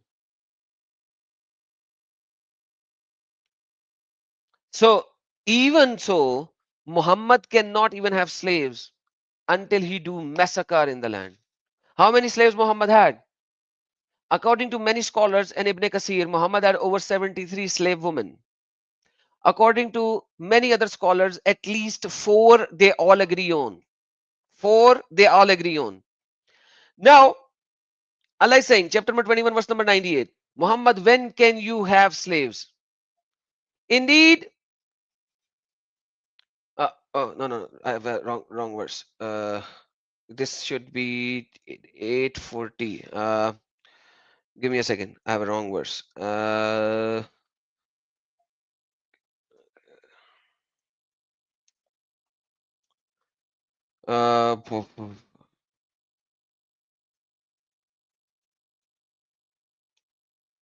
Muhammad cannot even have slaves unless he does massacre in the land.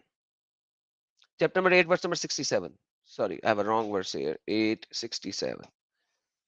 There you go. It is not for a prophet to have captives of war until he inflicts a massacre in the land. You desire the commodities of this world, but Allah desires the hereafter, and Allah is exalted in might. So Muhammad has to do massacre in the land to keep captives. How many captives Muhammad had?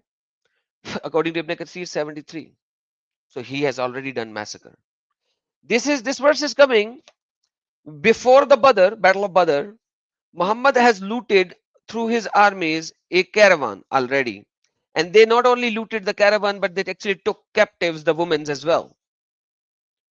And now Muhammad and his team is saying, okay, let's divide the booty. These beautiful women, let's divide them. But some Muslims around Muhammad were good Muslims, or good human beings. They're like, no, they are from among our family members and tribe members. Send them back to Makkah. We took their money, we took their gold, that's all we need. So there was having some disagreement among them. Muhammad needed slaves as well. He loved women. He was a sex maniac. We all know that. So he's like, okay, in a couple of months we will do something. Let's get Jibreel to say this. So that is how he gave the first people back, because he wanted something from them as well. Because he did not want his people to fight among each other. So he said, like, unless we do massacre in the land, we will not have slaves.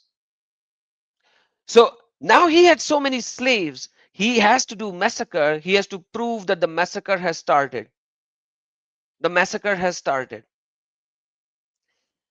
This is the earliest Islamic example right after Hijrah, when Muhammad did 5 attacks before the Battle of Badr. Before the Battle of Badr. And you say terrorism has nothing to do with a religion? Terrorism has everything to do with the religion, and that religion is Islam. It says in the Quran, forget the hadiths, Allah casts terror into the hearts who disbelieve by Muslims, through Muslims, when they attack them, kill them, make their women and children slaves. This is how Allah caused terrors. Allah is the biggest terrorist, as I've shown you. He is the biggest and the greatest terrorist, according to chapter number 21, verse number 103. Muslims are the minions who are the useful idiots for Allah to cause terror into the hearts who disbelieve. Anyone who wants to reject me, please, now is the time before I go into the next point, because after terror comes something else.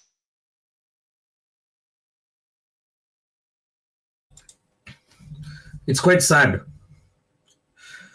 and I keep telling people at Speaker's Corner, because the Islamic Allah is a Mickey Mouse, he wants you to fight.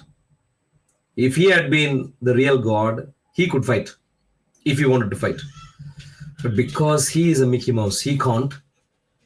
But he is deceiving you. It's quite a bit of a... It's a shame. It's a shame. The Muslim gentleman who joined us...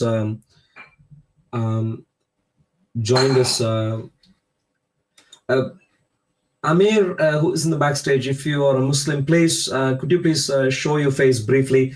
You're still not connected properly, but please connect your audio device, microphone properly first, and then if you can show your face briefly, that would be lovely. We can verify you and then let you in. It's a tragedy, Brother Adam. It's a tragedy. It's a tragedy that Muslims in the thousands and millions are losing their lives because the Mickey Mouse Islamic Allah is a Mickey Mouse. And despite being, well, of course, if he had been a Mickey Mouse, it would have been a lot better. But he is an evil mouse. And therefore, we have what we have, even in the streets of the UK, but the rest of the Western world also. The gentleman who was trying to join has left. Not sure if he had a connection issue. 9:54. No, I missed that. Adam, please, did you want to continue your point? Yes. I was hoping we could wrap up sometime soon, but maybe you finish your point and then we'll wrap up with that. Okay. So when we continue in this particular expansion, then there are so many verses that comes in how to fight, when to fight, and when not to fight. You have read certain verses from the Muslims preachers who say, oh, until they attack you, you don't attack them.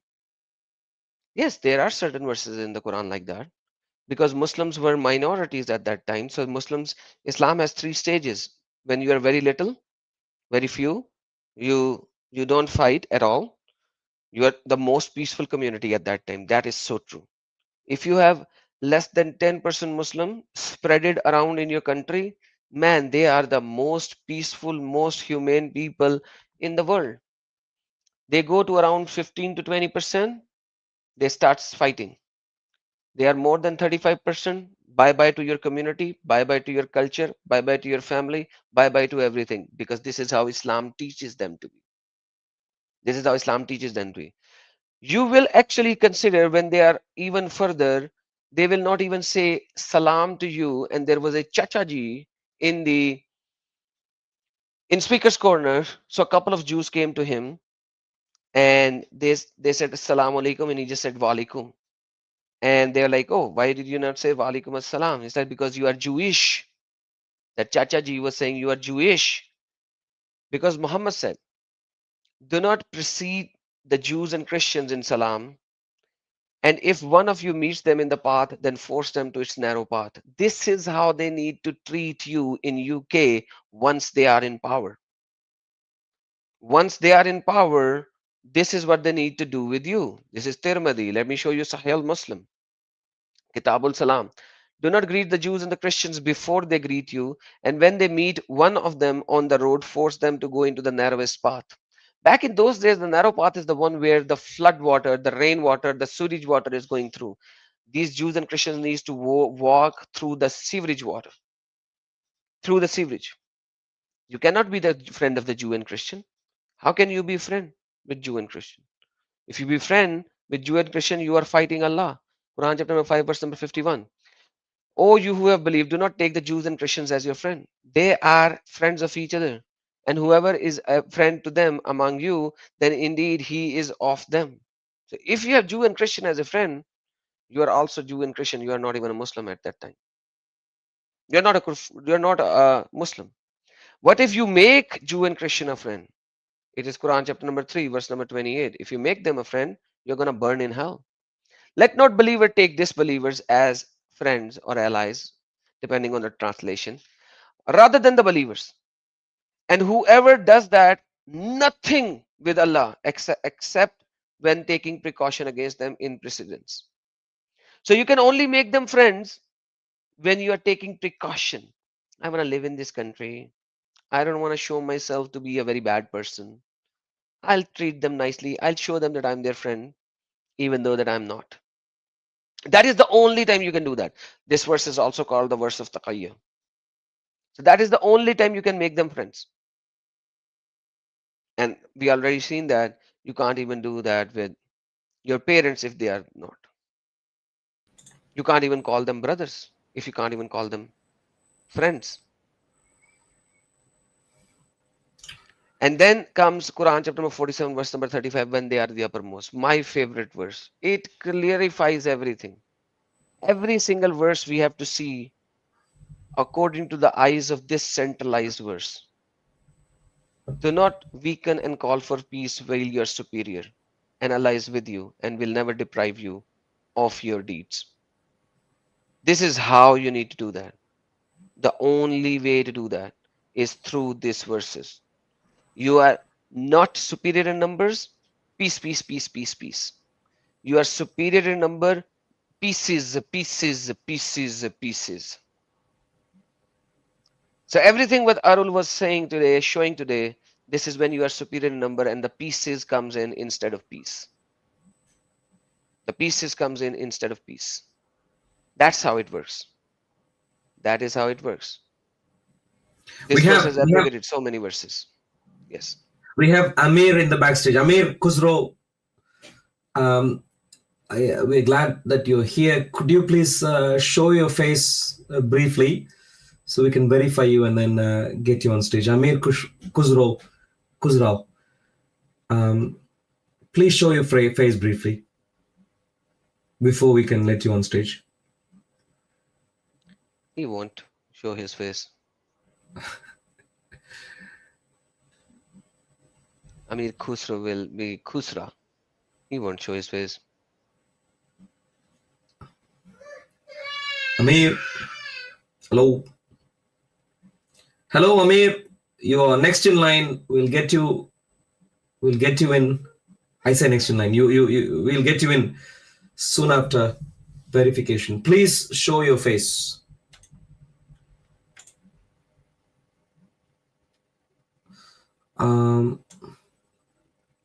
Okay. Well, this is a Hindu gentleman who just wants to say,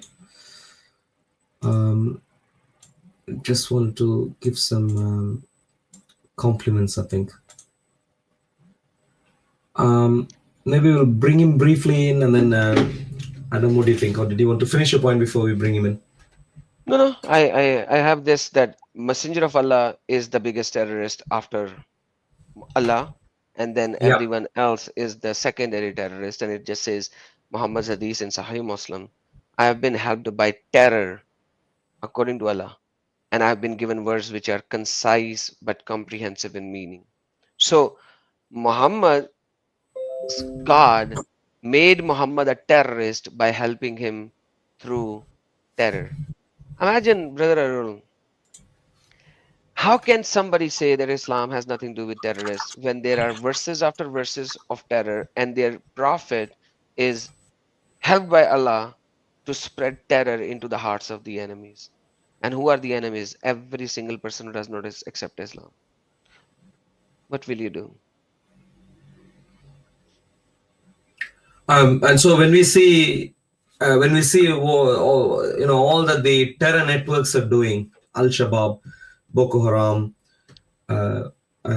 the networks in Kashmir, in Pakistan, in the UK, across Africa, in the US, and so on. These are being faithful Muslims. Faithful Muslims. Absolutely. And but let me tell you something. How they deceive that Boko Haram is nothing. Why? I gave you a Sahih Muslim. Previously, if you go to my channel, 3 years ago, you see my video. Nusratu birra'b. I've given Nusrat through terror. This is what they're saying. What they did is, Sunnah.com already, they changed the translation from 3 places already. Very soon they will change Sahih Muslim as well. Seems like it now that I've played it on your channel. Here it says, Allah made me victorious by awe. So they removed the word terror. Awe. There you go. Check this out. Nusrat birra'b. Same word. Allah has given me Nusrat through terror into the hearts of the people. Nusrat birra'b, and they just changed it to awe. What should we do with this kind of a falsified translation when they are changing the translations essentially from different places? This is Sahih al-Bukhari 438, and Sahih Bukhari 335 also gives the same hadith, and they have changed it over there as well recently, maybe a couple of years ago. Awe. Do you see the difference between awe and terror? Made me victorious by awe versus Allah is saying by terror.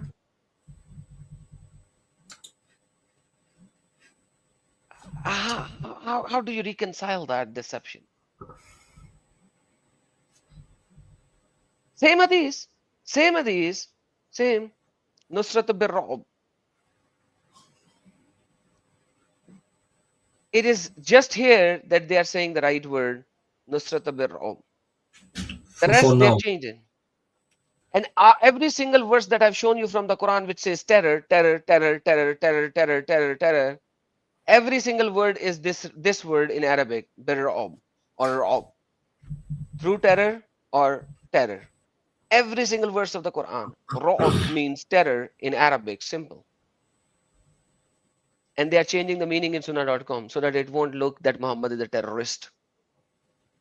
Why do you have 99% of the terrorist organizations associated with Allah Akbar?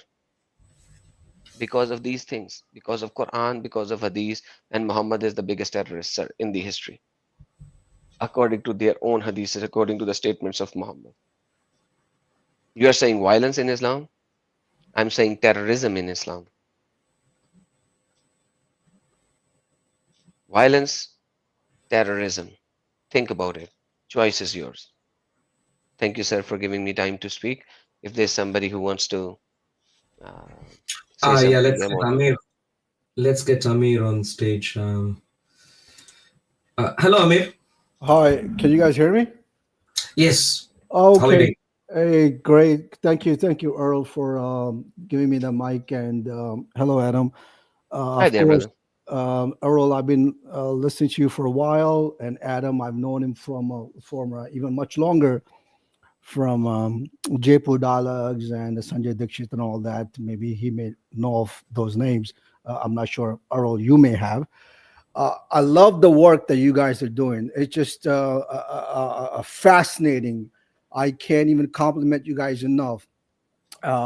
And how much I have learned, not just from the two of you, and there are many more that Adam may know of, Samir, and quite a few others as well.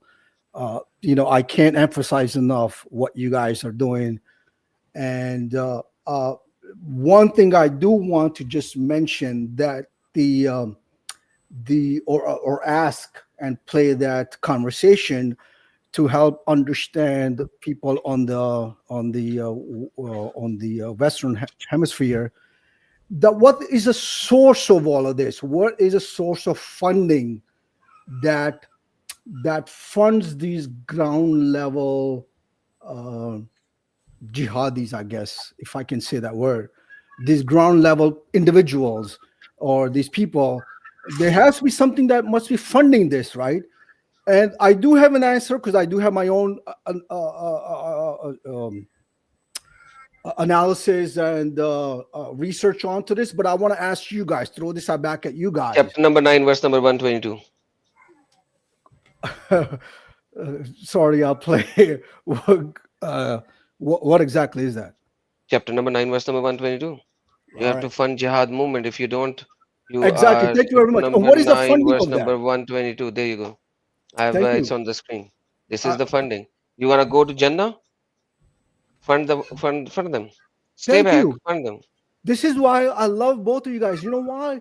Because I've been speaking upon this, to be aware of not just non-veg halal, because people have the conception of in the US that whenever they see halal, it means a certain way of practicing of killing of the meat. But how come Walmart, halal, Costco, and all of these places that you only find halal? How come vegetarian item has halal? How come the US, the Food Administration, that I have references, and you can search online, both of you guys, that the US Department of Agriculture is allowing the prisoners halal food? How come the US universities, though, for Minnesota, is allowing halal indoor campuses? How come the US public schooling is allowing halal food in the public cafeterias? Because they know how the funding is, where it's coming from. And it's fooling of the masses. It's being forced upon these, whether you are Christian or Buddhist or Hindu or a Jew or whatever that is, it's automatically, it has nothing to do with the non-veg or vegetarian. Your children are automatically consuming halal, whether it's there's beans or broccoli or mashed potatoes, but they have hijacked the system automatically. This is what the source of funding is. Whereas the American in the US, the Christians, they are still clueless about this. Another thing I've noticed, because I've been observing this for years, by the way, for years. And this is what the Americans, the Christians, and irrespective of your race and religion, whatever you guys believe in, and notice that wherever the universities are in the U.S., whether it's in New York or California or Dallas or wherever they are, notice there's always halal boys, halal shops next to these universities. Why is that? Are they targeting these college quote drunken? My friend, let me just intervene over here. This is business. When you talk about business, the people who have in these shops, that's business. They know it's a college here. They know people from around the globe are coming here. When they open that shop, if there is no other shop, they are going to be a successful businessman. Halal meat is the only meat that the Muslim will eat, especially when they're coming from abroad and they do not have been living in that part of the world where you are. That then they will have to. That's business. Costco is doing that because it's business. They are losing money if they won't put it. Somebody else will. So, and secondly, to begin with, when it talks about Costco or anything, or the big giant chain, they do not pay money up front. People beg them to keep their food because they know if they send their food, even for a small penny of a profit, they will sell so much that they will eventually get the money, and Costco will give them back money. But if Costco will not keep a food item in their warehouses if it is not being sold, so if it is generating money, then why not? These are businessmen. You need to understand, they are not religious people. They are businessmen. They want to make money, as much money as they can from their business. So yes, Fair they enough, keep Adam. halal meat. It has nothing to do with that. That is simply business. Fair enough. But can I share my example of because as I said, I've been monitoring this very closely and have had a numerous discussions with various people. So I'll share my personal example. Last week, I was at an Indian restaurant. And the guy is clearly a Hindu. Okay. And on his restaurant, he has on the menu, as well as on the storefront and the restaurant front, he has halal certification. brother, in Indian restaurant, only Indians and Pakistanis will eat. Okay, just you know give me how one much second. he will have. Adam, he needs to do business. Adam, It's I not his understand fault. that. I understand that. I'm not arguing on that aspect. I understand that because there's a market, there's a demand and supply. Because I've studied all this. This is what I do. Just bear with me for one moment. So I asked this guy. I said, and by the way, literally next door to his storefront, there is a halal meat shop which is owned by Pakistanis, and then one after that is halal. A grocery store is owned by Pakistanis as well. So I was just having this conversation with him. I said, "Why did you choose?" And by the way, I do know this because I've invested a lot of my time and research into this. So, but I just wanted to have this dialogue with him. I said, "How come you have a halal certification onto this?" Well, he's like, "Yeah, because I need to provide it to these individuals." So as I dove further into this, I said, "You know where this funding goes to?" And he did not know, but when I explained it to him, he's like, "Yeah, it makes perfect sense." So then I asked him, "Who's your customer base? Who's your customer base that comes in here? Is it Indian Hindus, or is it Pakistani Muslims, or what else?" He's like, 95-97% are all Indian Hindus. So I said, "Then what about the 3%? He said, very interesting. He said, "You know what happens is, I know no Pakistani, no Muslim comes here, no brown skin, Indian looking, the brown skinned Muslim comes here, and the only people that come here to request halal is actually black people.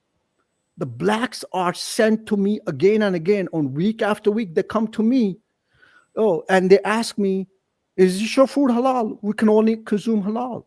And he knowingly well that even though his next door people are, and he's surrounded by a lot of the Muslims, by the way, Pakistani Muslims and brown-skinned Muslims. He's like, none of those people come to my storefront at all. But he's like, I only put it just to satisfy because I got tired of answering these questions to them. Yes, because they would bug me. They would harass me every few days. I would get a phone call. Oh, I want to order the food from you guys. Is it halal? Is it not halal?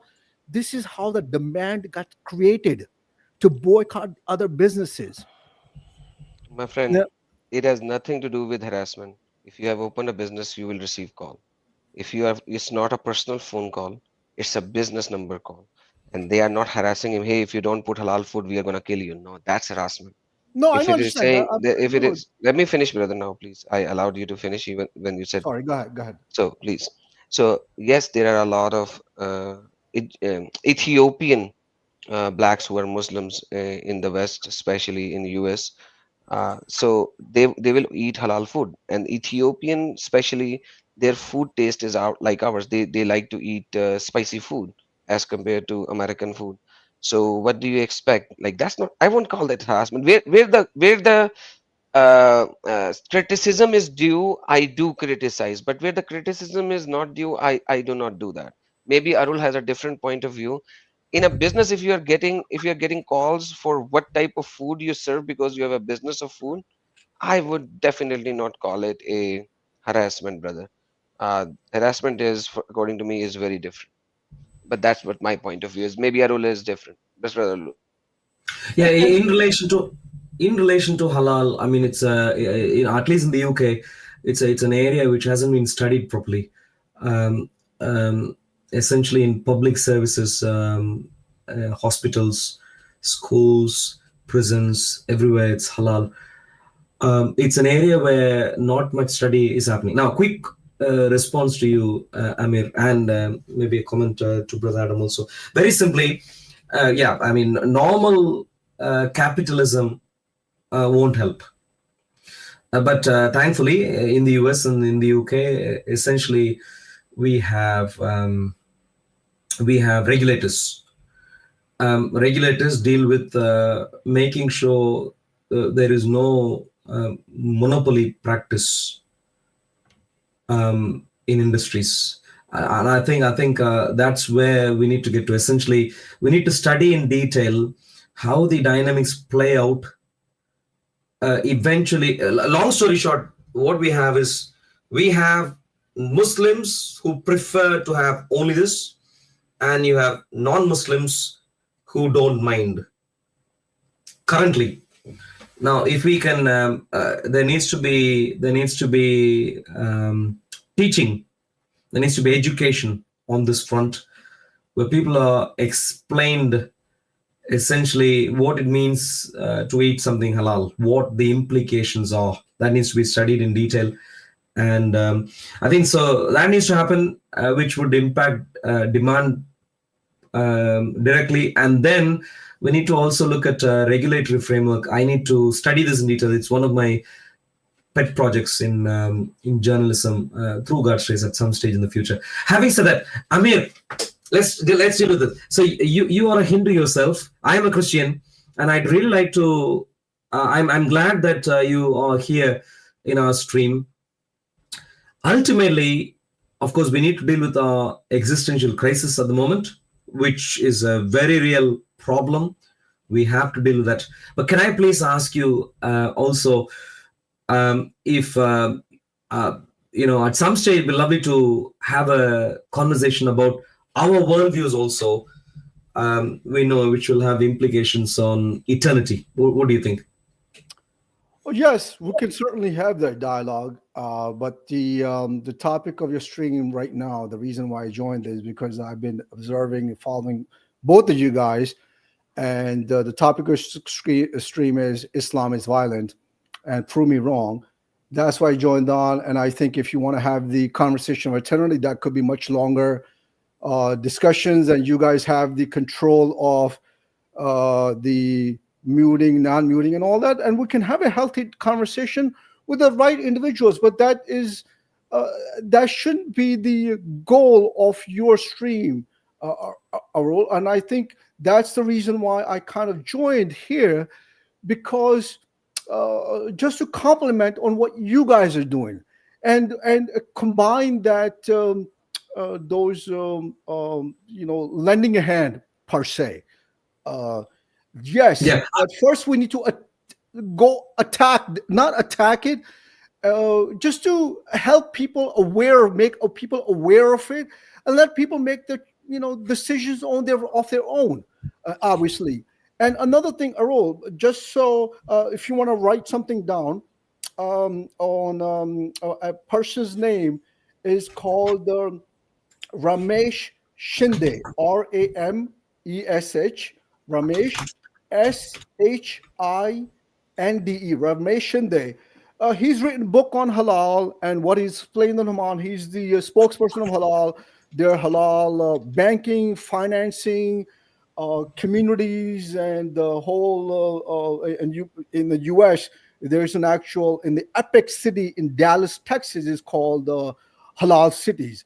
So if you want to have somebody to have the dialogue with you, just so you can understand it, and for your viewers as well, why they need to be aware of it and what is a source of it, I'll be more than happy to connect you with that individual. You guys can have a stream, a conversation together, just so you can understand that, and so your viewers can understand that. There's a no. Certainly in the UK, we people are aware. The Christians are aware. Much work needs to be done. We don't have formal work yet on this properly, extensively, but Christians are aware, and through God's grace, at some stage, we'd be doing some proper study on this to see how domination is happening in an industry. Having said that, Amir, I'm not insisting we need to have that today. Mm-hmm. But if I could please comment to you, for a future date, not today. I'm not saying we should have that today, but I'd really like to comment to you, Amir. We are fellow human beings, and I don't want to force you. I don't want to compel you, but I'd like to briefly comment to you that the question of who or what represents God properly, how do we understand God properly, is a question that we need to have. Many times, there are three different worldviews that are now contending across the world. Mm-hmm. Across the world, three different categories of worldviews that are now contending. On the one hand, you have the very hostile Islam. Mm-hmm. And their idea is, I don't care what you think, we will force you. That's Islam. We will force you, through physical coercion and, if needed, chop your head off and that sort of stuff. That clearly we say that's wrong. But I'd also like to comment to you the sort of the normal Hindu. I'm not saying you might have this. I don't know if you have this.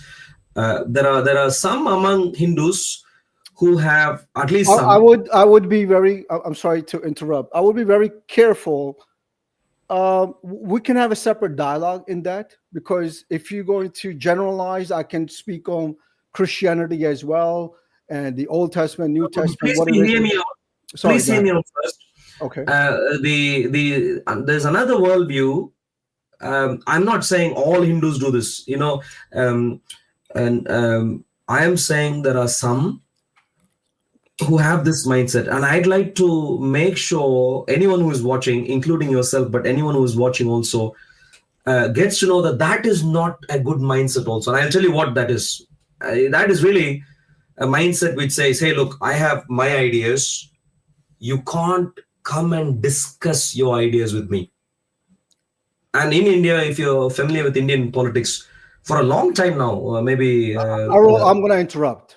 I'm sorry. From here, you've gone from Hinduism and then to the politics. Again, with all due respect, again, I came to giving you respect to both of you guys. I knew what I was coming up against. I wanted to just speak on because I've studied this far enough as well. I've studied variations on number of Bibles. I've gone to churches, and I'm not going to have that because it may upset and offend few people. We can have back and forth and etc. Let's not have that dialogue right now because it may not be fair for you, for me, and the viewers, and Adam as well. I'm here 2 against 1 and all of that, and I think that's not the topic either. I think we need to just right now kind of hold hands and unite and help protect our daughters. You have Arul. I've seen your stream. You have a beautiful daughter. She's amazing. She's your. I think we need to find a way to just protect them. That's it. We need to.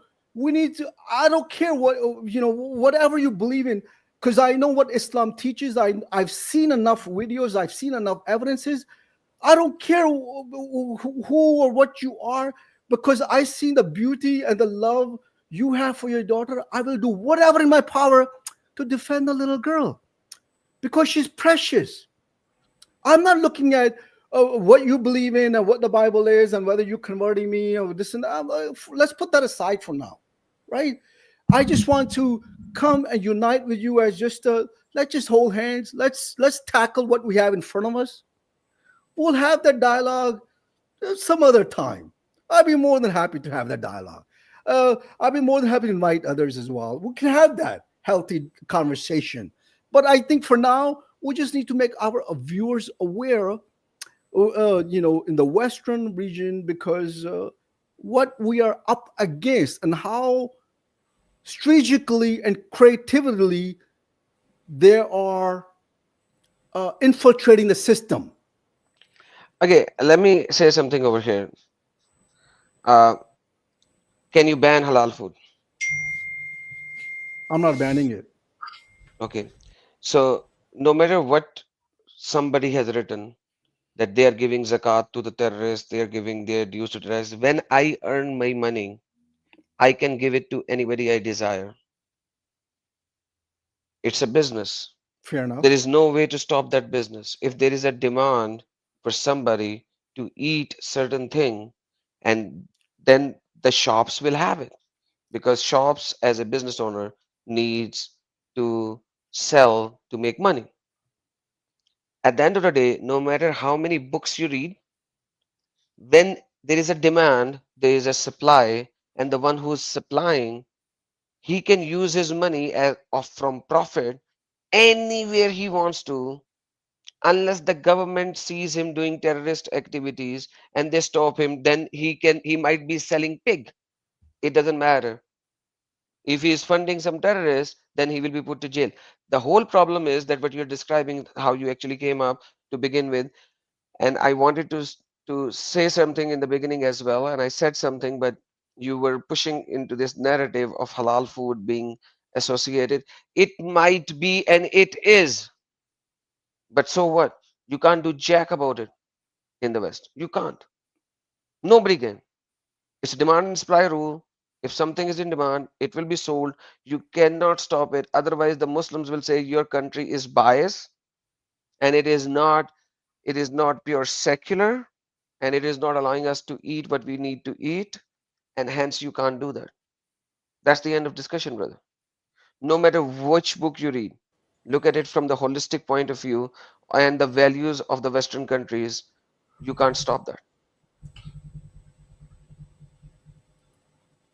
Okay, I wasn't trying to stop it. I just wanted to educate the people. Okay, everyone. Okay. Okay. What's the purpose of this Can I finish now? education? Can I finish? What's the now? purpose of this education if we can't even stop it? So again, why are you discussing about Islam either? So let's Okay. not. Let me. No, no. Adam, can I Let me finish? answer you that. Can I We are finish now? discussing. Because you didn't No, allow no. me to finish my You point asked before. me why are No, you you didn't discussing allow Islam? me Let to me, finish my point, and now you're gonna brother. interrupt mine. Brother, you were Brother, speaking about this Adam, for the whole brother, time. bye. Okay. Yeah. So why did you said why are you talking about Islam if you don't Go want me ahead, to go answer? ahead, go ahead, please, Thank go you ahead. so much. Go ahead, Thank Adam. you. You, But go ahead. why we are doing it, that you have heard me from the last 2 years approximately, according to you. What we are doing is getting them out of this hell, and you have seen that already what we are doing. That is why you have seen me not discuss this halal topic, because I personally do not see a benefit of doing that. So you are here, and I want you to give me, tell me some benefit of this in discussion, because I personally cannot see it. And Okay, that's why I said it's business. It is okay. simply business. So now, can I speak now? Yeah, Is that please. okay? Okay, thanks, Adam. But please don't ask me the question, because if you ask, then I have to answer. Okay, so see the idea of when you're saying that we're not rejecting or denying to boycott these businesses. The point is, it is a demand and supply. If you study economics 101, it is that the demand gets created and they have to supply it, which is exactly how this strategic think tank has done. And all of these places are providing that because there's a demand being created. How the demand is being created, as I said, whether it's to in person or phone calls or whatever by means that is being created. And my point, the point I was trying to make is that if we make our audiences and people aware of it, just to help them understand, they're very intelligent people that Arul has and his viewership is and out there. If we just make them understand, what is zakat, what is jizya, and all of that, and what is the purpose of halal. That's what And we are as doing. you beautifully, Adam, you beautifully stated right in the beginning of the stream, the way the funding goes. And if we just make our people understand it, that's it. Then it's the choice is up to them. And whenever they go to these places, you know what? Because I did this last week, as a matter of fact. I told the guy straight up. I said, as much My as I friend, you're love your food, repeating. let me finish it. You're repeating now. You already Just told give us me this 10 more story. seconds. So I said to the guy, I said, as much as I love your food, I won't be coming here anymore simply because it's halal certified. And he will stop selling halal. Brother, you are No, one I'm guy. not. That's what No, I'm saying. did I say Let that? me No, now. again. Let me state my thing now. But the problem is you stating to that person does not make jack to that person, and that person lied to you. Quite frankly, Well, the how can you speak area for that somebody else? That's a okay. hearsay. Let me finish now. The area that you described, that right next to him was a halal meat shop. You described it. I did not. I never seen that place. Anyways, you did. And then there were other halal or Islamic things places as well. It means this area has predominantly Muslims around these areas somehow, and they are coming there for certain needs, and that's why there's a market for these kind of things. If he stops serving halal meat, he will only get you or a few people like you, but he will lose his major audience. And you said he had only 3 to 5%. He was a liar. When the whole market is all about halal food, halal meat, halal stores, then that area is predominant. I did not say that before because I did not wanted to say certain things about certain businesses, because I'm not that kind of a person. I stick to the text, I stick to the book. But I was once a Muslim. When I was a Muslim, whenever I go to a Western country, whether it is Canada, US, or UK or Germany, I would search for these kind of places to go there for my need of food, for my need of other things.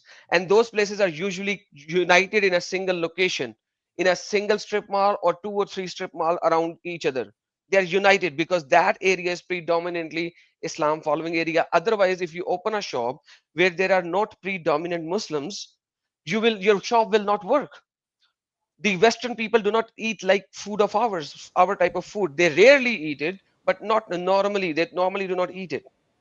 So the whole idea what you are telling us, it doesn't make sense, because the non-Muslims, even if they want to eat curry, chicken curry or something like that, that will happen rarely, maybe once in a blue moon, once in a month or twice in a month at max. That's what each and every individual would do at the end of the day. And if you're talking that this guy is a supposed Hindu, he would not even have chicken over there unless he's serving for the Muslims as well of India or Pakistan. So what you are saying, hey, people do not eat halal food.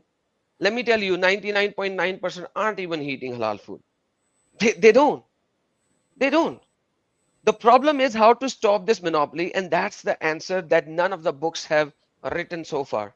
You know, in the West, 90% of the lamb is coming from Australian halal meat lamb. No matter where you get halal meat, it is Australian frozen lamb that you're getting 90% of the time, unless you go to a small village where there is a small, what do you call it, a small time butcher who is doing that locally. Otherwise, in US and Canada, it's all about halal lamb coming from Australia. So what do you do about this? How will you stop this kind of a biggest monopoly of the world? That the answer is still not there. Can I please come in there, Adam and Amir? Amir, I really appreciate what you've shared. Adam has said what you said. This is a conversation we can have later, but thank you very much for joining, Amir. I really wanted to, Adam, we were discussing how, I think Surah 60, Ayah 2, how the accusation was that they wanted to convert.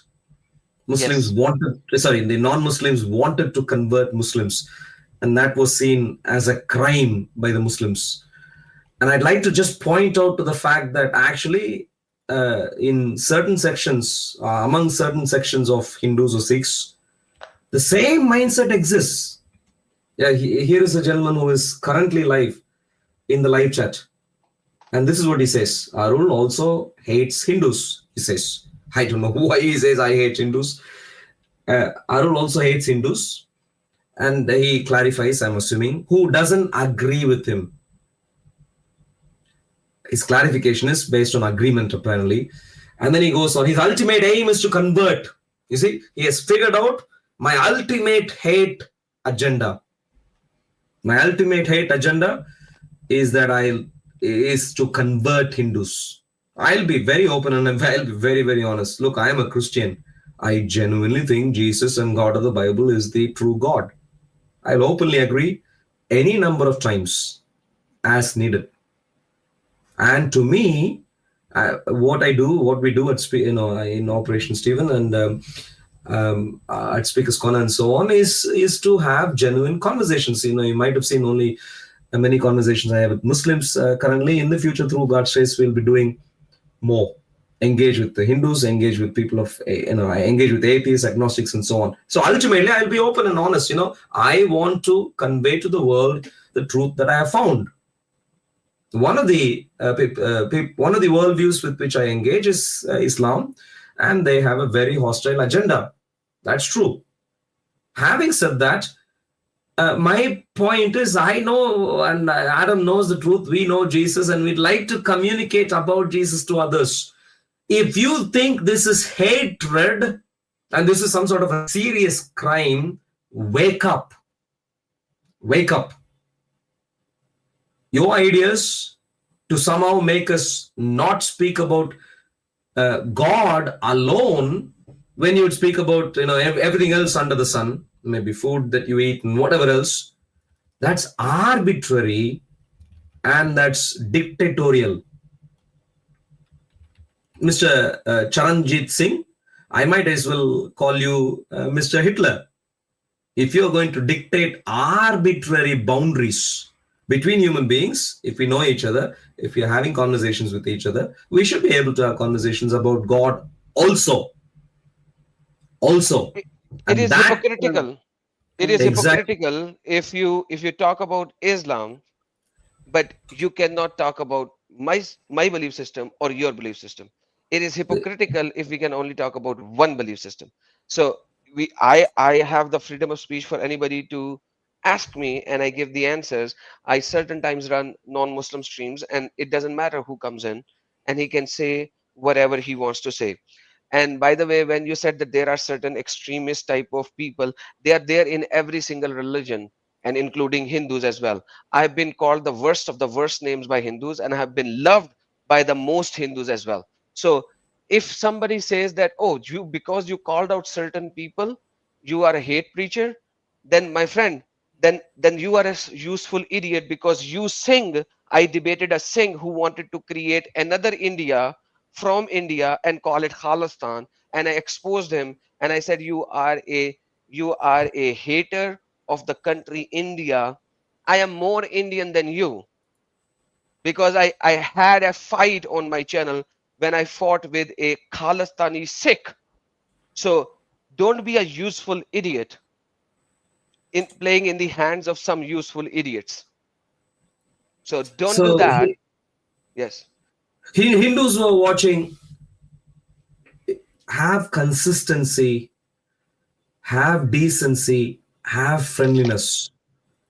The only way we can have a consistent, decent, friendly society is where everyone is able to have a conversation of his choice with others with consent in areas that are not criminal, and especially areas which lead to public good. So if that is about God, unless you think, talking about God is somehow a crime, we should be able to have these conversations. And when I ask, I mean, look at the brainwashing. Look at the brainwashing here, Adam.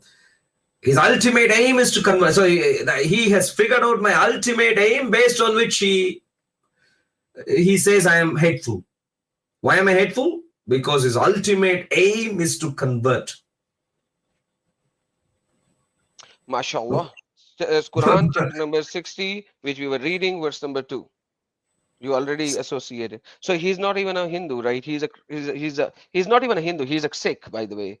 And then he's a Sikh. It's hard to say what he's practicing right now.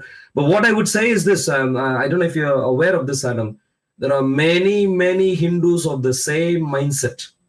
Yeah, I can tell you, historically in India, we have been doing rounds in relation to what is called conversion bills. Where, the last 2 decades or so, where it was happening on a state level earlier. Now they're discussing on, essentially people are asking if conversion needs to be criminalized. It used to be called anti-conversion bills. And then the ruling governments in the times past, they figured out you can't ban conversion. So they wanted to cheekily say anti-forced conversion in the text.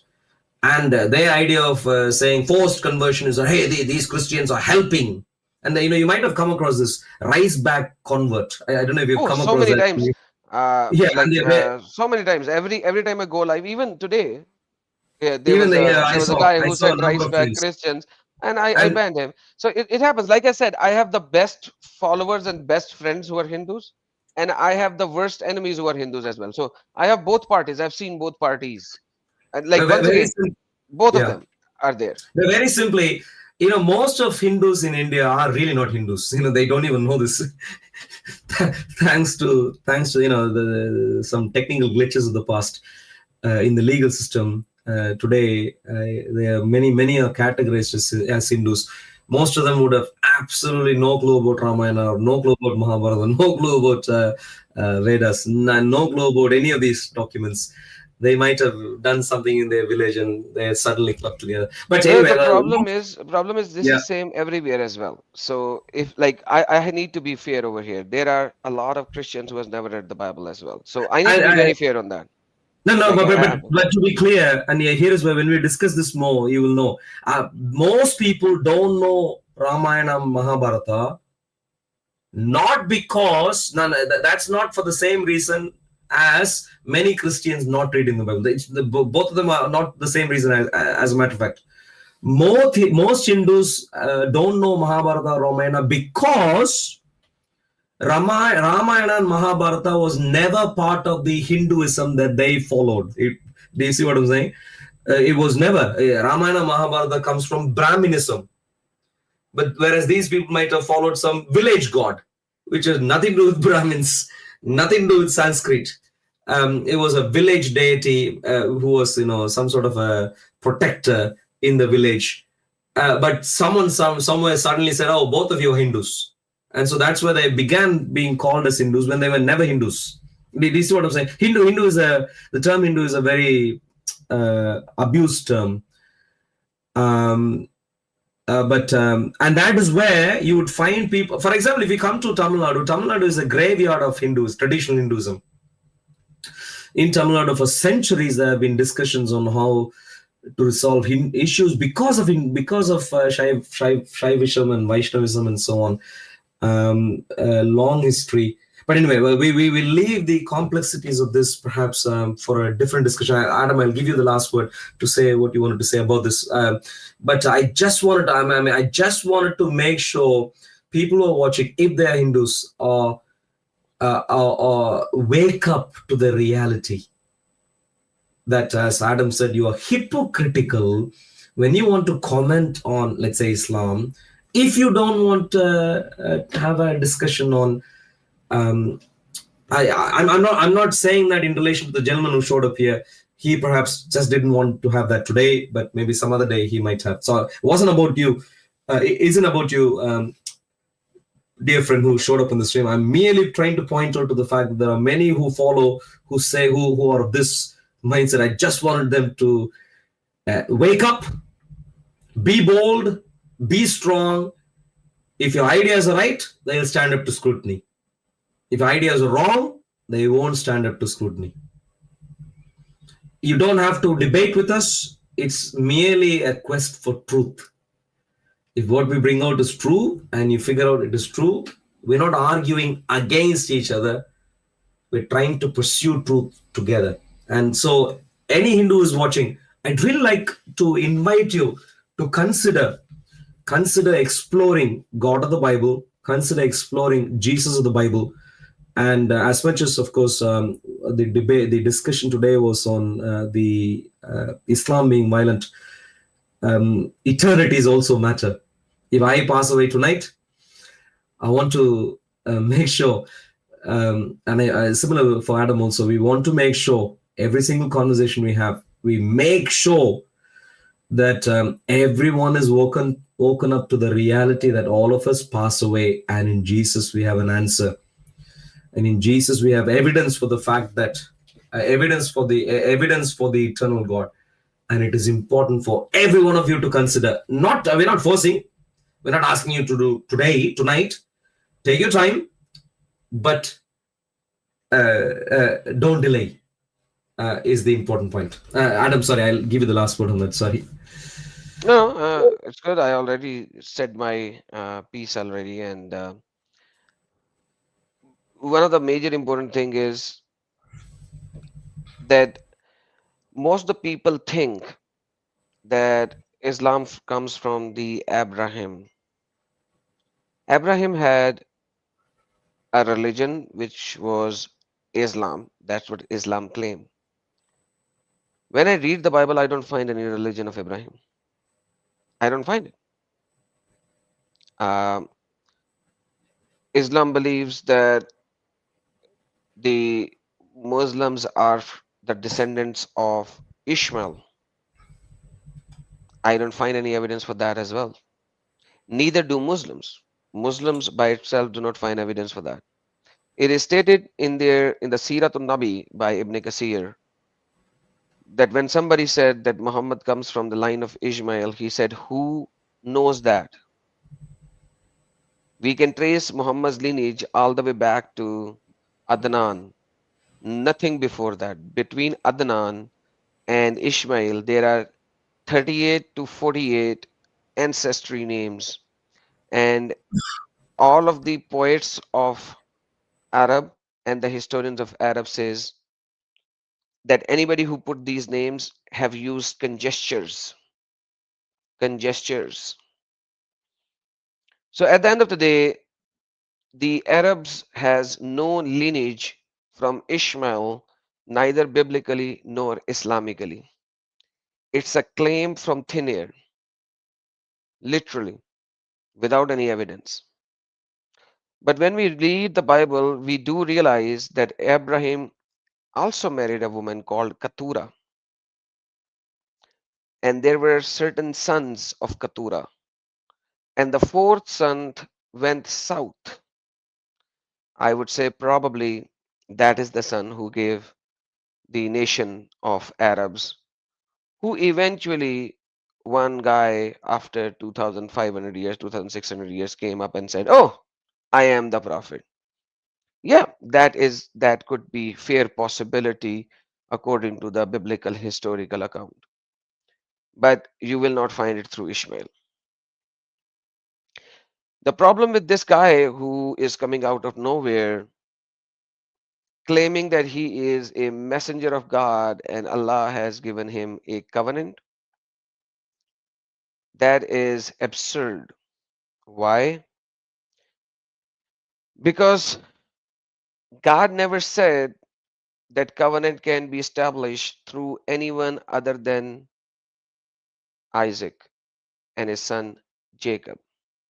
Even Quran alludes it at 3 times that Allah of the Quran is saying that I will establish my covenant through Isaac and Jacob.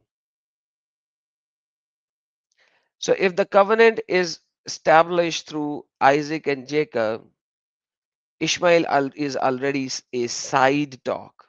You know what I mean? You know what a side talk is?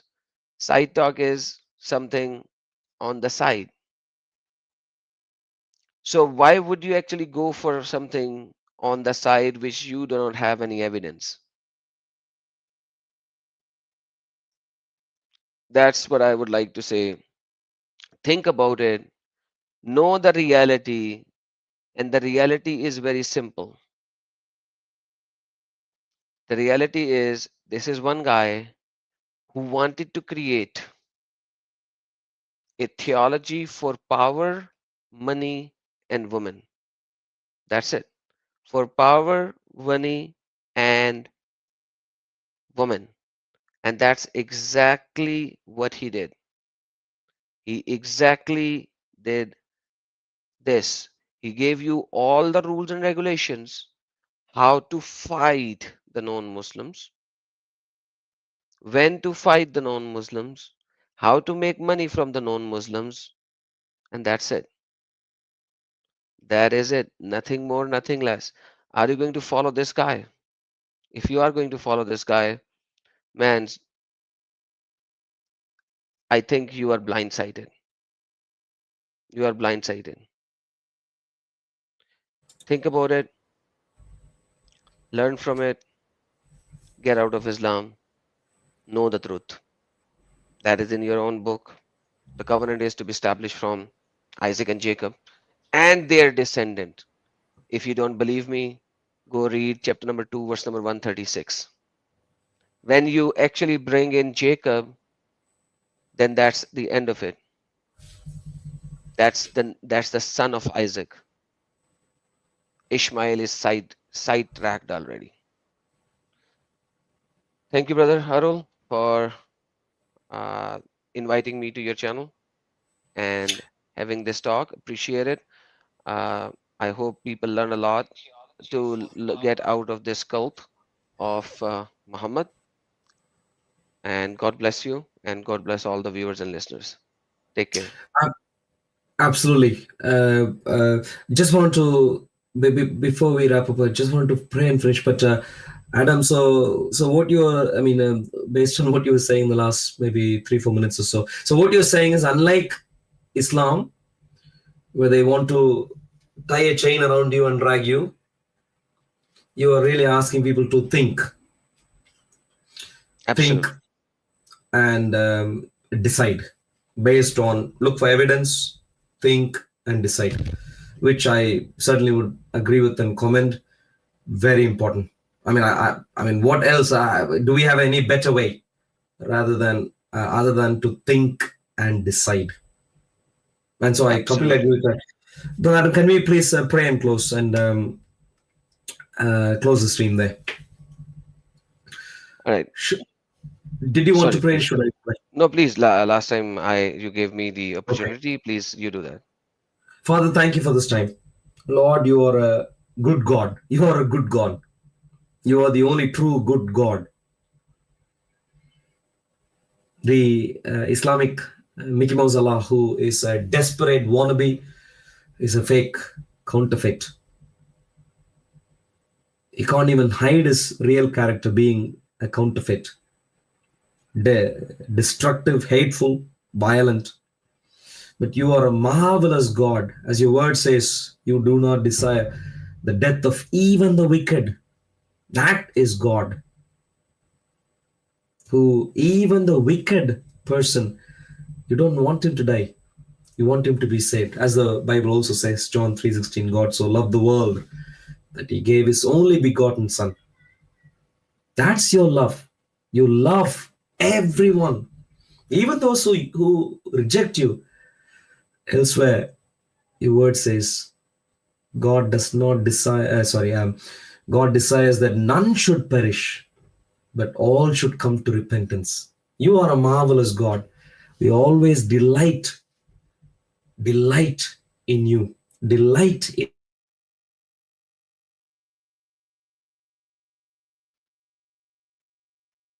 Arul, you muted yourself, brother. May the Lord bless you. I'm sorry. I think I mistakenly pressed the mute. Lord, we delight in you. Thank you very much for today. Thank you for Adam. Bless him. Bless him with every blessing from heaven, Lord. Take care of his near and dear. Take care of his work. Take care of the time that he invests in interacting with people and preparing for interactions. Take care of every other aspect of his life. Bless him. Lord, we pray for all Muslims, 2 or 3 Muslims who showed up in the live chat, live stream, on stage. Bless them. Take care of the others who showed up also. Pray for your richest blessings to be upon everyone, especially non-Christians first. And also on our Christian brothers and sisters. Thank you. We bless you. We glorify your name. In Jesus' precious name we pray. Amen. Amen. Amen. Thank you very much, Brother Adam. Lovely to speak to you and lovely to share this platform with you. Thank you very much. Thank you, Brother Arul. And Allahu Akbar wa Yeshua Akbarul Azim. God bless you all. Amen. God's blessings. Speak to you all later. Bye-bye.